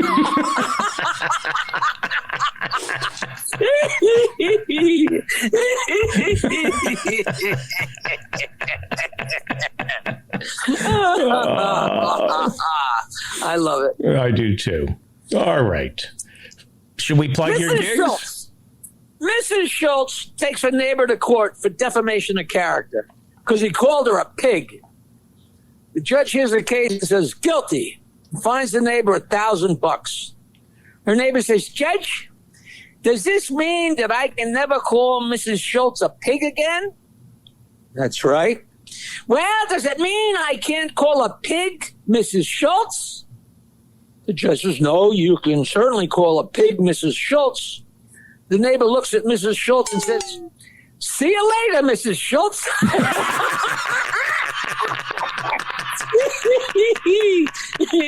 Hey, you'll love Jackie's autobiography, The Joke Man Bow to Stern.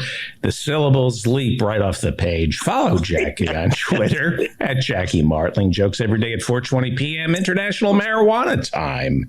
For personalized videos, go to cameo.com.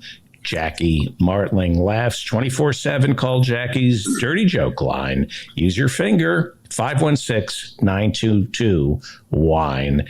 All joke information, go to jokeland.com. So a guy says to the bartender, my wife was in the bathtub last night, and she told me she was going to leave me because I'm inconsiderate and I don't give her enough alone time. I got so pissed off, I almost forgot to wipe my ass.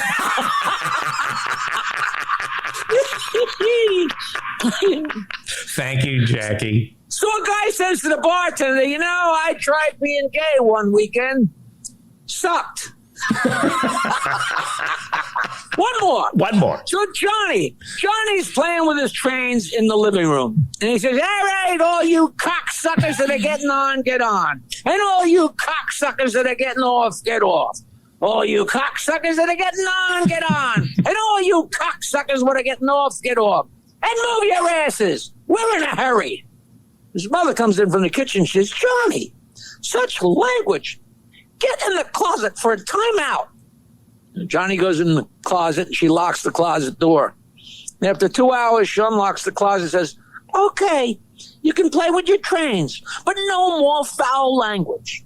She goes back to the kitchen and Johnny says, folks, put your luggage up on the rack, take your seats, and we'll be on our way. And if any of you cocksuckers has a problem with the train running late, blame it on the twat in the kitchen.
Welcome back. You're listening to The David Feldman Show, davidfeldmanshow.com. Coming up, I hope, the professors and Marianne and Professor Harvey J.K. and Alan Minsky. Let us now go to the newsroom, I hope, where... Hello, Jacob, sir. Hello, you look wonderful tonight. Well, thank you. I appreciate it. You're breaking up a little. Earlier in the show, you mentioned that you had created a new fetish in NIMBY. Yes, let's keep it. Yeah, we have to. Yeah, go ahead. I'm a Feldman historian. Yes, and I'm here to tell the audience that there is nothing new in the Feldoverse about neuro-intensified masturbatory belt yanking. This goes back to the earliest of podcasts. I don't remember this. You don't about the intensifying your orgasms with a belt? We have the professors coming up. You did it too well. Here we go. Yeah. Are you talking about, was this with Eddie and Jim? No. Your probably most famous joke you mentioned over and over again on your first 5 podcasts, that you heighten your orgasms with a leather belt. Right. It was during the first financial crisis. Right. This was in 2009. I said, we're doing a lot of belt tightening around my house. Yes. And now it was one, I'm trying to cleanse the palate right now because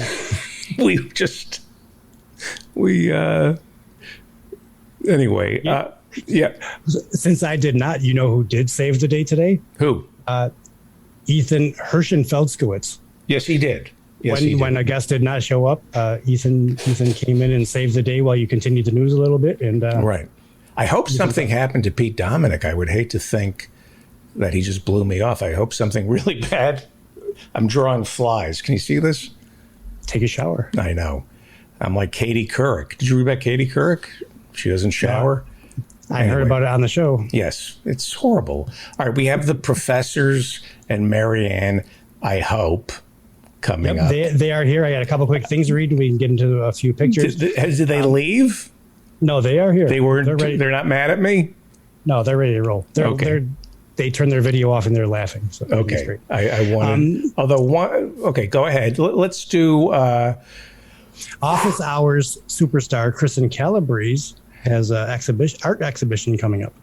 Wow. We saw her this past Office Hours for the first time in several months. Yeah. Where she was drawing that awesome skeletal figure, but she has a show coming up in LA that's entitled How Things Feel. And we're just receiving information. She's working with the gallery on ironing out the details. And in the next show or two, I'll be releasing more information about how you can check that out. Next, we have Valley Vox Theater's on hiatus. They're renovating the theater and taking some downtime to think about what they learned during their successful Sin Femme Summer series. Mm-hmm. And they'll be back with a Halloween Spooktacular on Saturday the 23rd. There'll be a costume contest. There's going to be prizes and a VIP pass to contest. So you can check them out at Valley Vox on Twitter or email them at valleyvoxtheater@gmail.com. Their theater, they spell it with an R-E at the end. Oh, very fancy. Super fancy. Yeah. We have a few pictures. Did you get them from earlier? Yes, I did. Let's see here. If I'm going to do it old school. Do you see this? Whoa. Is that nice? You're doing great. Hang on. We have the Senate passes short-term debt limit extension. This is from CNN. And the Senate voted to extend the nation's debt limit through early December after Democrats and Republicans reached a deal to avert a government default. So they've raised the debt ceiling till December. That's kind of good news. Hello. Whoa. This is Glenn Kostick's Fingerling Potatoes. And you live near the Finger Lakes. I do live near the Finger Lakes, and I've taken a vacation there in the last year or so. When I didn't have Wi-Fi, which was annoying. Yeah, no, that's good. But this is fingerling potatoes with bay and rosemary. On a cast iron skillet, I might add. Yep. Beautiful. And I finally figured out how to clean my cast iron skillet. You Googled it? No, I just have and I know people are going to be offended. I just boil water in it. I just pour water into it, and then I bring the water to a boil, and it gets rid of all the stuff that's stuck to it. And I know the flavor disappears. I know that, but that's not the right way to do it. Doing that after each cooking isn't a bad thing, but eventually the seasoning of the pan wears out, so you have to re-season it. That's all. Still be. Yeah, you know what? The seasoning of the pan doesn't float my yacht. It's okay. Yeah, but is that a good way to clean it? I just figured it out one night. Well, that's a good way to clean many pans where there's stuck on residue or you don't want to stretch the surface. Is just to boil some water in it, and it kind of flakes off more easily. Right. But with cast iron, you have to have a layer of oil on it. So you get it hot, put oil on it, barely any, wipe it out, and then put it in the oven on high heat for a little while and bake it a little more, and then you're good to go. Those fingerlings look. I know who drew this. This is amazing. He just is amazing. Yep, this is from a listener and beloved friend of the show, Lane Hewitt, who was in a pilot, and he's a big lover of planes and a great artist. And this is one he came up with, and he posted this a week or two ago on his Facebook. And this is a Mossy MK VIB Night Fighter, and he's working in chalk here. Amazing. Yeah. Boy, Tom Weber just opened up a vein in our community. Yep, and the next couple of pictures But he didn't do a show last night. Correct. He had to cancel it for some reason. I saw the notification pop up, but I don't know off the top of my head what it was. Right. And if you would like to sit, we have to figure out a way to get people to join us for Tom Weber. What's the best way to do it? Just join us on office hours and then join Discord? Coming to office hours is like the hub of all these extra Feldo experiences that are branching off. People should come to office hours. You will meet some extraordinary teachers and musicians and funny people. You can show your face, hide your face, lurk. We start at 8 p.m. Eastern. I'm there for the first hour. I field your questions, take your compliments. That's, the first hour. My listeners just cannot wait to tell me how much they love the show. They have no complaints, no criticism. And then after an hour, I cannot accept this much praise. We move on to Lane and professors and I'll read the schedule later. But everybody should come to office hours. Just go to my website, hit attend office hours, and meet better people. You will meet great people. Look at Tom Weber. You mentioned, you don't even have to participate. You can just keep your video and microphone off. Yeah, that's right. You'll never see it again. It's live, and that's it. Yeah, it's live, and I do that. I stick around, and then I go into the other room, and I listen on my iPad. It's great. It's casual. Boy, this is something Tom Weber did, but he cleaned it up, and it's amazing.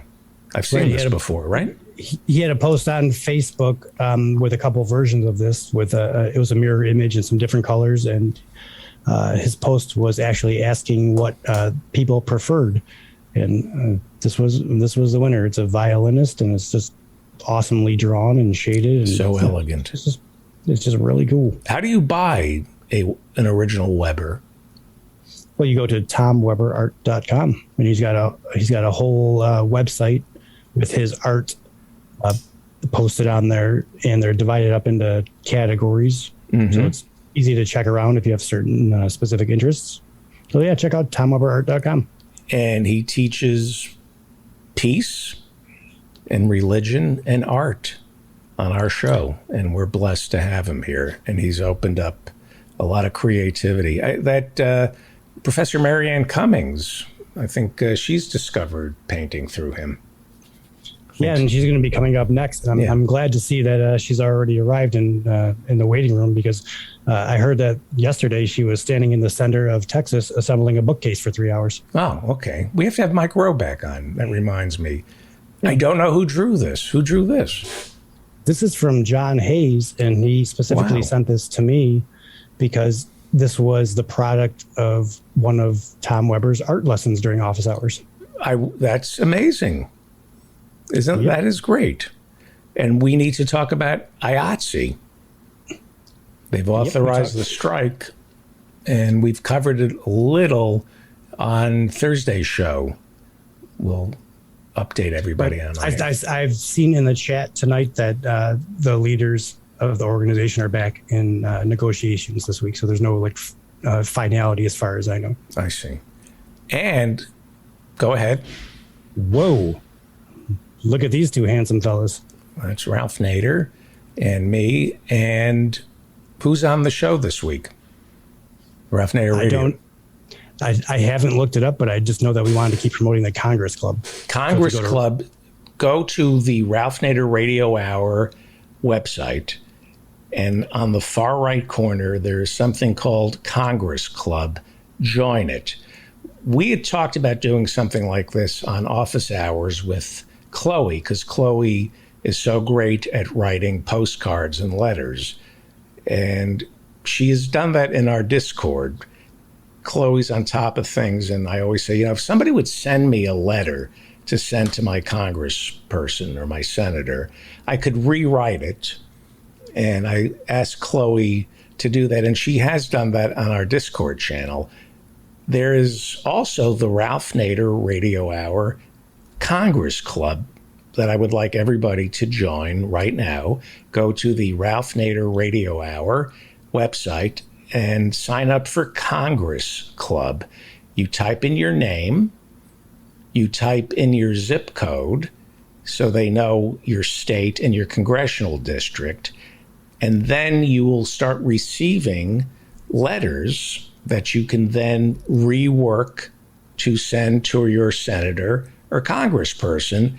And there's nothing better than a letter whose outline has been given to you by Ralph Nader, so you know exactly what to say and what to do. So go to the Ralph Nader Radio Hour website right now, or nader.org, and sign up for Ralph's newsletter, but also sign up for Congress Club. And if you are a member of Congress Club, you will be invited to an event a week from this Sunday where Steve Scroven, yours truly, and Ralph Nader will be holding a town hall with Ralph Nader. How exciting is that? To discuss Congress Club and how to communicate with your representatives.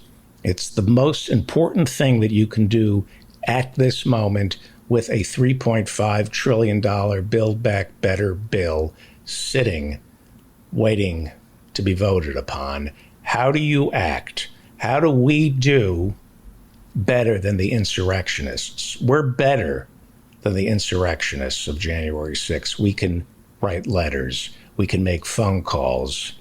That's how you affect change. So sign up for Congress Club. Learn how to express yourself and write letters and call your Congress people, your senators. There is no change in America unless Congress acts on it. It ends with Congress. There's grassroots, there's protests, but it ends with laws that are passed. Nothing happens unless Congress makes it happen. The Civil Rights Act of 64 and 65, the Clean Water Act, the Environmental Protection Agency, OSHA. Everything that happens in your life flows from Congress. And you know who understands that?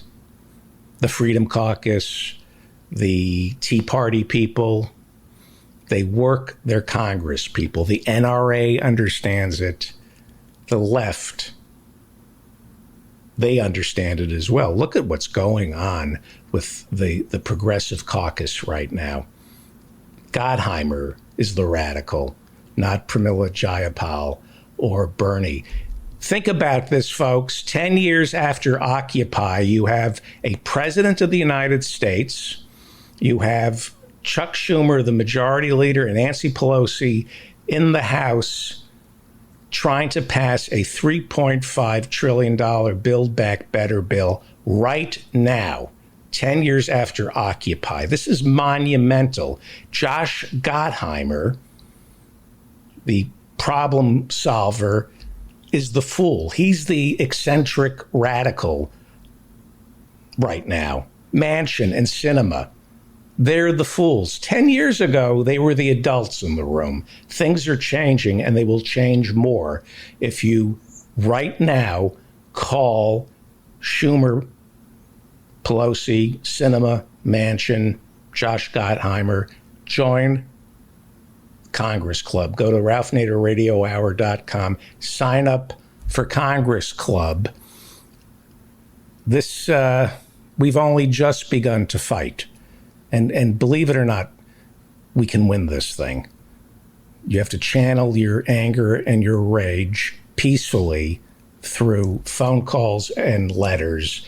That's how you move mountains, not through insurrection, not through spreading feces on the walls of Congress. No matter how much you want to do that, that's not how you get things done. What about on a glass table? That's a whole different thing. Thank you, Dan Frankenberger. It's been several months. It's been so. Give to St. Jude's. That's everybody. I don't promote charities, but I do promote St. Jude's. And let me bring in the professors and Mary Ann. I don't know if they're mad at me or not. Okay. Hi. Is everybody okay with me? Sure thing, In what sense, David? Huh? In what sense, David? I've cleansed the palate, right? There's been enough distance between some of what.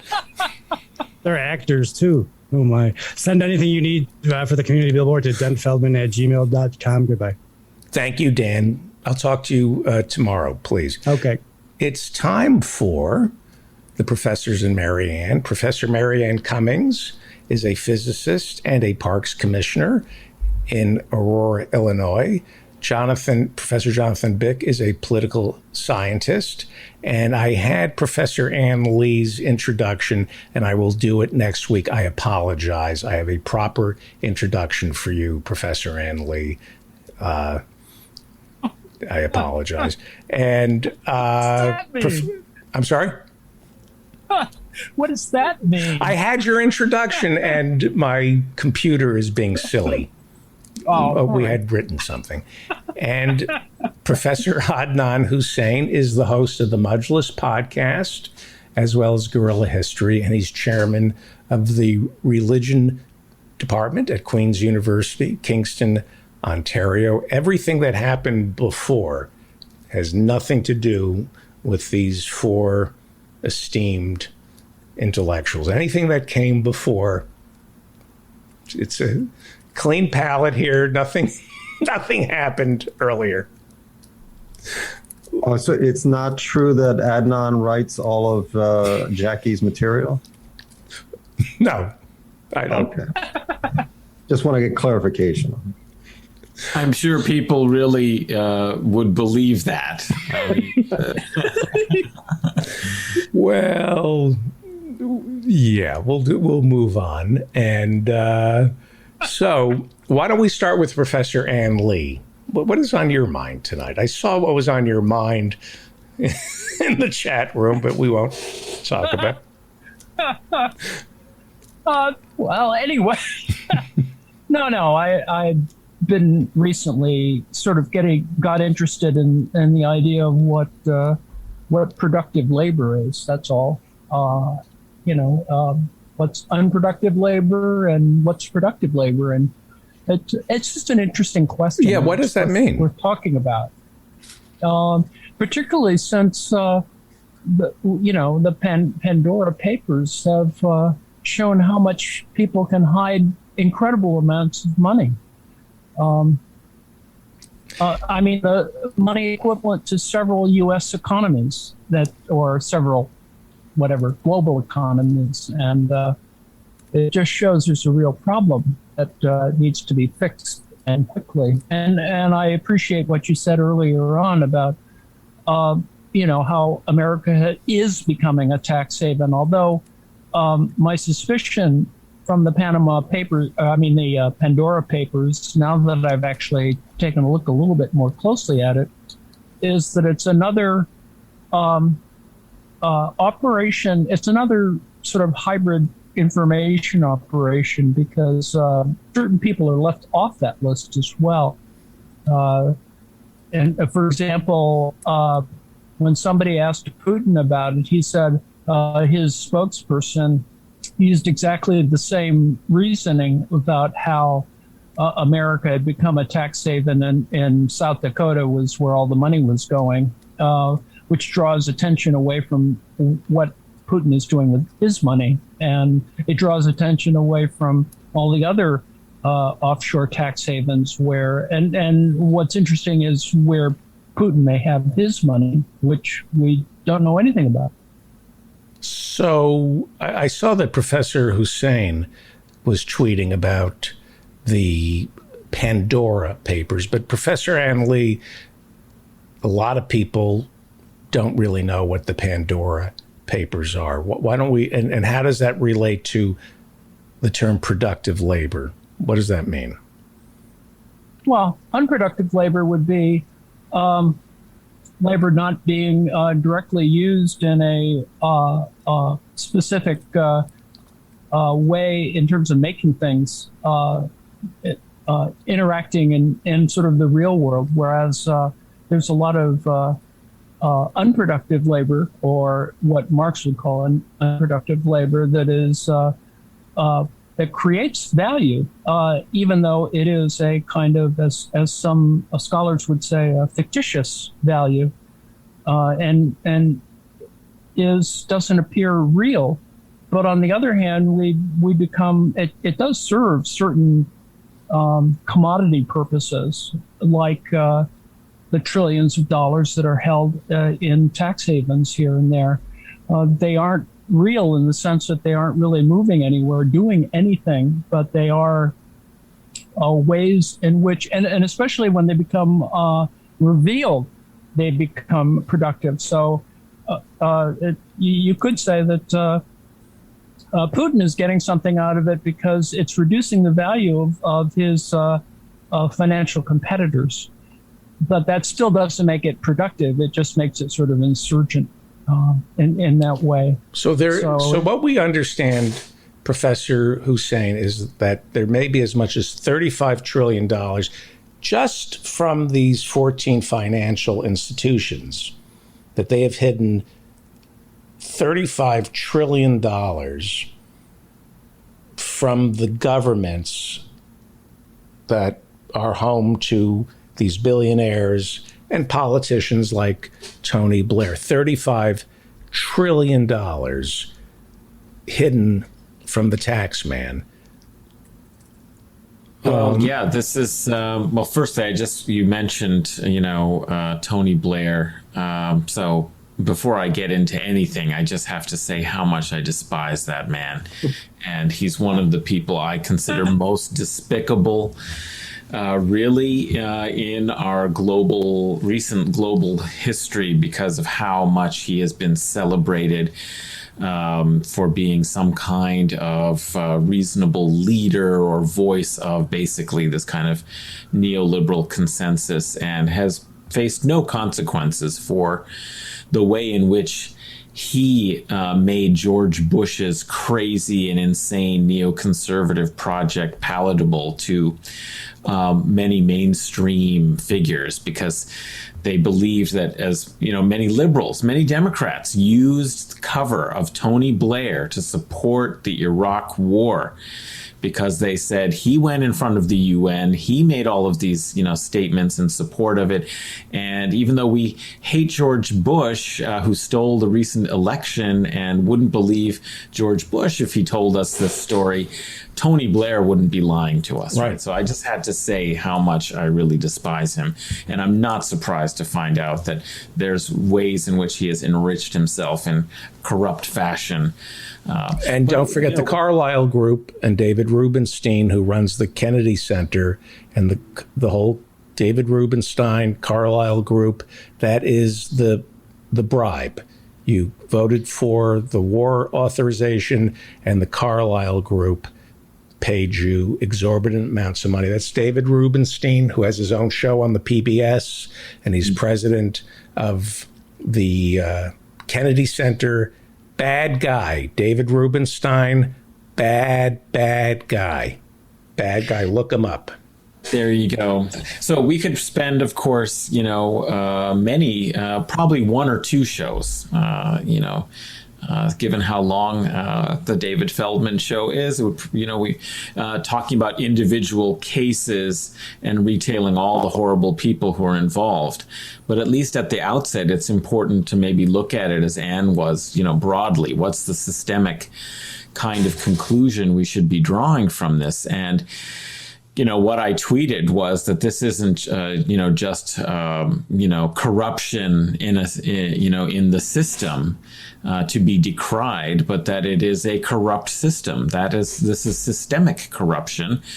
And subsequently, today or earlier today, George Monbiot, who I think is a very fine columnist at The Guardian, both on matters of war, peace, and international law on the one hand, and on the environment in particular, and likes to see the connections between these things, published a very interesting piece in The Guardian about how trashing the planet and hiding the money isn't a perversion of capitalism. It is capitalism. That's what it's all about. That's what it's been founded upon from the very beginning. And he uses some appropriate history to talk about the Portuguese colonization of Madeira in 1420, this island that they felled the forests. Madeira means wood in Portuguese, apparently, and then created this kind of blank space in which they could reorient the economy entirely around sugarcane production with enslaved labor, right? So they kind of created this, horrible sort of system. But I think that's the main point, is to say these are not just individual bad actors. They are people who are working within an entire legal regime and system of global finance capitalism that enables and in fact necessitates these kinds of exploitation, expropriation, and then hiding away the money. Now, you mentioned that that it was to avoid taxes. And of course, that is true in many jurisdictions in many ways, is to use these spaces within the global financial architecture to evade government taxation and government levies and control. But we also have discovered that there are a number of leaders of countries that are doing this and using this as well. And that raises a very interesting question. If they have autocratic power, like, say, the King of Jordan, what's the purpose or the reason for hiding wealth that is being drained out of the country when, according to the laws of Jordan, the king doesn't pay any taxes, right? So it's more than just tax avoidance in some ways.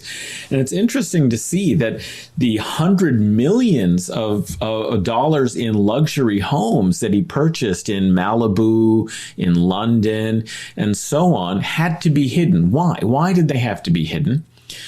In part, it is because after the 2011 wave of, Arab protests, pressure on the governing elite was greater. Jordan is a very poor country. it doesn't have the oil wealth of those Gulf monarchies. So it's a monarchy, but it's not like the Gulf monarchies that have all of this extra revenue coming from the exploitation of oil.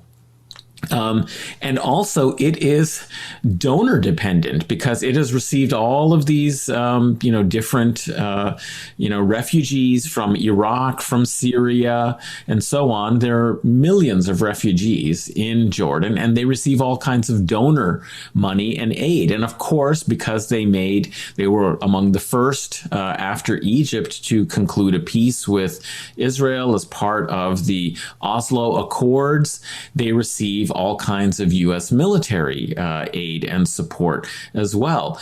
So why might, the king have to hide this wealth? Is because not only are the people intolerant in some ways of that kind of corrupt misuse of their funds, but the donor community is really finds this embarrassing, so that's who he's probably responding to most, is trying to hide the fact that he's siphoning off all kinds of money for a lavish, lifestyle, in part to escape. If he ever needs to escape, the country, he's got to have places to go. He has to have offshore, sources of funds. He's not very popular in many ways in the country. He doesn't really speak Arabic properly. I mean, he was raised outside of the country. He has a sort of thick accent. He's a very stiff and wooden character. His uncle was much more popular than him and Prince Hassan, and he was the one who really was supposed to inherit, but it was a almost deathbed change in succession policy. And Hassan actually, very interestingly, was very pro-Palestinian, had a kind of anti-imperialist sort of analysis. I mean, he wasn't some flamethrower. Obviously, he is a royal in the Hashemite kingdom of Jordan, but he was regarded as much more friendly to popular social concerns. He was an intellectual. He patronized the universities, arts, and so on. He would have gone in a very different direction. Whereas King Abdullah is, somebody who was trained at Sandhurst.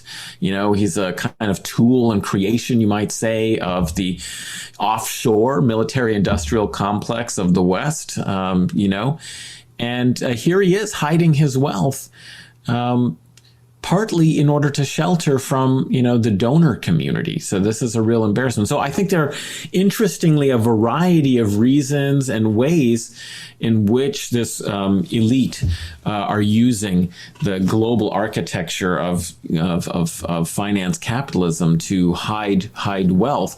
And this is something that is systemic. It's necessary. If you have money, you're kind of, almost required, like you have lawyers and accountants who tell you, you've got to make these sound investments and protect your money and so on.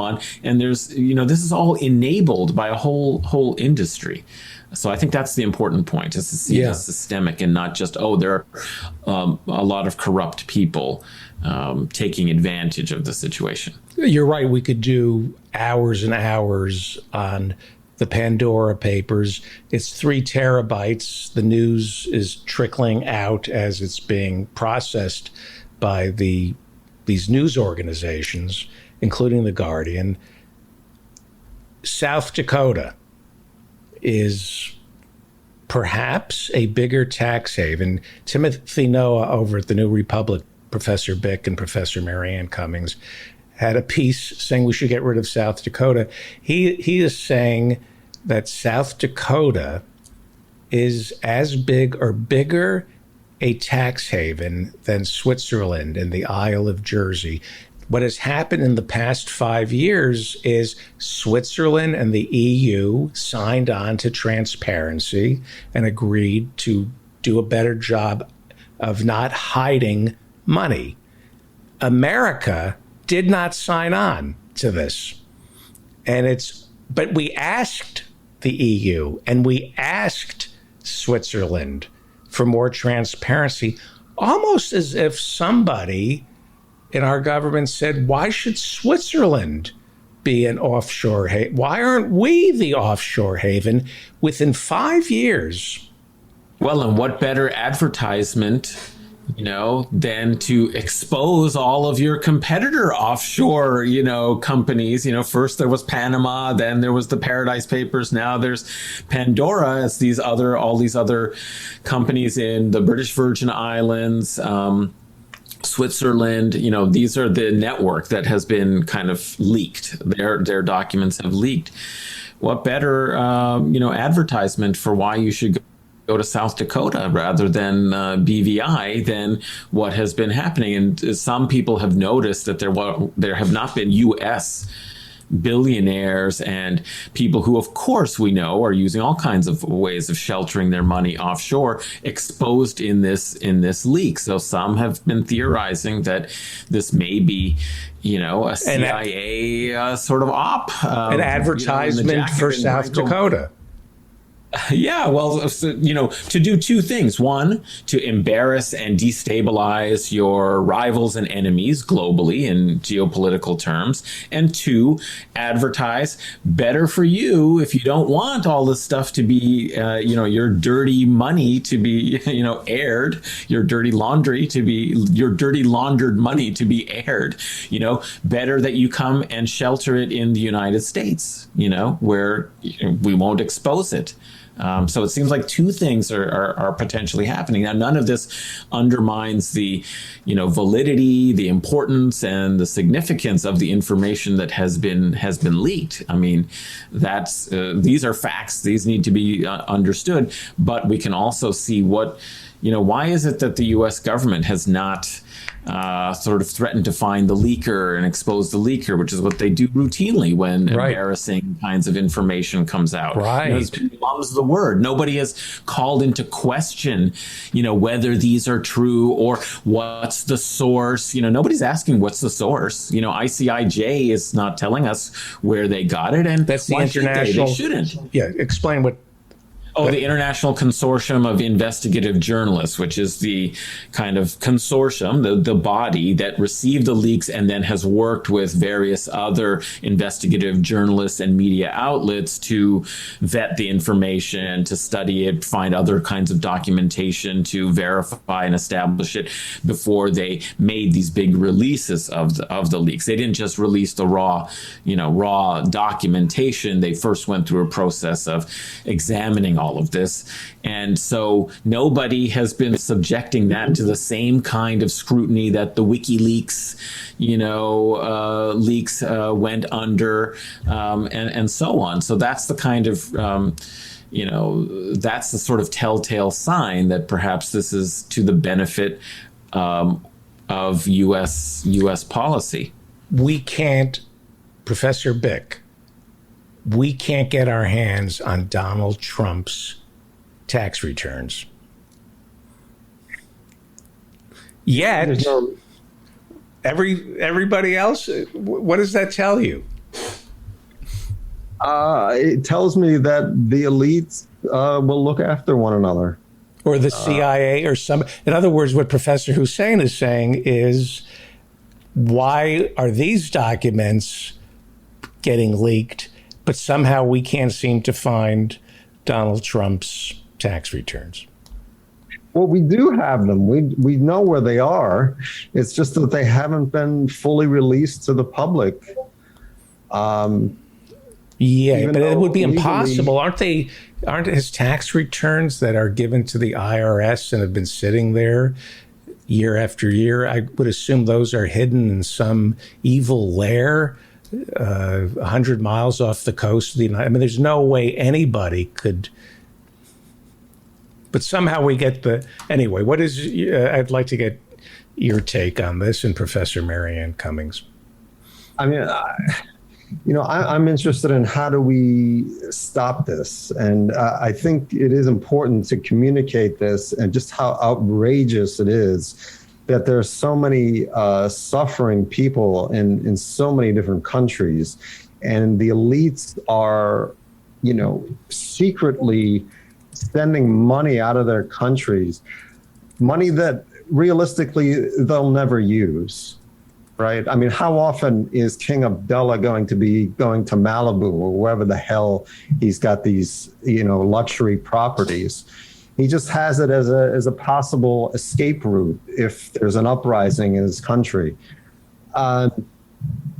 It's really sick. And as far as the U.S. is concerned, we can't just concentrate on one locality like South Dakota, because we also have Delaware, we also have Wyoming, we have other states that are doing similar types of things. We have to come up with a national law and then link that to an international treaty that comes up with one standard for the world in order to make sure that everyone is paying the taxes that they are legally bound to pay. People see this and they get outraged and they get nihilistic. They say, they're doing this and they're getting away with it. And meanwhile, we've got people being thrown out of their houses. We can't raise taxes on the wealthy. We can't get childcare in the United States, the richest country in the world. We can't get medical care for everyone. This is the source of the one of the sources of the political instability in this country. Can you hear me? Yes. Professor Marianne, what you remember Network, the scene where Ned Beatty stands in front of Howard Beale and says, "You have tampered with." My favorite scene in the whole movie. I'm sorry? That was my favorite scene in the whole movie. So I have a fly that is driving me crazy, but can you envision a Ned Beatty scene where he says, don't you understand why this money has been taken out of circulation? This is what prevents inflation. This is the cosmological, earth-wide, natural order of the things today. Oh, I imagine Dick Cheney giving a version of that speech to everybody back, 20 years ago when they were, when after 911 gave them license to start taking over the planet. Don't you think, but could an argument be made? Could an argument be made that there is just throwing this out there, there's a genuine fear of inflation, and they think if they don't take money out of circulation, just take the 35 trillion and hide it in offshore accounts and just let it rot and collect mold, by keeping it out of circulation, you're preventing the world from having to carry wheelbarrows of dollars to buy a slice of bread. But it's creating an inflation. This kind of nonsense is creating a level of inequality where normal people are priced out of homes, where price of food is going up for normal people, where healthcare and education is going up, where they say that there's zero inflation. Well, all this stuff has been going up. The kind of mechanisms where people could improve their lives has been going up constantly for normal people. So I would say there may be some people who have convinced themselves, because you sort of have to, when you're doing something evil in the world, your brain has to make a logical edifice for you to sort of be able to, sit back and justify it all. But the level of suffering that this is incurring, and it's just a raw exercise of power. You asked a few minutes ago, can we get a hold of Donald Trump's tax returns? Well, we could have, but the chair of the House Ways and Means Committee, Richard Neal, decided not to ask for them when he could have at one point in this whole buildup to the. But the thing is that he won't, because he doesn't want to reveal his tax returns either. A lot of people don't want to reveal their tax returns. And I've said it in other discussions, the problem people had trying to attack Donald Trump, the reason why all this energy into this, fantastical Russiagate story was to try to get Trump on something that wouldn't implicate the entire system. And that's pretty much impossible, because Donald Trump is only possible because the system is the way it is. Right. And the system rewarded him. We knew for decades he was racist, he was criminal, all this stuff. And laundering money for the mafia.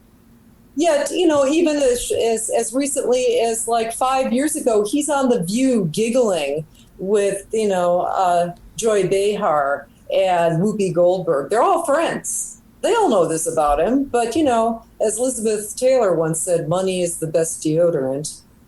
You're rich enough and just people want to hang out with you. And that's our system.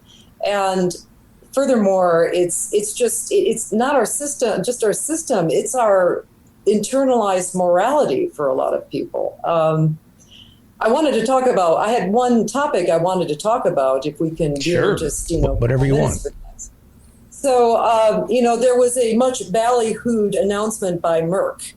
Their big news about this molnupiravir, which is a drug. It was a drug. I looked it up. It was actually developed by Emory University, and of course in conjunction with the pharma, because all the taxpayer-supported research gets funneled through private industry, through these private public partnerships. So it was to treat Ebola and a whole host of diseases, and like a lot of drugs like ivermectin, they were looking into repurposing it for purposes to bring down the morality. There really isn't I was going to say generically, there just really isn't much therapeutics against COVID. I mean, they've tried all kinds of things, monoclonal antibodies. I mean, really, I thought monoclonal that works. DeSantis says it works somewhat. Well, remdesivir, which was ballyhooed, I mean, that was approved by the FDA. The big study came out from the Lancet 2 weeks ago that showed that, I mean, the kind of study that needs to be done with ivermectin and all these other things, you just need a very broad-based study with a group that can assess, that can take all of these smaller studies and properly weight all of them for a result. And they came up to the conclusion that this doesn't do anything at all. Plus, unlike ivermectin, which literally billions of doses have been given out over the years, for other purposes, it has some serious side effects. But my point was that there were two things about this study, and people can go to this Matt Taibbi's Substack. He does the kind of investigative reporting that he had been doing for the Rolling Stone. Now he's kind of an independent. But the problem was, and he pointed out that over a year ago, this drug could have been released to the public. Now, I have to caution everybody with a grain of salt. This was an announcement by Merck. They have presented it at a professional conference. It has not been peer reviewed. But already the Bush administration is signing contracts with them, marking up their costs of production by like 50 to 100-fold, which is the other problem with this capitalistic system, hybrid public-private partnerships, is that this was publicly financed research, and Merck stands to gain a windfall because it's finally being approved. They also they own ivermectin as well, Merck. Yeah, but ivermectin is now generic. They don't have the patent on it anymore. That's why it's been used. Now you can. I haven't looked closely at the study, but India is now just becoming vaccinated. Several months ago, they were leading the world, and they had up over like 400,000 new cases a day. So they didn't have the vaccine, and the world leaders didn't get their act together to mass produce the vaccine early this year. So they used, they shut down. They were using local treatments. They used ivermectin in New Delhi. And the case rate went down substantially. Now, you have to look into it. I mean, you can't just, correlation isn't causality. That has to be looked at. Well, okay. I really, let me stop. But the thing is that. Let me just say something about India and ivermectin. It's used to treat the river blindness in India. So it's a poisoned study that's coming out of India because it's so. Okay. But you know what? I don't have these studies yet on ivermectin, but I don't want to get into the ivermectin thing, please. Yeah, but what I'm saying is you don't even have. But it's cheap. There's a whole cadre of drugs that are cheap and generic. Part of the scam of pharmaceutical companies is that they will come up with kind of a new delivery system of a drug that's been around forever, and then they kind of scam it with the insurance companies and the hospitals that this is what people are going to get. And it's a new patent. It becomes a new patent. It comes in a new patent. Look, anybody who's honest, they say, well, we research, we do the groundbreaking research. They do very little of the sort. Big pharmaceutical companies do not have 10 to 15 year horizons for real groundbreaking type of R&D. Right. That gets done at universities and labs. And they partner with these companies. Right. But it is a scam. And I'm a little testy about that because I had a personal issue. A friend of mine who is taking Plavix. It's basically the kind of medication you take when you've had mini strokes to prevent you having strokes. And her insurance company discontinued her being able to get it. She goes to the pharmacy to pick it up, and they've discontinued it for her. Well, but can I get something else? No. She had to get her doctor to get another drug, and have another pharmacy fill it out. In the meantime, she has spent several days without this medication. We had to take her to the hospital because she was and I was literally in the hospital screaming at people. This is what happened. Henry's mother came on the show to talk about MS and the same exact thing with the drug that the insurance company But the fact that it was the insurance company making this call for my friend who needed this, basically life-altering type medication, life-saving type medication. So anyway, to tie this in with the previous, we have a culture and a morality that is just normalized. Like, of course, these hedge funds and these companies, hedge funds that have nothing to do with, pharmaceuticals, need to make their money off of publicly financed medications. Right. Just so we're clear, this new drug to treat COVID came out of federal funding through Emory University. Emory University. And Merck didn't do the R&D. No, they did not do the R&D. They're just pimping the drug. They took it over. They were looking for a big buyer. Now, why don't we have, a national chain of laboratories? Because we know these diseases are coming. The government should have just picked this up.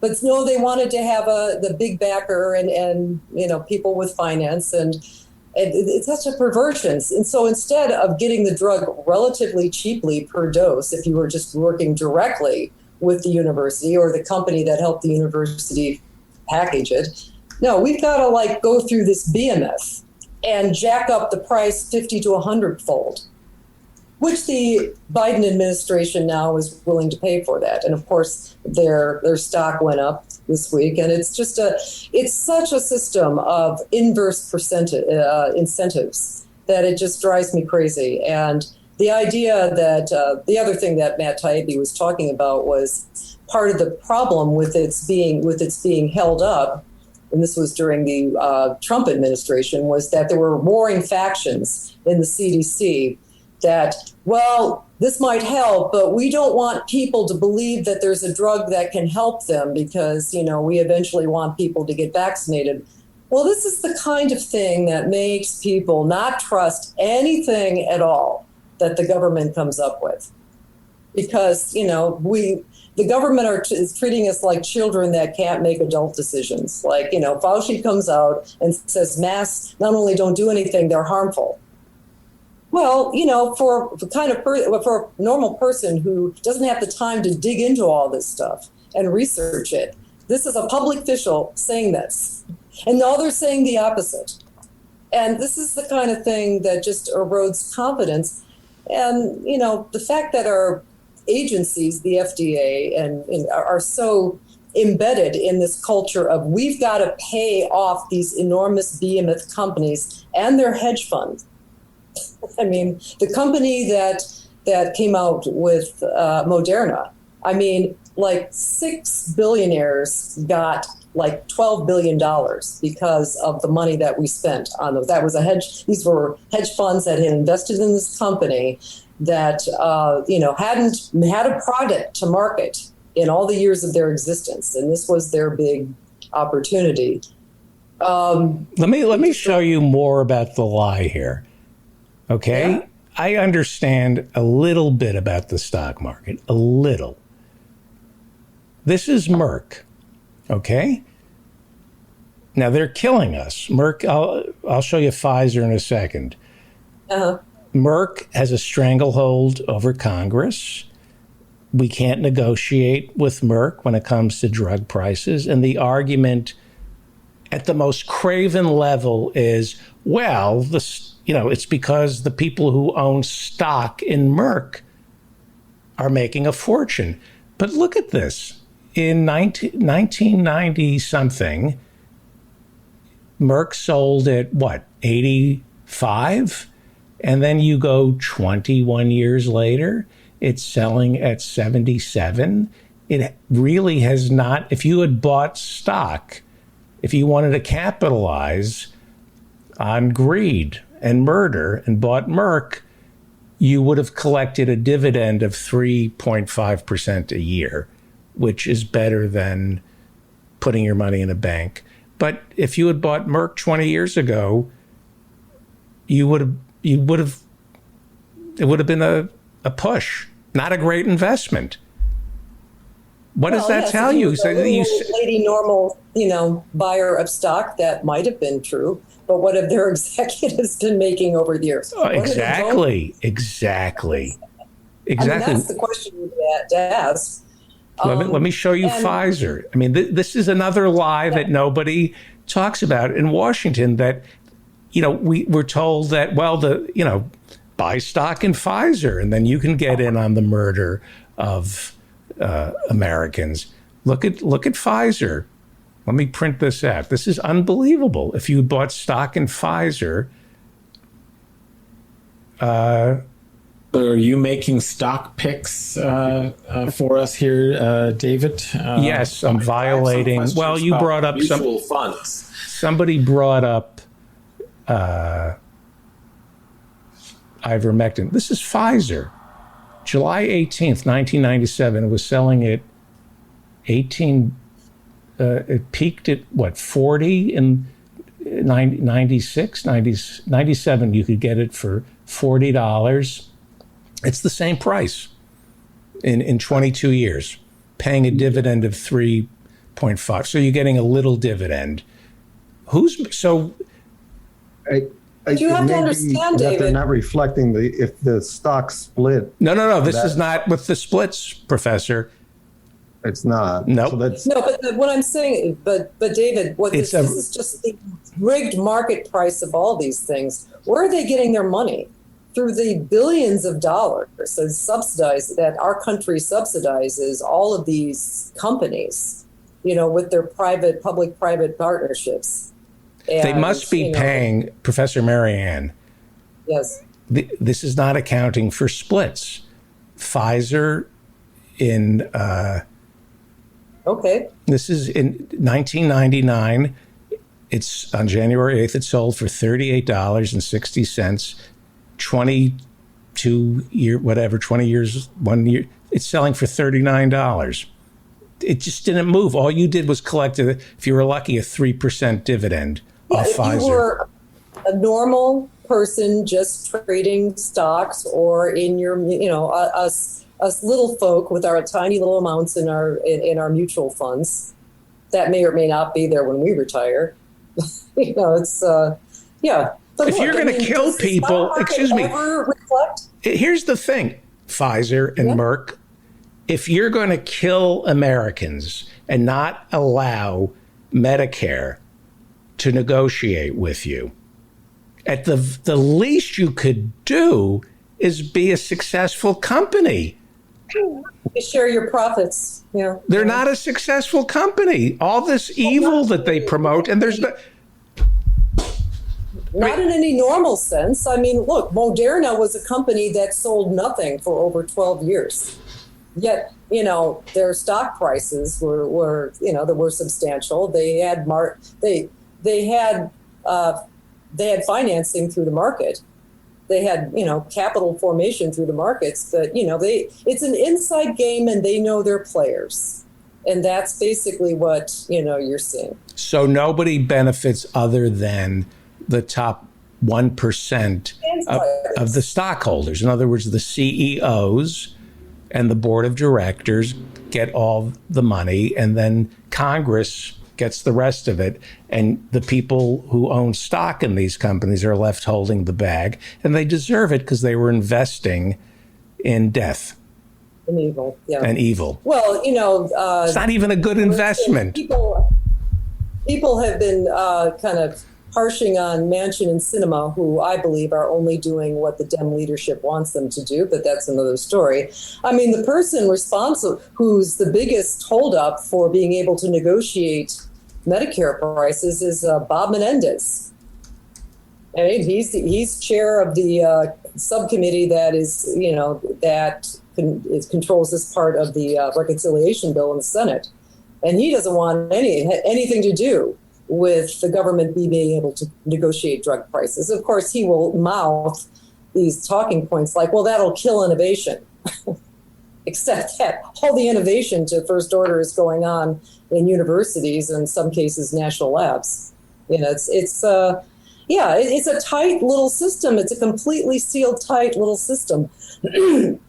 And even there's maybe one or two people like Alan Grayson for a while and Bernie Sanders, remarkably, for over 30 years, can swim in this system, not be corrupted by it or influenced by it, and still try to push it in the right direction. But it's like a system that has to fundamentally be broken apart.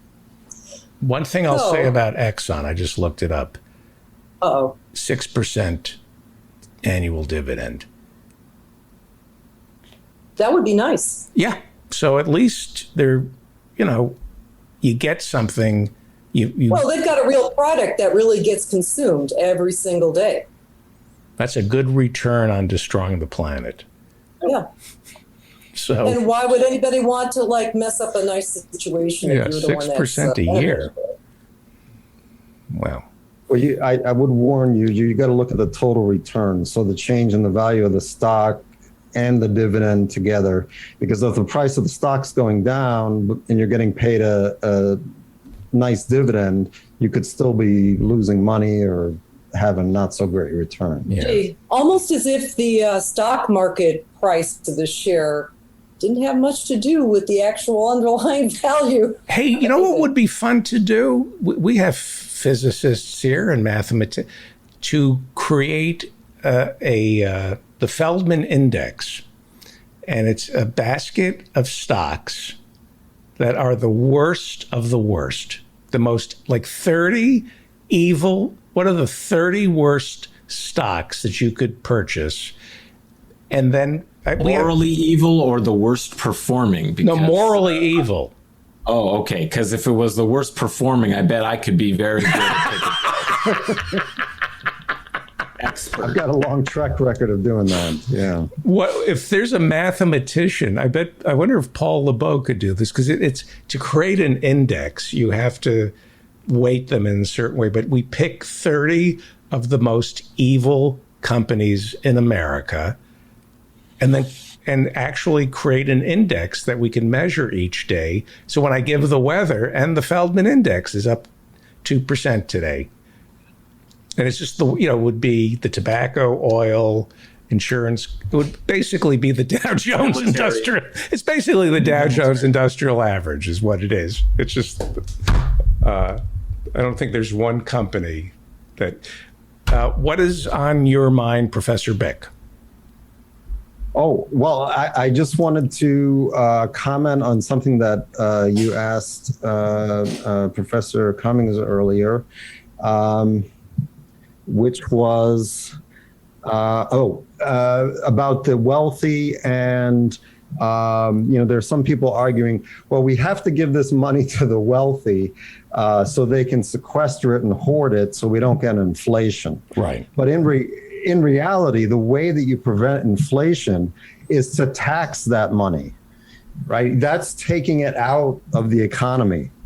The government is taking that money supply out of the economy and will slow things down. When you leave it in the hands of these oligarchs, what you're doing is causing massive speculation in assets.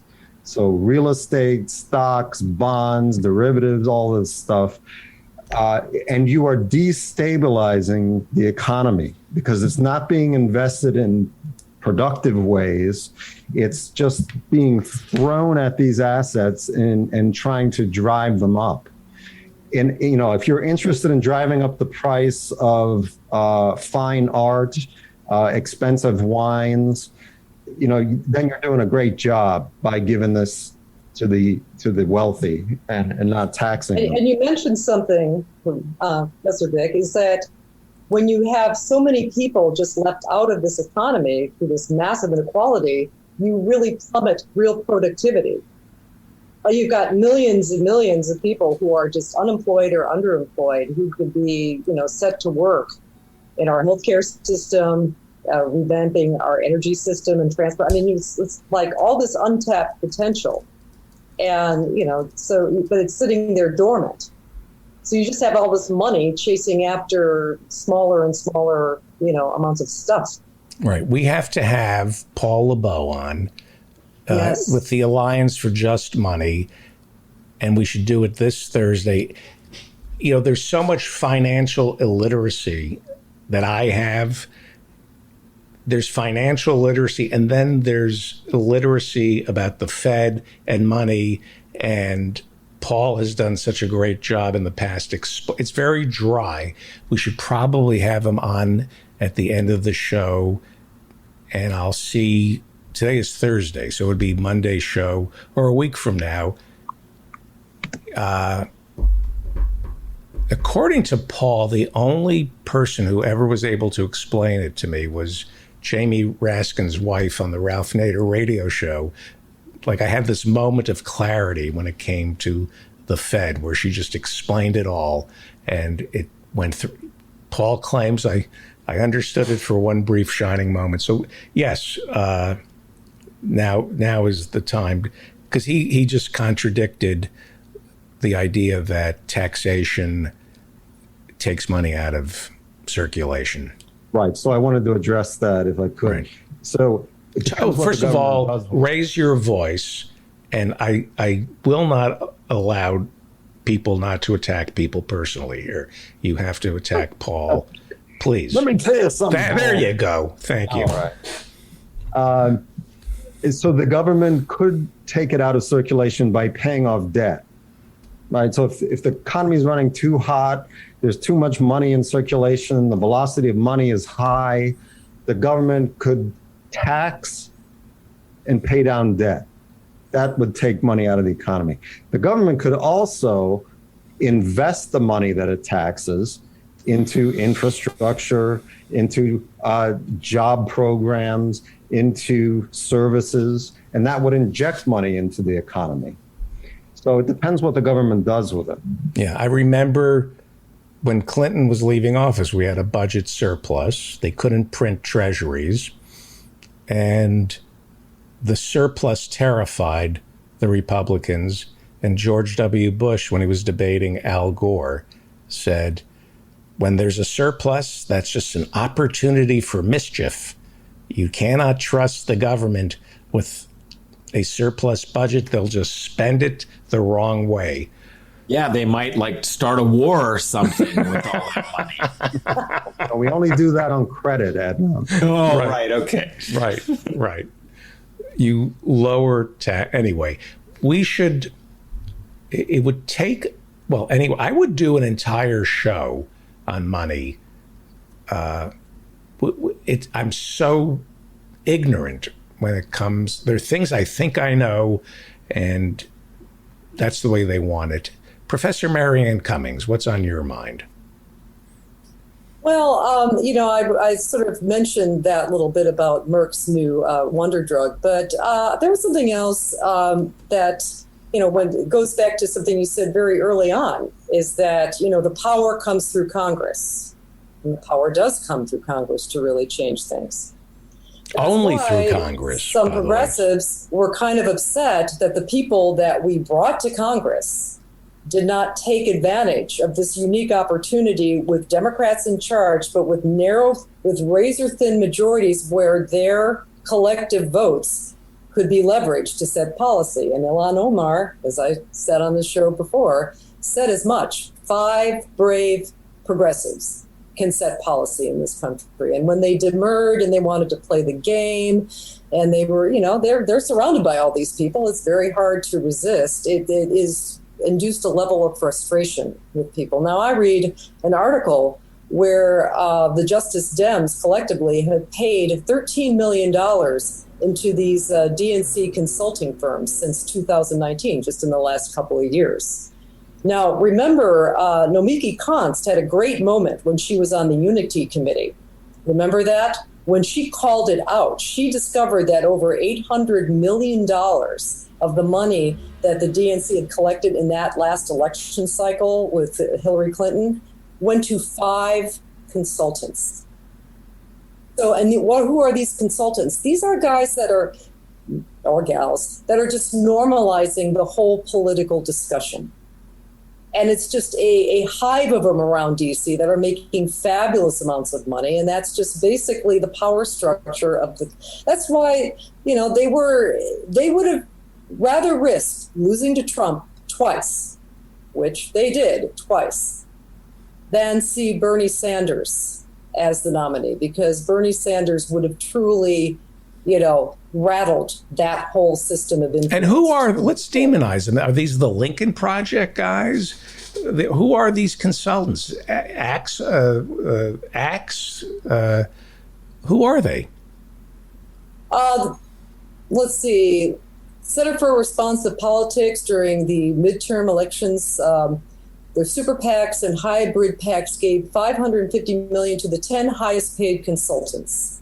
The firm Knickerbocker received $70 million. And who are they? Who are they?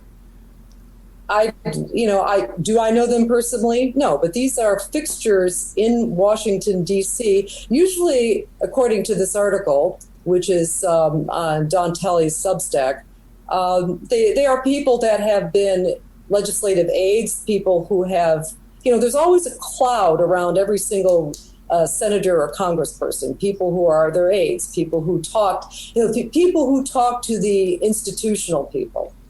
People like Lawrence O'Donnell. And Lawrence O'Donnell was he was Moynihan's chief of staff for a number of years. And people will go from there to these firms, like consultancy firms or lobbyists. They'll also go to these, campaign consultancy firms. So it's a whole ecosystem. And they waste. There was a story out, Professor Hanley. I don't know if you saw this, but there was a story.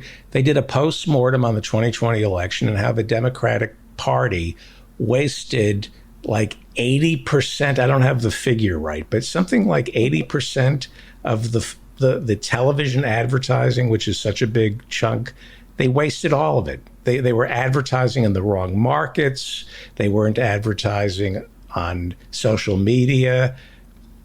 It's not accountable. It's like running a tab. It is literally drunken sailors. And the problem, of course, is that some people got real smart about how to run ad revenue, or not so much ad revenue. It's about this whole targeting fetish is actually kind of interesting, because there's a difference between market saturation and targeting. And Alan Minsky can talk more about that. I just think this is the real scandal. In the Democratic Party, the consultants who get a cut of television advertising, that's their money. Who is it? Axe? Who's the guy who has the show, the Axe Files? What? what's his name? Axelrod, Axelrod. David Axelrod was furious at Obama because in 2012 he felt he deserved a cut of the TV budget. And Obama said, "Not going to do it, Dave." And Dave went into a depression because he felt he was entitled to a percentage of the ad buy. The standard buy. is 15%. I'm sorry? That's the kind of inverse that's the incentive for these people. Because They I get can buy it in 15% bulk. commission, typically. They say, Axelrod says, let me get a 15% cut because I can buy it in bulk and I'll save you money. And then they go, oh, I got Obama elected. Let me run your congressional campaign. I'll get 15% of your ad buys. And they put all their money into television advertising that does nothing, that goes into markets that don't even reach the congressional district you're trying to elect. Yeah, that incentivizes them to do more television advertising. It's insane. That, it's just be compensated that way. This is just this little agreement, a very small number of people, and they have managed to spin a yarn that the plebes out here take as, wisdom, conventional wisdom, and they're just, it's working for them. Yeah. On this show, we have to wrap it up. I tell people, don't give money to candidates who are supported by the Democratic Party. Support the rogue candidates who blew America, Howie Klein supports. And in an ideal world, I would tell people, do not give to charity.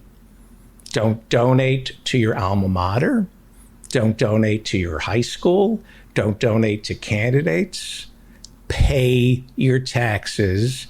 Vote in politicians who will make sure that our government funds the elections. There was a time when the government was funding presidential elections. Obama was instrumental in making that prohibitive. The government should fund our elections. The government should be funding everything because it's the only place where there is transparency, where you can go to the public square and say, no, I want to see where this money is going. There is no transparency at the Clinton Foundation or at the Red Cross or at the Bill and Melinda Gates Foundation. The Ford Foundation pays 6-7 figures to their executives. Nobody in the government is making 6 or 7 figures. Instead of giving to charity, our government should be demanding that Bill Gates and Jeff Bezos take their money out of their offshore accounts or South Dakota and Delaware, pay what they owe, and then we have a discussion about how money should be spent in this country. We have plenty of money.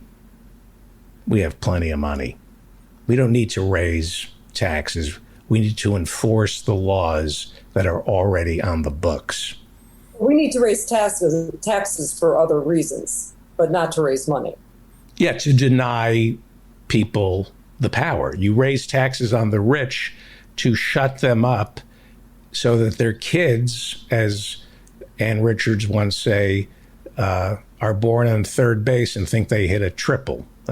We have the phenomenon of trust fund babies who are born on third base and think they hit a triple. You're nothing. You're the worst of the worst. If you are a trust fund baby, you are a scumbag. Sorry for that language. Sorry. I apologize. I'd give anything for my kids to be trust fund babies. I would. But the real hard, David, is that it's not just the children of the oligarchs, but it's their descendants many generations downstream. That's who they're looking at for. Read Timothy Noah in The New Republic. He talks about this. there used to be laws on the book that prevented what are called perpetuity trusts, so that something like 20 years after the youngest beneficiary died, all the money in the trust would become subject to taxation. Now they've rewritten the laws in places like South Dakota and Delaware, and I don't understand any of this, but you now have perpetuity trusts that can keep billions, generational trust, keeping billions from the government, breeding pretty much the same aristocracy that destroyed the British Empire. At least in the past, you'd have to start a foundation that had some apparently charitable purpose and good works, and put your kids into being the directors of it on very fine salaries. Now, I guess they're dispensing with even the fig leaf of some kind of social benefit. And social, it's not like the Carnegies and so on, where at least they, build big museums, and so on. Now you don't even have to worry about being ashamed of your wealth. You can keep it all. Right. And here's the thing that's, Ben Burgess and Michael Brooks taught me to follow Glenn Beck and Tucker Carlson, follow the enemy, see what they're saying. That includes reading the Wall Street Journal and the Financial Times and the Economist and learning their vocabulary. If we don't understand what the richest 1% is doing for themselves, we'll never understand what they're doing to us. There's so many things we don't understand. And because we don't understand it, they get away with it. We need to know about finance and all this stuff, and want the very same thing they want, and that is their money. We have to demand their money. That's what we have to come for, their money, not their homes, not their art, their money. We have to aggressively tax the richest 1% out of existence. I think democracy depends on it. David. Yeah. I think it would be a real coup if you could get a trust lawyer on your show to talk about these things. It might be difficult to do without me calling him a cocksucker. Yeah, try to keep that off the air.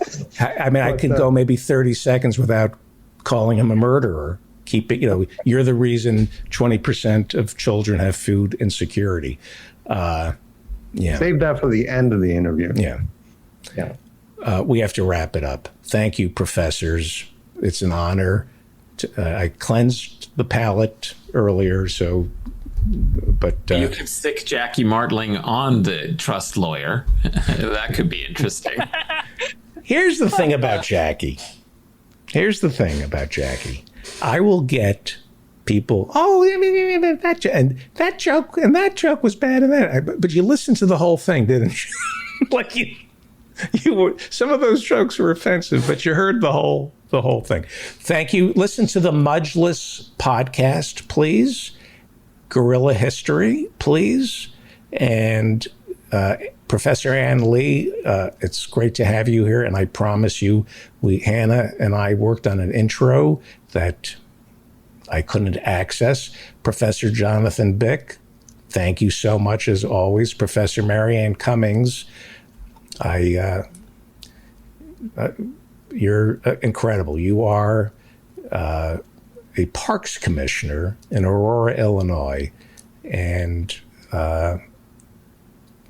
it's you're an inspiration to all of us. What you're doing, changing the world around here, David. Yep, you are so thank you. You're listening to the David Feldman Show, davidfeldmanshow.com. Follow us on Facebook. No, it's how's it work, Alan? It's friend me on Facebook, follow me on Twitter, and we are doing highlights of the show on Twitter. We're putting little 2-minute clips up on Twitter. So please subscribe to my Twitter feed. I have very few followers on Twitter, but we're putting video up there anyway. You'll get more. Yeah. Yeah. I could use more followers. It's like high school. I want to relive high school on Twitter. Alan Minsky is executive director of Progressive Democrats of America. And is Professor Harvey J. Kaye coming? What are we? We see his name printed. Yes. There he is, Professor Harvey J. Kaye. So, Professor Harvey J. Kaye is the author of FDR on Democracy and Take Hold of Our History. And Alan Minsky, and it's a perfect combination that they came up with. And I always start with Professor Kaye, but let me ask Alan Minsky about the Pandora Papers. Oh, wow. Here's my theory. Here, because you understand economics. If I said this earlier, and then I'll shut up about the Pandora Papers. If we got to sit in the Federal Reserve and screamed about the $35 trillion that we know of from the Pandora Papers that are being kept from governments around the world, wouldn't the Federal Reserve, wouldn't Ned Beatty stand over me like he did in Network and say, "You fool, you idiot, put away your pablum. Here is the reality." They are doing a service to our economy by taking that money out of circulation. What do you think the Federal Reserve does when it raises interest rates? We're taking money out of circulation. When you put money into an offshore account, or South Dakota or Delaware, and keep it hidden and allow mold to grow on that cash, you're keeping money out of circulation and you're preventing inflation. Without these tax shelters, you would have to put a wheelbarrow's worth of cash down to buy a slice of bread. And I'd go, oh, I guess things are more complicated than I thought. How do I become one of you? The whole logic of... Is that true? Is that true what I just said? The whole logic of neoliberal monetary theory is basically predicated on the idea that the working class will remain underpaid and financially precarious. Because why? How does that benefit us? Anything else per their logic will produce inflation. So this is all about repairing the 70s, never to return to 1970s era inflation. That's definitely, once you move past the post-Volcker shock era, the high inflation rates of the 1980s, and we settle into a regime that is to their liking, that has what they see as stability, where the adjustments are made according to the monetary policy of the central bankers. So is it not true? I have a grand unifying theory here, Professor Harvey J. Kaye. This is my grand, that the 1% of the richest 1% care about two things: hoarding their money and fighting inflation. That's all they care about. Keeping their money and fighting inflation, so that when OPEC, don't forget, they're going to hate right inflation. What happens with inflation is that their holdings become less valuable as well, and they have to make risky bets to keep up with inflation.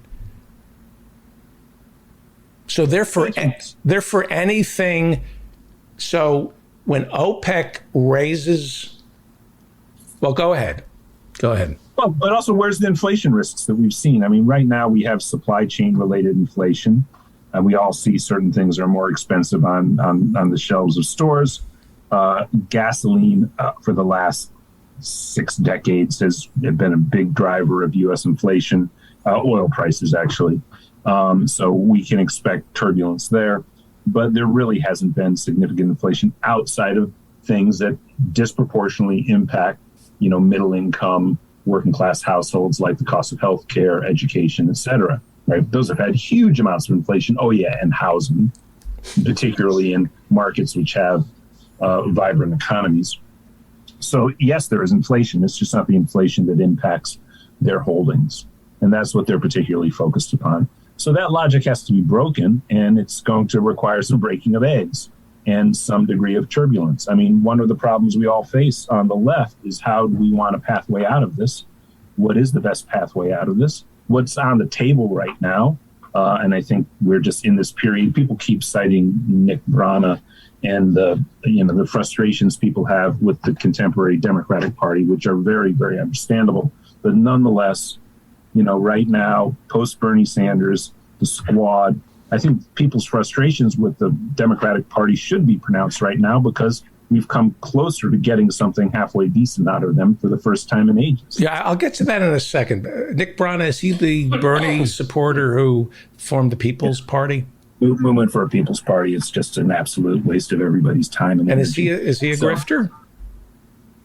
I can't speak to that. It's just a terrible strategy for contemporary American politics. Let me ask. But to get back to inflation, to get back to your question about inflation, it's a tricky thing. How do we bust ourselves out of this? One thing we do know is we want to contain the things that are costly for working and middle class households. Of course, that is central to the Sanders agenda around healthcare and education costs. We see that.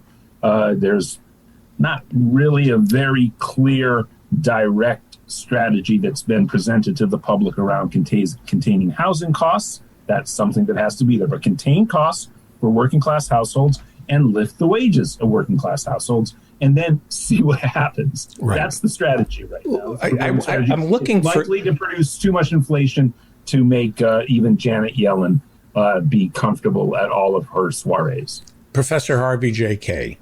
Mike Nichols gave an interview. This is too much fun. I like being passive. No, I got to finish my thought. You're asking me a complex question. I just gave a little quip about Yellen to make her uncomfortable with her soirees, but to make nobody else even remotely uncomfortable. That's how little inflation there have been outside of those big ticket items. Right. On the shelf inflation over the past 3 decades has been so marginal, with the overproduction of commodities and overproduction of food supply. Supply chains have been working through the, again, very unfair regime that we've been living in, but inflation is not a major word. Okay, so I agree with you. There's inflation when it comes to medicine and education, but critical race theory is bogus. Forcing people to take vaccines is bogus. But these people, white supremacy is great. What are you getting at? Yeah. Well, I'm getting at here's what I'm getting at, and it's about inflation. We need to know what the enemy, the richest 1%, wants, what they fear, and then we have to take it from them. You cannot coexist with the richest 1%. And I'm not talking about Marxist dogma. I'm talking about capitalism. I'm talking about, just taxation in capitalism. We have to take from the richest 1% what they have and what they want legally. Professor Harvey J. As opposed to American flags, we all wore little guillotines.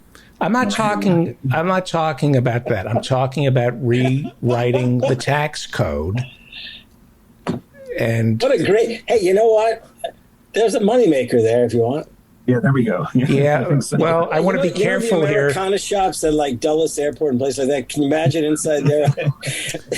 The pins would be the guillotine pin. Well, I have tens of listeners, and I have a responsibility not to promote insurrection. We're better than the deplorables of January 6th. We can rewrite the tax code. We're better than they are.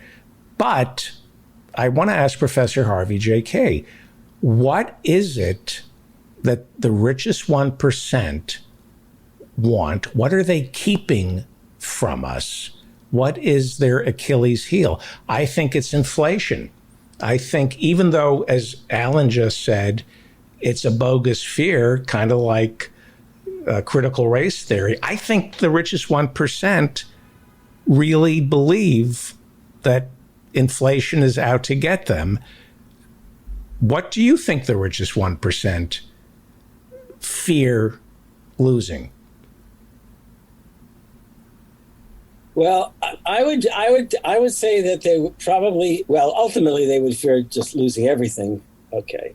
So the richest 1%, for example, didn't welcome the likes of Reagan, even though Reagan ended up being a hero to the 1%.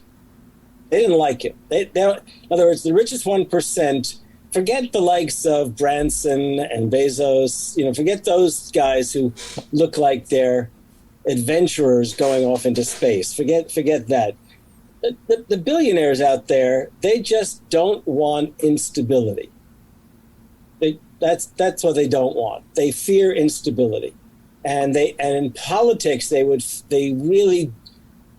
think you have to understand they really did not want Bernie Sanders to be president.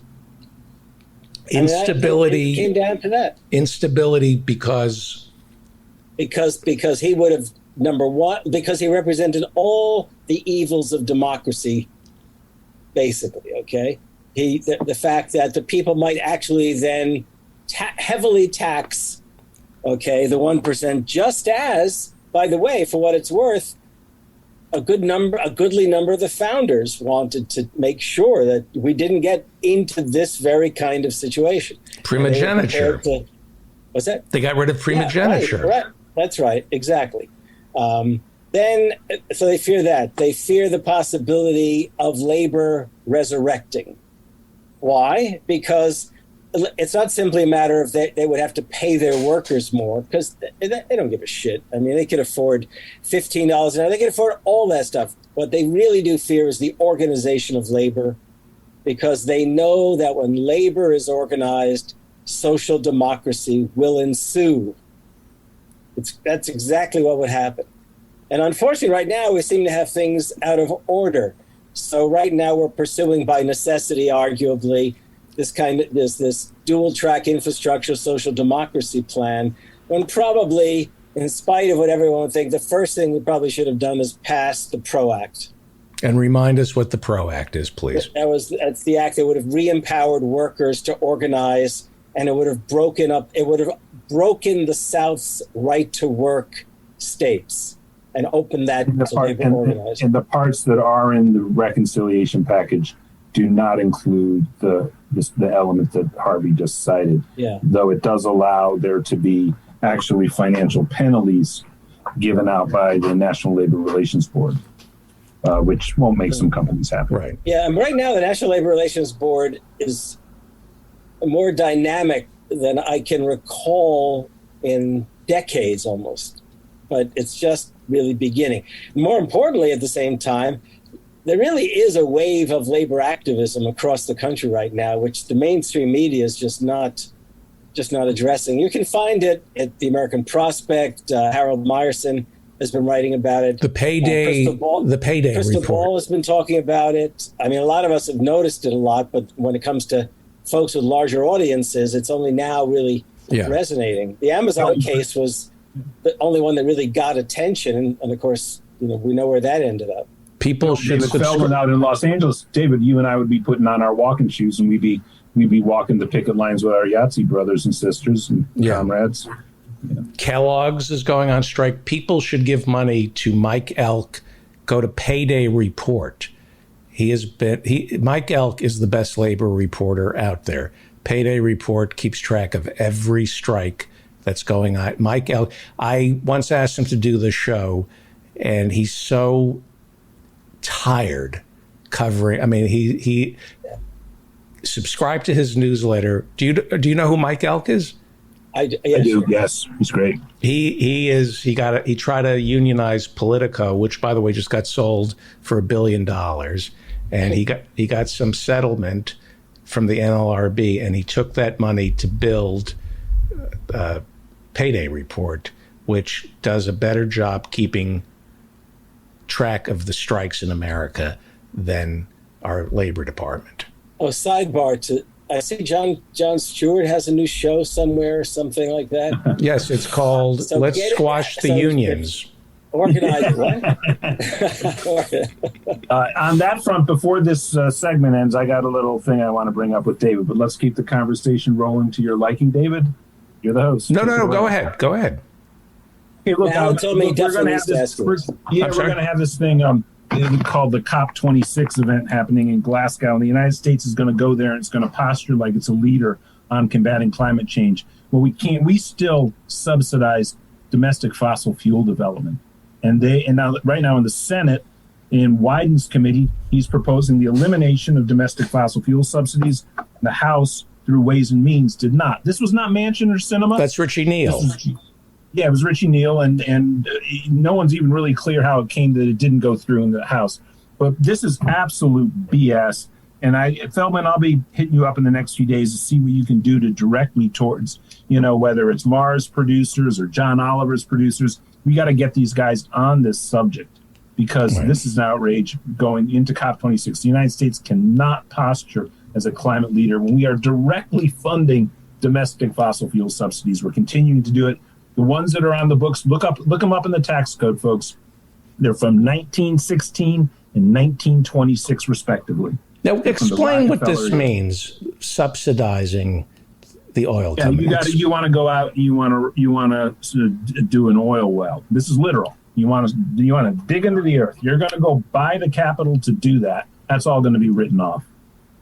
It's all going to be subsidized. It's directly in the tax code. So if I invest, because the financial illiteracy that I have, and I was just saying this before you guys arrived, we cannot fight the 1% if we don't understand the tools they use to oppress us.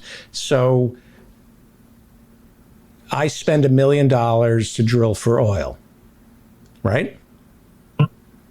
I'm drilling in North Dakota. I have to hire these people. We need prostitutes, a chef. You don't get to write off the prostitutes. Sure, you get to write off the actual capital purchases for the physical drilling of the oil well. I can't write off the prostitute. What kind of country is this? Yeah, okay, pretty horrible. Yeah. So I spend $1 million, and then the next year, the oil I sell, I make $2 million off the oil, and off the top, I say I only made $1 million because I write off the capital.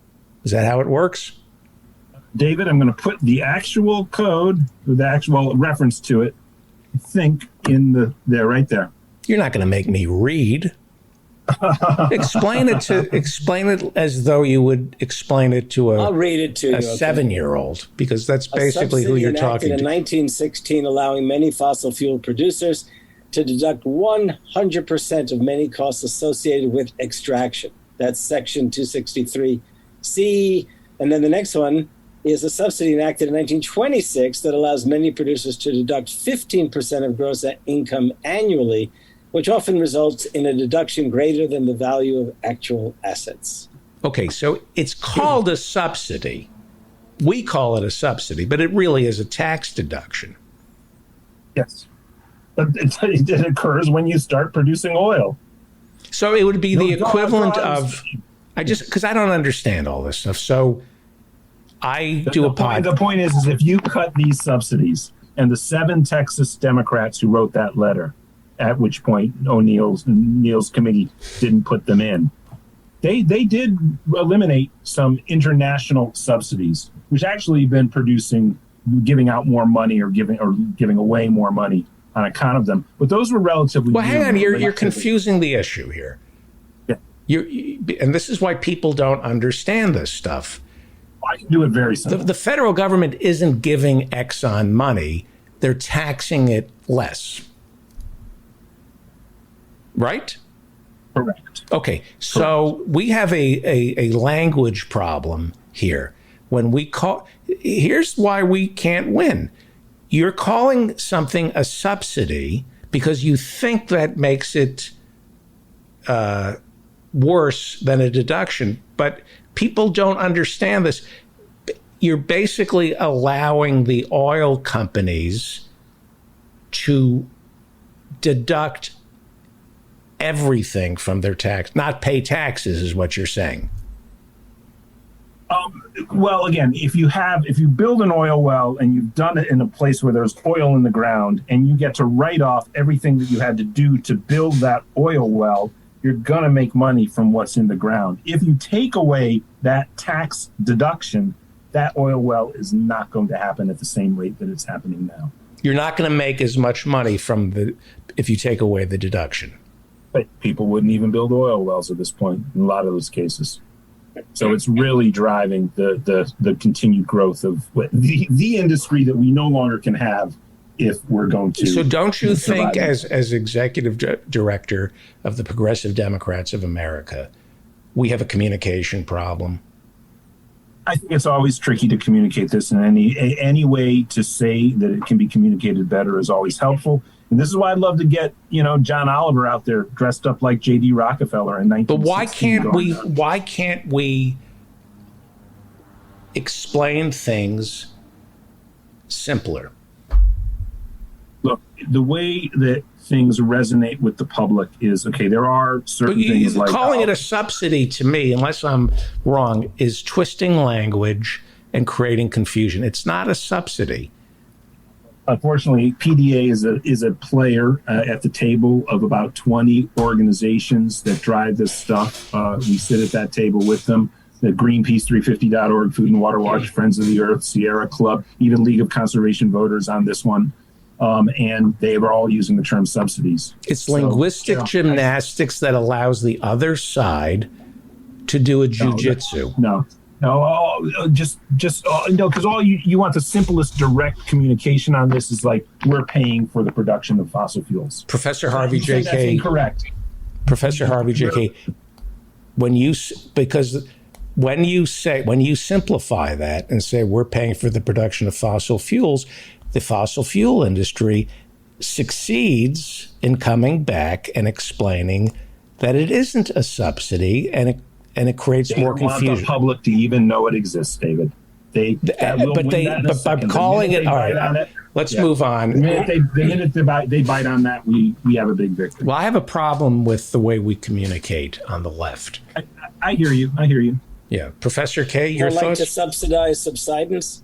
Yes. Now, the carried interest loophole. Harvey J.K., Professor Harvey J.K. You're going to ask me that shit I don't even know about. Come on. The carried interest loophole, which is... It's carried interest, man. It's hedge funds. I don't know it, but I just know that we have to get rid of it to get rid of trust fund babies who... You know why I'm a socialist? Because then I don't have to worry about this stuff. I just say, take it. Hey, look, John Hayes just posted it right in the chat that a subsidy is regularly referred to, a tax break is regularly referred to as a subsidy. And again, Feldman, you can hit me up on this point again, but I'm going to hit you up in the next few days for some leads on this stuff. Good. All right. Professor Harvey J.K., I asked you a month ago, where will we be in a month with this important infrastructure, Build Back Better? What do you see happening with Build Back Better? I've seen you be optimistic. I've seen you be pessimistic. What are you disgusted? Well, yeah, actually, I'll tell you what. You know what? I'm going to read to you something I wrote this morning when I was feeling a bit. I'm going to read to you something, okay? I wasn't sure if I was going to post this anywhere. So you ready? Yes. I must confess that I've come to believe that I am, in the words of Jackson Browne, running on empty. I know how reactionary and truly anti-democratic the right has become. I see how determined establishment Democrats are to simply crush the Democratic left. And I recognize that my own deep sense of the radicalism of American history and America's promise has come to be all too often scorned by all too many on the so-called left. So I guess I'm propelled by inertia right now. Harvey, I think that's going to snap back around. It always does, and it will. Talk closer to the microphone, sir. Sir, yeah, thank you. The United States of America is, don't forget, a lot of what's been driving the blowback on the left against the United States and its history and its traditions, and the positive portion of that history, right, has been a reckoning, obviously, and an overdue reckoning with race and racism. Okay, still, we come out of that. The United States of America will be then, as it is now, and ever increasingly so, the most diverse country in the history of the world by an order of magnitude. Nothing comes even close. I know there's ways that ethnographers identify diversity as a bunch of hokum.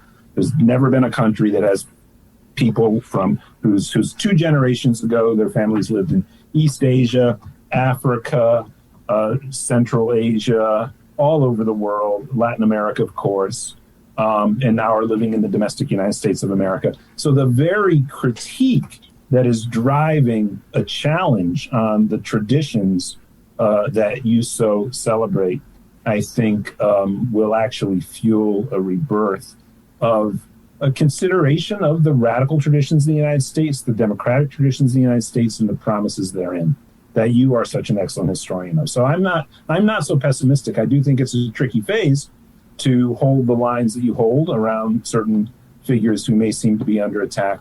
But, slavery wouldn't have been eliminated if Abraham Lincoln hadn't raised a Union army to attack the South. And I don't think anybody else was around. There are a lot, I don't think anybody else was around in a position to achieve that at that time. So. Okay, I'll just mention to you that there are laws. There are bills proposed in this state, in the Senate and the Assembly, which are seemingly targeted at critical race theory, which, by the way, talk about an empty term, critical race theory. It's just empty.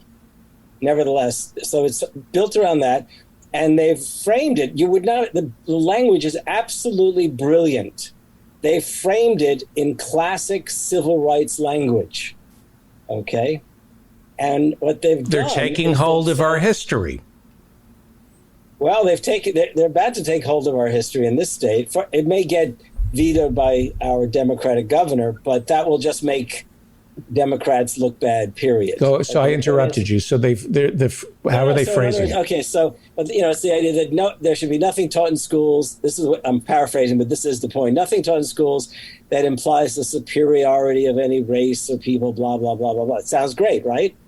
But actually it also, leads leads students to believe that they are somehow, that this generation is somehow responsible for what's transpired in the past. I mean, it's an astonishing kind of. Well, the one in Texas, I don't mean to interrupt you. The one in Texas, I wish I had it on a card here, says something to the effect you cannot teach history by referring to historical American figures as anything other than reformers and heroes.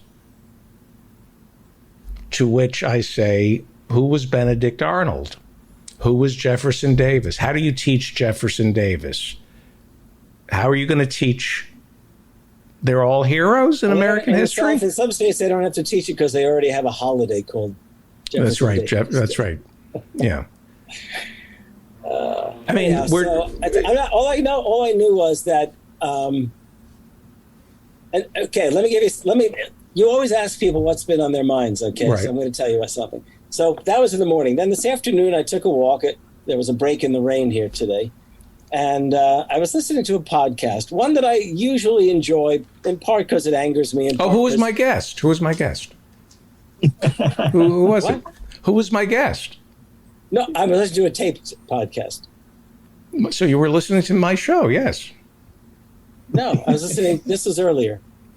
Oh, there are other podcasts? I'm missing something here. What? I would assume, I was making a joke that I assume that the only podcast you could possibly listen to was this show. Oh, sorry, yeah. No. I sometimes have to listen to centrist, liberal, and right-wing stuff just to piss me off a bit, okay? And so I listened to something called Deep State Radio, which is a group of basically sort of Obama era political folks. Do you know this one? I like what are they called? Crooked media? This one's Deep State Radio. And, so they bring on centrists and also liberals and progressives. Like E.J. Dionne was on one of them today. He's good. I like him. No, E.J.'s fine. Yeah. Okay. I mean, he's fine. That's there's no other way to put it. I liked his sister, B.J. Dionne. But he had a sister named B.J. Dionne, but that's all. That's what I heard. Yeah. Okay. Sorry. Well, the point was that what's astonishing is you can listen to their stuff. They can bewail, bemoan the state of America. They love going after the Trumpsters, blah, blah, blah, blah, blah. And they utterly refuse. The question of class has absolutely no place in all of this. Thank you. God forbid they should recognize that there have been 45 years of class war on working people, and the working people have every reason to despise the Democrats as much as the Republicans. Okay, and it's striking to me, and these are folks, by the way, who garner far more attention than the three of us. Okay, of course, but it's astonishing, absolutely astonishing to me that they can be so utterly oblivious and basically speak of those who might be enthusiasts of the right-wing Republicans as if they're suffering some kind of mental disease. Okay. I mean, whatever the troubles may be, and however wrong-headed, to use the popular term, to talk about a whole generation of folks who've been screwed as somehow mentally deranged. I don't know. This is the kind of, but then come over on the left. The left is like talking to itself. Well, when you say the left, you're talking about people who do talk about class struggle. Look, folks I really like. I mean, the whole range of shows like Majority Report and Left, and even Michael's show, which by the way, Michael might have been able to crack through some of this stuff, but all this podcast culture, which I do love, and I think, and YouTube shows, and even this, but it's just there's no vision.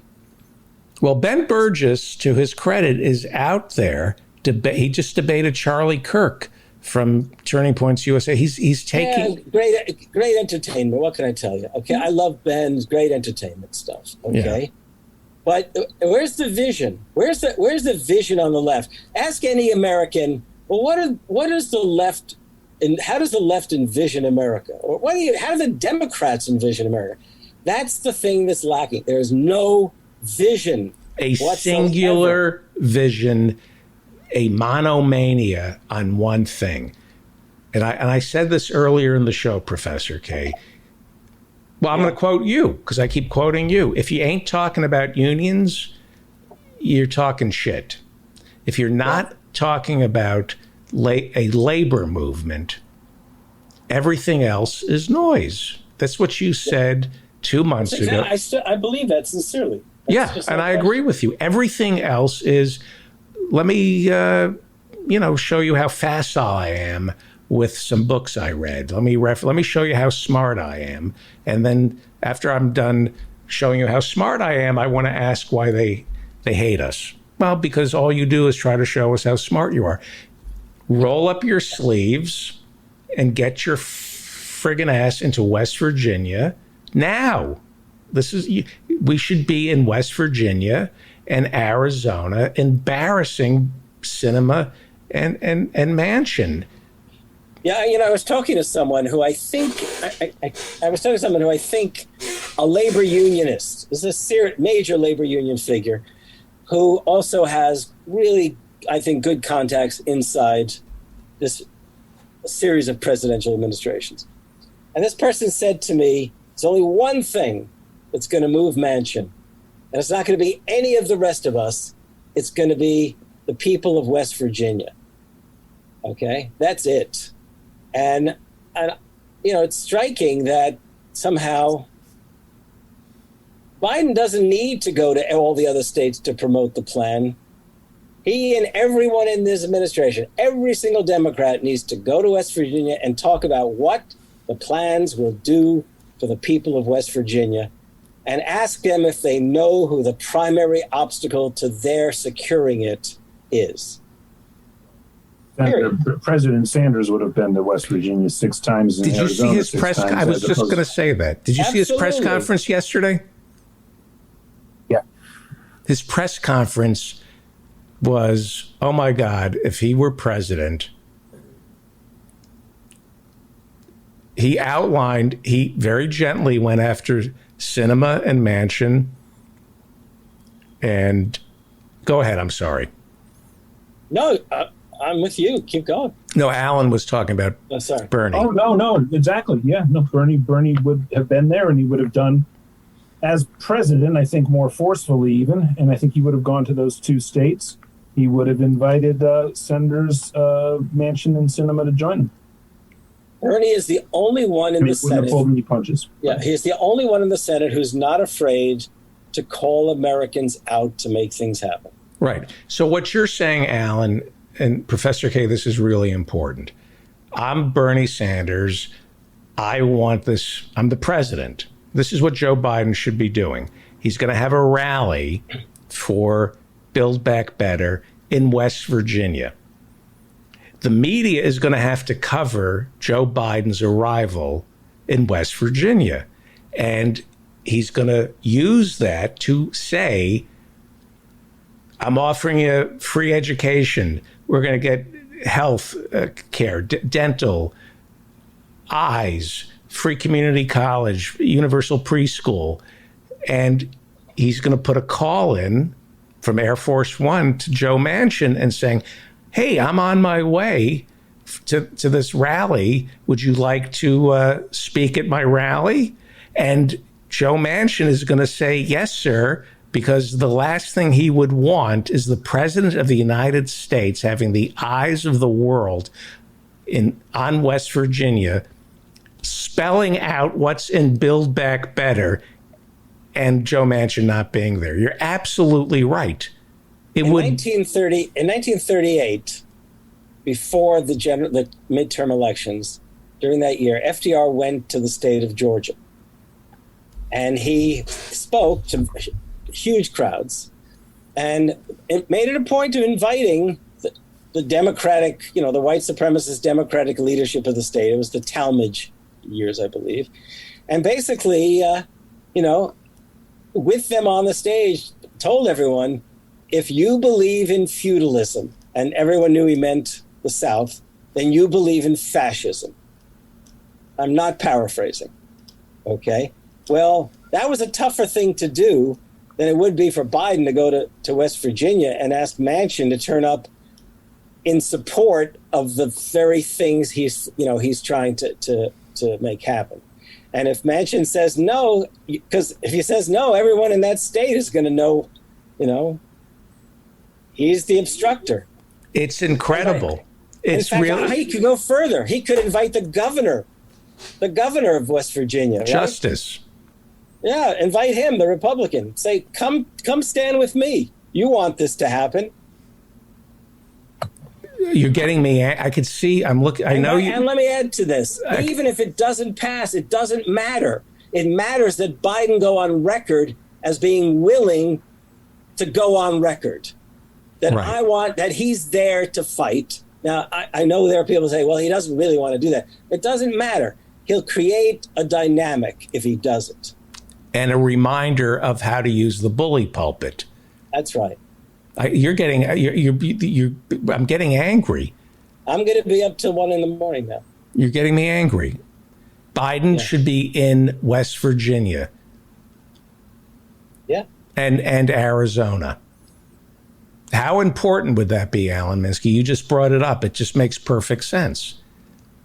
Yeah, I don't have anything to add. Bernie won West Virginia in 2016 with over 50% of the vote. The primary. In West Virginia. Yeah. But Trump still won it big. They're going to keep because over there, look, 2022.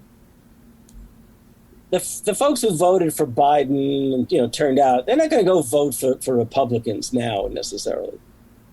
They're just not going to vote.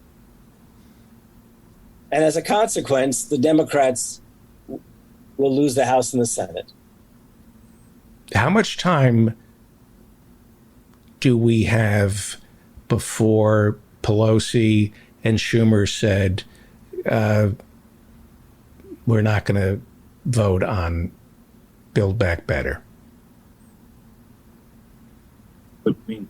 How much time before, we got the debt ceiling lifted until December. Biden on Friday last week went up to Capitol Hill. Give it time. This Build Back Better. We don't have to pass it in 6 hours or 6 days. Or I'm sure Alan knows that all the inside the Beltway folks are talking about a 2.5 or 2.25 trillion. Basically, you cut it instead of a 10-year plan, it's a 5-year plan, right? You heard that? Yeah, I've heard all that, but which isn't a bad idea. You front load everything, and then good luck trying to take it away. Right. That's right. That's a. I'm just saying that. They'll find their way through. Okay.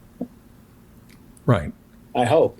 If it gets lowered to 2.5, Alan, Manchin the having of the time frame is the better strategy than elimination of a bunch of stuff. Yeah. And then it comes up for renewal in 5 years, and the thing that Manchin has already said is, don't trick me into front loading this thing, because I know once the American people get used to a program, you can't get rid of it. Right. Well, try to take away $3,000 or $3,600 per child that families are going to get. You wouldn't want to be the Republican Party running on the cusp of an election where you're taking that away from so many people. Right. And right now, even in the package at 3.5, that was not extended out permanently. You had people arguing for that, but it was not planned to be permanent. It was only going to go through, I think, 2025. Right. That would have worked very well for Democrats in the 2024 elections. So that would be good news if Bernie could, because Biden's not going to explain it. Professor K, if Bernie explains, yes, I came down on the price because we front loaded this, and instead of a 10-year horizon, it's a 5-year horizon, and it takes constant vigilance. We have to fight to renew in 5 years. They need to do whatever it takes to hold the House and add a seat or two in the Senate, because then they can address voting rights.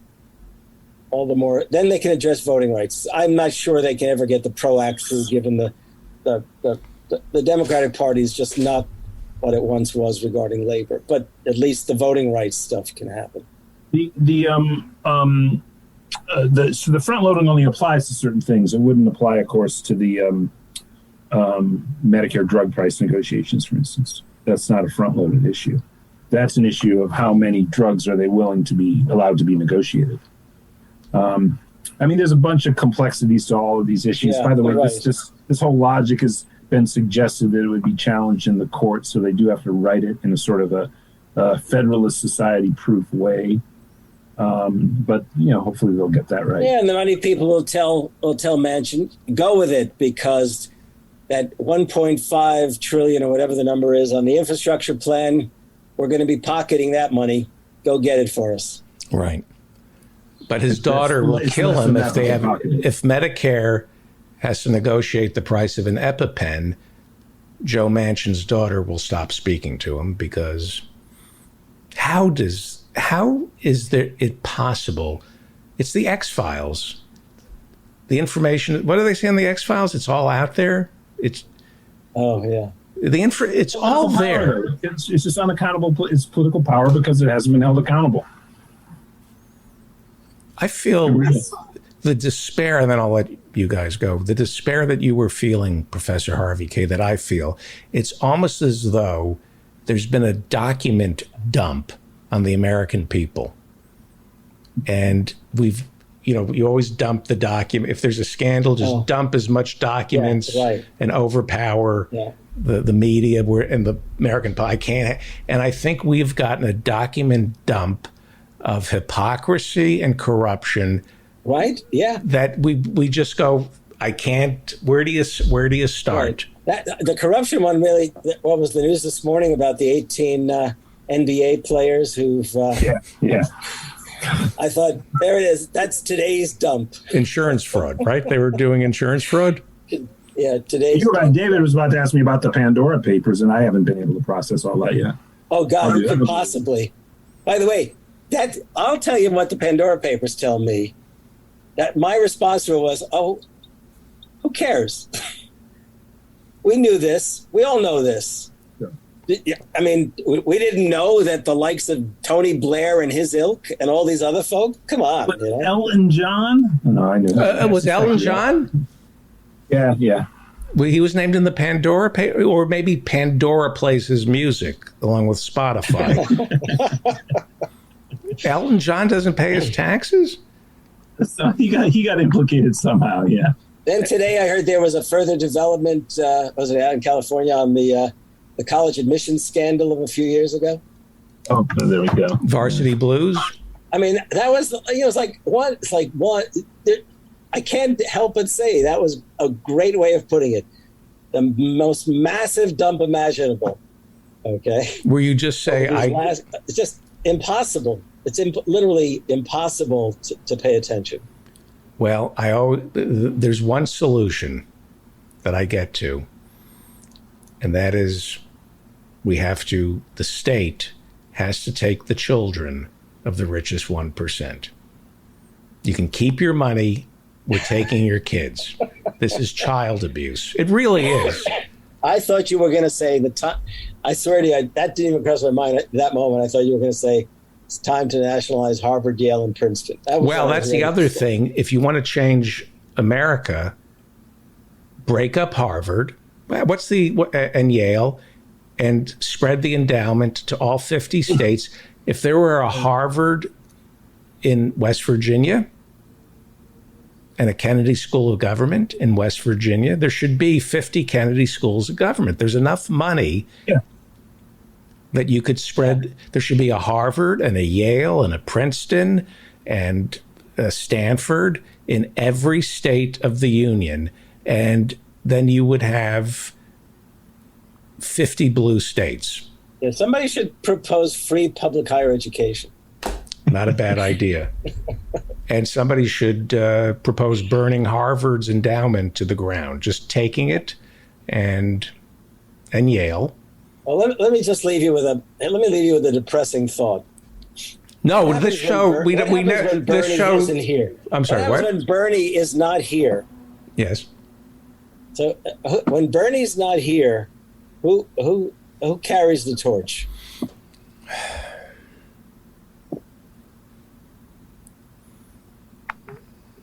That's a rhetorical question. I agree with you. We're in AOC. I know she's a lightning rod, but she's my daughter's age, for Christ's sake. I mean, she's pretty great, AOC. Pramila Jayapal, Richie Torres. Mm-hmm. I don't think Reggie Torres. But no, I agree. AOC is very, very sharp. Elizabeth Warren, who I really soured on, I found I got my love mojo back for her when she took on Jerome Powell, the head of the Federal Reserve. Gearing up for a 2022 stab at financial regulatory legislation. Yeah, but you're right. Our bench is not deep. It is not deep. I mean, there are folks who are going to put themselves forward. I'm going to mention one name who I know really not at all, but you can see he's salivating. Ro Khanna. Yeah, surprising considering his constituents. He's not bad considering who he represents. A lot of the workers there have to sleep in their cars because they can't afford to live in the neighborhoods. I agree though with the Bhaskar Sankara pointed out about Bernie from Jacobin. The last of the people who had gone to the socialist summer camps and really internalized the left democratic traditions around the world. really understood all of that and brings it to bear in Washington. So, it is going to be a generational shift off of Bernie, and I think something will be lost there. On an optimistic note, Professor K and Alan Minsky, before you go, we're coming up on the 10-year anniversary, it is the 10-year anniversary of Occupy. Now, seems to me that the bench, if you had asked me 10 years ago, other than Bernie, who do we have? I would say 10 years ago, Bernie, we got not even Bernie. The idea that Bernie would be chairman of the banking committee, budget committee, chairman of the budget committee, and trying to get a $3.5 trillion Build Back Better bill passed, where you have 100 progressives, and as he pointed out in his press conference, 47, 48 Democrats in the Senate who are for his bill, that the radicals, the children in the room are Josh Gottheimer, Manchin, and Sinema. Again, we have people are being evicted, people are starving to death. I'm not optimistic, but there is a move. I think we can pass landmark legislation before we all drown from climate change. That's right. That was great. I wrote those sour notes this morning. This is the only place I'll repeat them, and tomorrow's a new day. Tomorrow's a new day. Tom Hayden said to me, they want you to be overwhelmed, despondent, and depressed. When you're despondent, they win. And now is the time to call those numbers on the screen. Yeah, by the way, just for the record, as long as you mentioned anniversaries, here's an utterly trivial anniversary that picked me up tonight. It's 20 years ago since John Cusack and Kate Beckinsale made the movie Serendipity. Okay. And it happened to also show up on my Netflix thing. So before I came on tonight, to put myself in a better mood, we watched Serendipity. And I sent a note to John, and I said, I know this. You don't think of this as one of your great films, but it brings a hell of a lot of entertainment to a lot of people. There you go. I'll have to watch it. Is it on Netflix? Yes. Okay. You never saw it? I don't think so. What's it about? Got a girlfriend these days? What's it about? It's about this couple meets randomly in New York. They're both deeply involved with people. But it's even on that very first night, it's obvious something's clicking. But she believes in fate. And what happens is she believes that this isn't the moment for them. And if fate rules, sometime in the future, maybe they'll run into each other again. Right. And he's insistent that they provide some possibility. So he writes his name and phone number on a $5 bill. She writes her name in a book. Neither one of them knows where that particularly goes, and it takes off from there. He commits a crime by defacing a $5 bill. Yeah. That's a federal. I can't abide. Thank you for take hold of our history. Wait, don't forget, Alan needs to talk to you. Oh, no. Yes, I'll talk to him the next couple of days. Thank you, Harvey. Okay. You rock. You're a great organizer, Harvey J.K. Yes. And I'll talk to you next week. But somebody said they wanted to ask a question or was asking me to stay on in the chat, and I don't know what that's about. You're the boss here, David Feldman? Yeah, if people have a question for Alan Minsky. And I'll just hang out since it's always entertaining. Okay. Well, I see Rodrigo has his hand raised, but I usually give him like an hour at the end of the show. I see. Well, I'm going to go in 5 minutes, so that gives me. All right, Glenn, let's go. We'll do this in Glenn Kostick. Oh, it was Rodrigo who asked for me to stay on, so maybe we could jump right. Okay, then let me get to. We'll save. I always save Rodrigo for the end. I like to give as much time as possible. Glenn Kostick. Oh, okay. I was waiting around for Rodrigo's question, though. Okay, but we can just okay, Glenn Kostick, Glenn Quagmire, okay, Mila. Thank you. Alan, I am wondering whether you know whether or not there are subsidies for nuclear power in the Build Back Better bill. We've been trying to figure it out, and I haven't gotten an answer yet. I'm not sure what's currently in the bill around the reconciliation bill. I believe there are in the bipartisan infrastructure bill. And Mila, weren't you going to get me Ian Masters? Well, I did try, and I actually sent a few people also to ask him, including Greg Palast, who managed to get on your show, but he wasn't able to convince Ian. And I think I decided that it's really up to Ian to decide when he wants to speak publicly and. Well, you know what? I don't want to talk to do that yet. Yeah, I don't want to talk to him about KPFK. Pacifica? I just want to talk to Ian Masters. I just want to hear what he has to say about the world. I can send you his phone number and email, and maybe you can ask him directly. Yeah. I think that might be more appropriate. Or Alan Minsky. Never heard of him. Alan who? Alan Minsky might actually be. I would talk to Ian Masters and never bring up Pacifica. Well, that's a terrible shame if you do that. No, I mean, I just want to hear what he has to say. I know that's what you want, but I want to hear Ian talk about. But if he doesn't want to talk about, at any rate, I understand. So Alan can probably make that happen and more easily than I can. Mila, I was correct. Sadly, very sadly, in this god awful, wretched, truly horrible bipartisan infrastructure bill.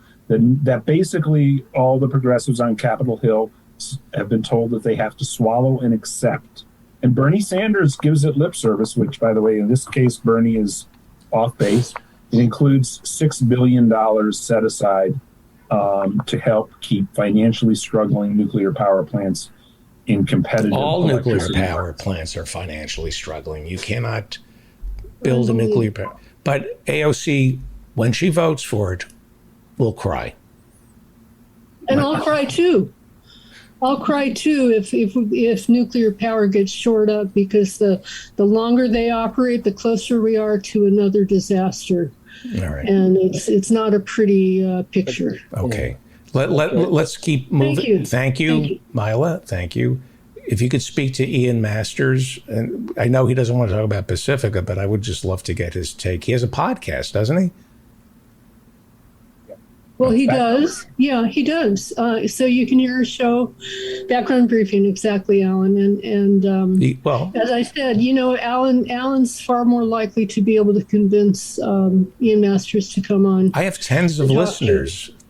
Once they hear, I'll get you Masters if we can work out a way to get this COP26 content, pre-COP26 content on some of these talk shows.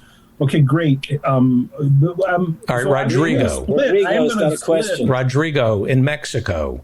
Now, let me just explain something. Rodrigo lives in a country other than America, which means how many languages do you speak? Only 4, David. He only speaks 4 languages, so we have to humor somebody who's multilingual. We're Americans. We don't need to learn any other language than English. So let's humor Rodrigo, who speaks 4 languages. What are the languages? Español, Inglés, Francés, Nihongo, Japanese. All right. So as my daughter said at office hour, you're just speaking European with a little A. My daughter was so great. She goes, that's just European. Go ahead. So the conservatives have many obsessions, and they're always trying to trick us into wasting time. Sometimes they do it on purpose, like when they pass anti-trans laws or anti-abortion laws, just to keep their base invested in donating money and voting for them. but sometimes it's their brainworms, and I don't mean COVID-19, that trick them into doing things like attacking AOC, and we shouldn't let their brainworms dictate what we waste our time on. For example, on the Iron Dome vote, where AOC voted present and 420 people voted yes, I hesitate to say who voted yes, but my beloved Pramila Jayapal voted yes, Hakeem Jeffries, Ro Khanna, Jamal Bowman, Barbara Lee voted yes, and I don't understand why any leftist listens to people saying, oh, AOC is horrible, she's going to fake cry again. And I wanted... So you're calling me on making... So you're mad at me for making fun of AOC? No. I really wanted Alan's perspective. No, I generally, Rodrigo, I'm with you. The excessive amount of time spent not only on what are largely symbolic votes, but basically indulging right-wing talking points by, losing any sleep over them is largely a waste of time. And it should go back to doing what Harvey is asking us to do, which is to organize for the working class. Right. And any time lost off of that is time largely lost. I mean, there may be exceptions, and people can call me out on why it's important to stand up around that particular right-wing talking point. And there are times, of course, where you have to do that. You have to show signs of solidarity, even when they're overdetermined, media talking points. But there's a lot of time lost there. So my sentiment is with your comment. And I try not to have PDA lose time on that. By the way, I'm going to go back to something I said in the chat earlier. And Mary Ann, if you're still on, or if you want to email me, the $13 million spent on DNC consultants. I suppose the main question there is, was it JD who spent that money? Justice Democrats? Which consultants? If you know any of these questions, because if I ever get in a position where I'm still the executive director of Progressive Democrats of America, and we are spending 1 cent on a consultant, please remind me to resign my position. Who are for you on that question? What? What'd you say? Consult for you on that question. Yes, you can, and I will pay you. I can tell you. One of the most disturbing moments of my academic career was when I was sitting on a plane, and a young woman sat down next to me who was a senior at Wesleyan. I probably told you this already.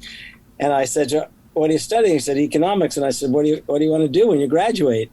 Grad school?" He goes, "No, I want to be a consultant."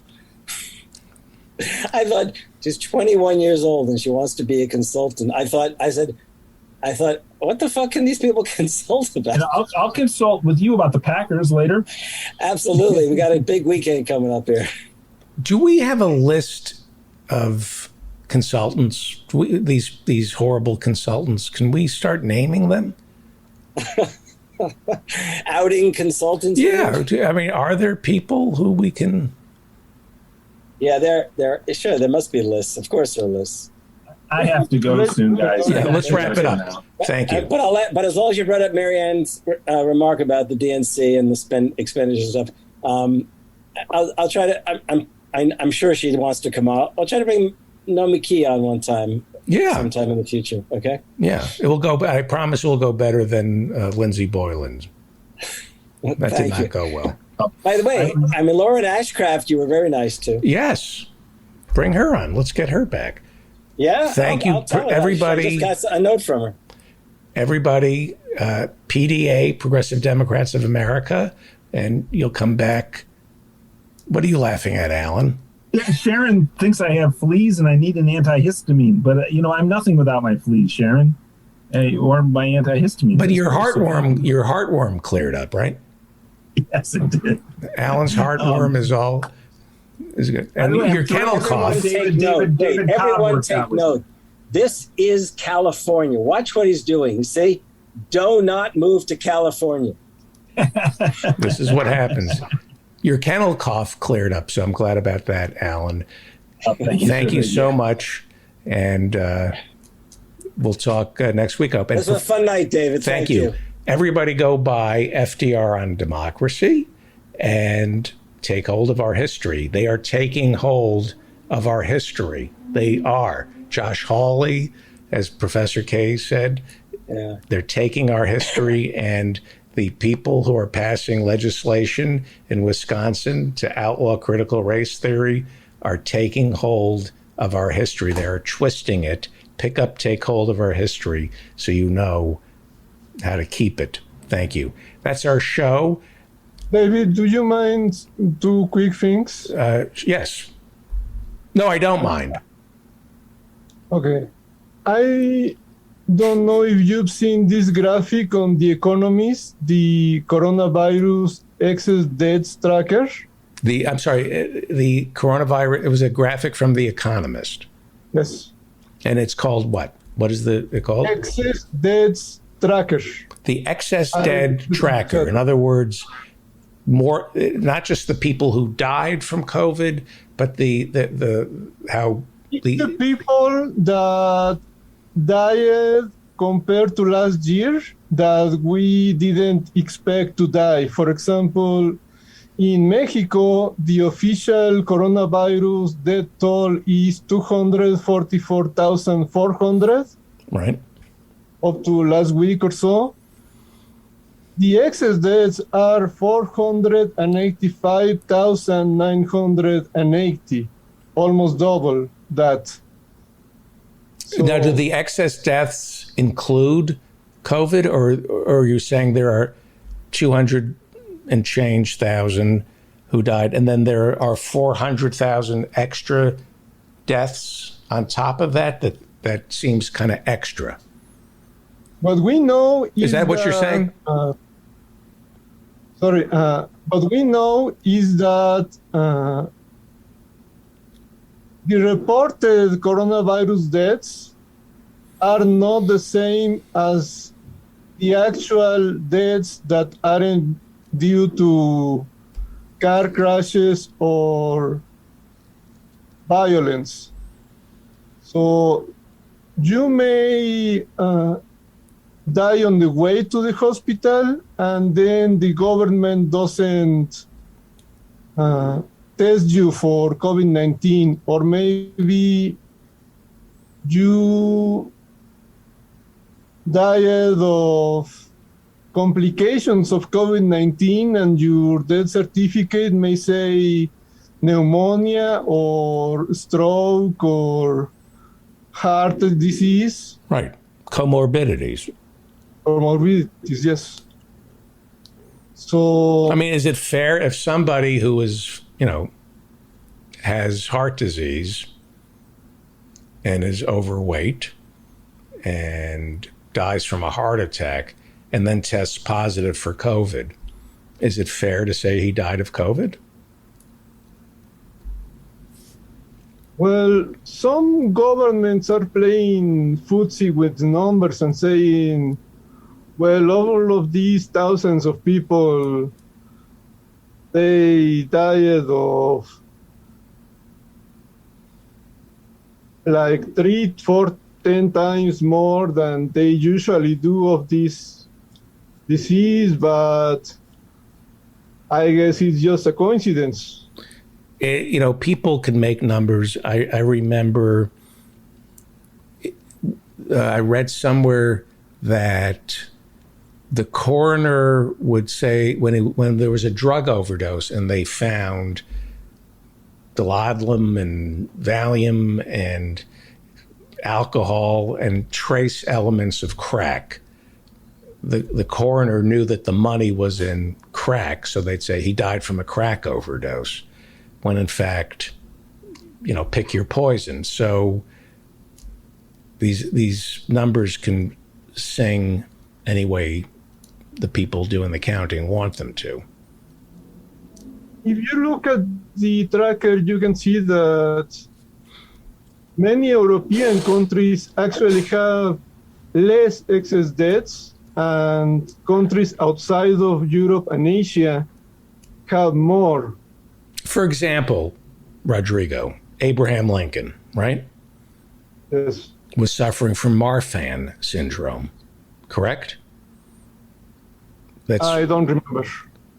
Well, Abraham Lincoln, 16th president, suffered from Marfan syndrome, where your limbs are extraordinarily long. That's why he was so tall, right? So when he died, the coroner could have said he died from a bullet or he died from Marfan syndrome. And that the Marfan syndrome, some could argue, made it easier for John Wilkes Booth, made him an easier target for John Wilkes Booth. There was more of Abraham Lincoln because of Marfan syndrome. So I don't want to. I'm just saying, personally, I think Abraham Lincoln died from Marfan syndrome, but the coroner's agenda was to get the guns off the street, so he said he died from a bullet wound to the temple. I know that Abraham Lincoln really died from Marfan syndrome, and that it was politicized. His death was politicized by people who are anti-gun, anti-Second Amendment. Anything? Is there a language where that could be funny? Of the 4 languages you speak, any possibility that that was funny in any language? No. You're putting me on the spot here because Lane's brother's dad is dying from COVID because he was in the hospital with cancer and his entire ward got COVID.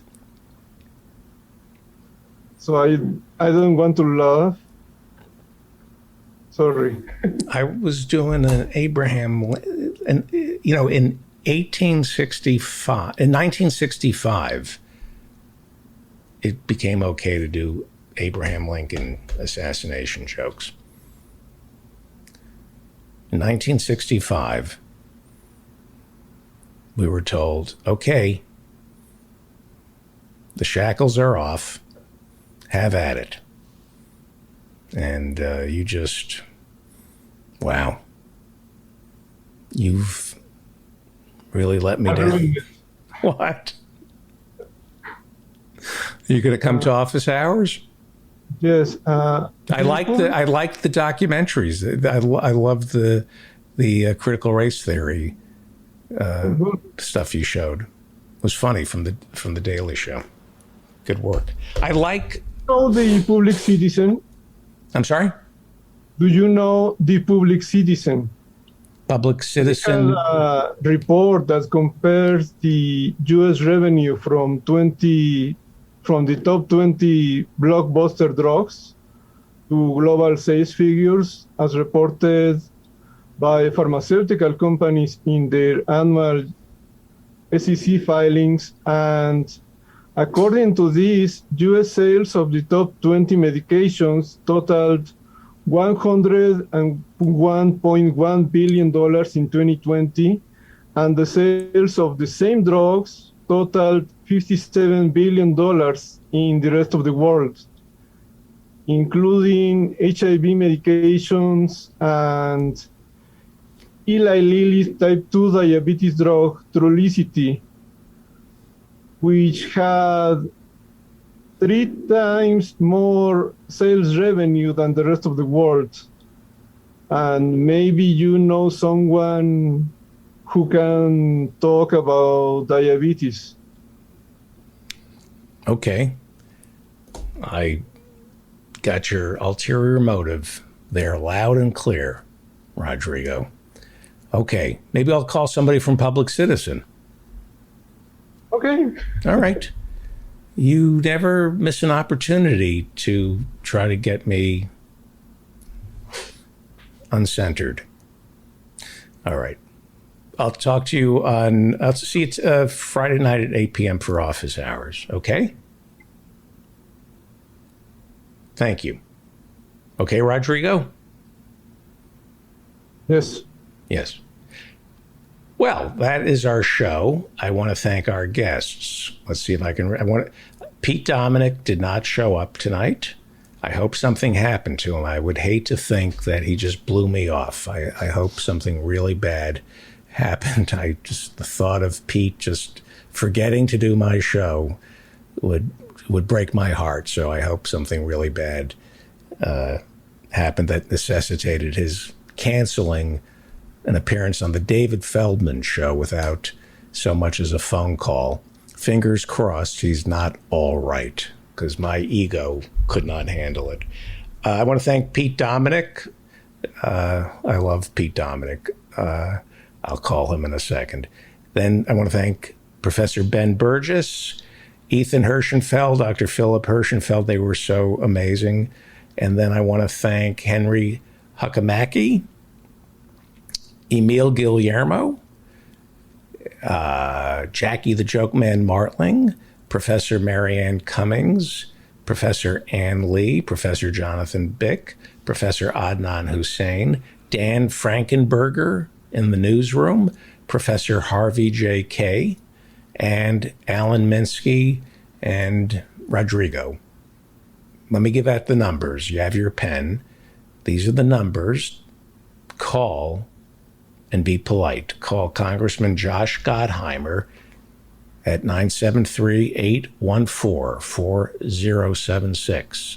Call Senator Charles Schumer, the Democratic Majority Leader, at 585-263-5886. Call Senator Kirsten Sinema at 520-639-7080. Call Senator Joe Manchin at 304-368-0567 and politely request that they vote in favor of Build Back Better at $3.5 trillion. Nancy Pelosi's number is 415-556-4862. Be polite. Just leave a message, give your name, and just say, I'm politely requesting that you vote in favor of Build Back Better at $3.5 trillion. If you're rude, if you're an a-hole, if you make it about yourself instead of us, you're only hurting the cause. Those are their phones. You'll either get an answering machine. You'll most likely get an answering machine. From 9 to 5, you will get a staffer. And call these numbers. Once again, Nancy Pelosi's number is 415-556-4862. Congressman Josh Gottheimer's number is 973-814-4076. Senator Charles Schumer, Senate Majority Leader, Chuck Schumer's number is 585-263-5886. Senator Kirsten Sinema, her phone number is 520-639-7080. Senator Joe Manchin's phone number is 304-368-0567. If everyone who can hear me now calls those numbers and politely asks them to vote in favor of Build Back Better at $3.5 trillion, and I can't give out their addresses, you can do that for yourself. If you send a postcard to them, you will sleep better at night. And when Build Back Better passes, you can tell yourself or your grandkids that you played a role in getting a piece of landmark legislation passed. This is we're not the insurrectionists. We don't do January 6th. This is way more effective. This is what works. Nothing gets done without congressional approval. You move mountains through Congress. Congress is the answer to all your problems. Big business understands that. The richest 1% understands that. That's why they rewrite the tax codes and they spend hundreds of millions of dollars lobbying Congress, because the richest 1%, the corporate charlatans, understand where the seat of power is, and it's in Congress. And right now, there is a bill, Build Back Better, that will transform this country the way Medicare did, Social Security. We still have an opportunity to get this passed. Participate. If you're angry, call those numbers that I just gave you. Write your Congress people. If you're angry, lash out properly. Call your Congress people. Write to them. And go to the Ralph Nader Radio Hour website and sign up for Congress Club. A week from this Sunday, we will be holding a town hall with Steve Scrovan, me, and Ralph Nader to talk about Congress Club, to talk about writing and calling your elected leaders. Okay, that's our show. I want to thank Dan Frankenberger and all the people in the chat room, all the people who are attending via Zoom. If you would like to attend a live taping of this show, go to my website, hit attend a live taping. While you're over there, sign up for my newsletter. And if you want to come to office hours every Friday night at 8 p.m. and meet better people, go to my website and hit office hours. I'm David Feldman. Thank you so much. Remember to stay strong. I just want to play this one more time. This is so great. This is, I don't know where this took place. It's a gentleman with fruit in his hands. And I believe this is a goat just coming up and eating fruit. And then he has a little necklace. Look at that necklace. This beautiful white, is it a capuchin monkey? I don't know, around the goat's neck, hugging the goat. And then he waits for the goat to eat. And then the monkey takes a blueberry and says, you know what? I'm going to play horsey with my friend and ride the goat while I eat my fruit. Isn't that beautiful? That is really something. Okay. I'm David Feldman. Remember to stay strong and protect the weak. It's time right now for the David Feldman Show. He's talking politics and comedy too. Now tell a dirty joke if you want him to. He's just a lefty from way back. He's a union man with an Emmy for writing. Someday he's mad and he feels like fighting.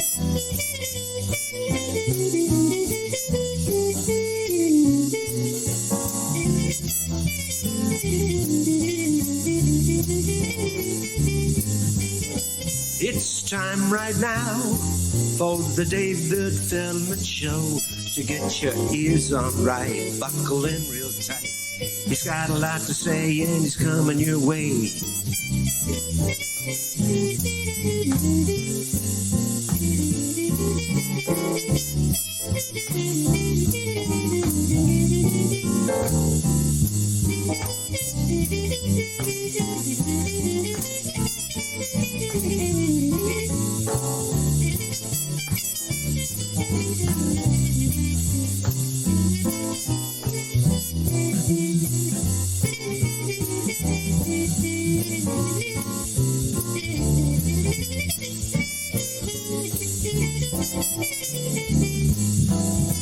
It's time right now for the David Feldman Show. So get your ears on right, buckle in real tight. He's got a lot to say and he's got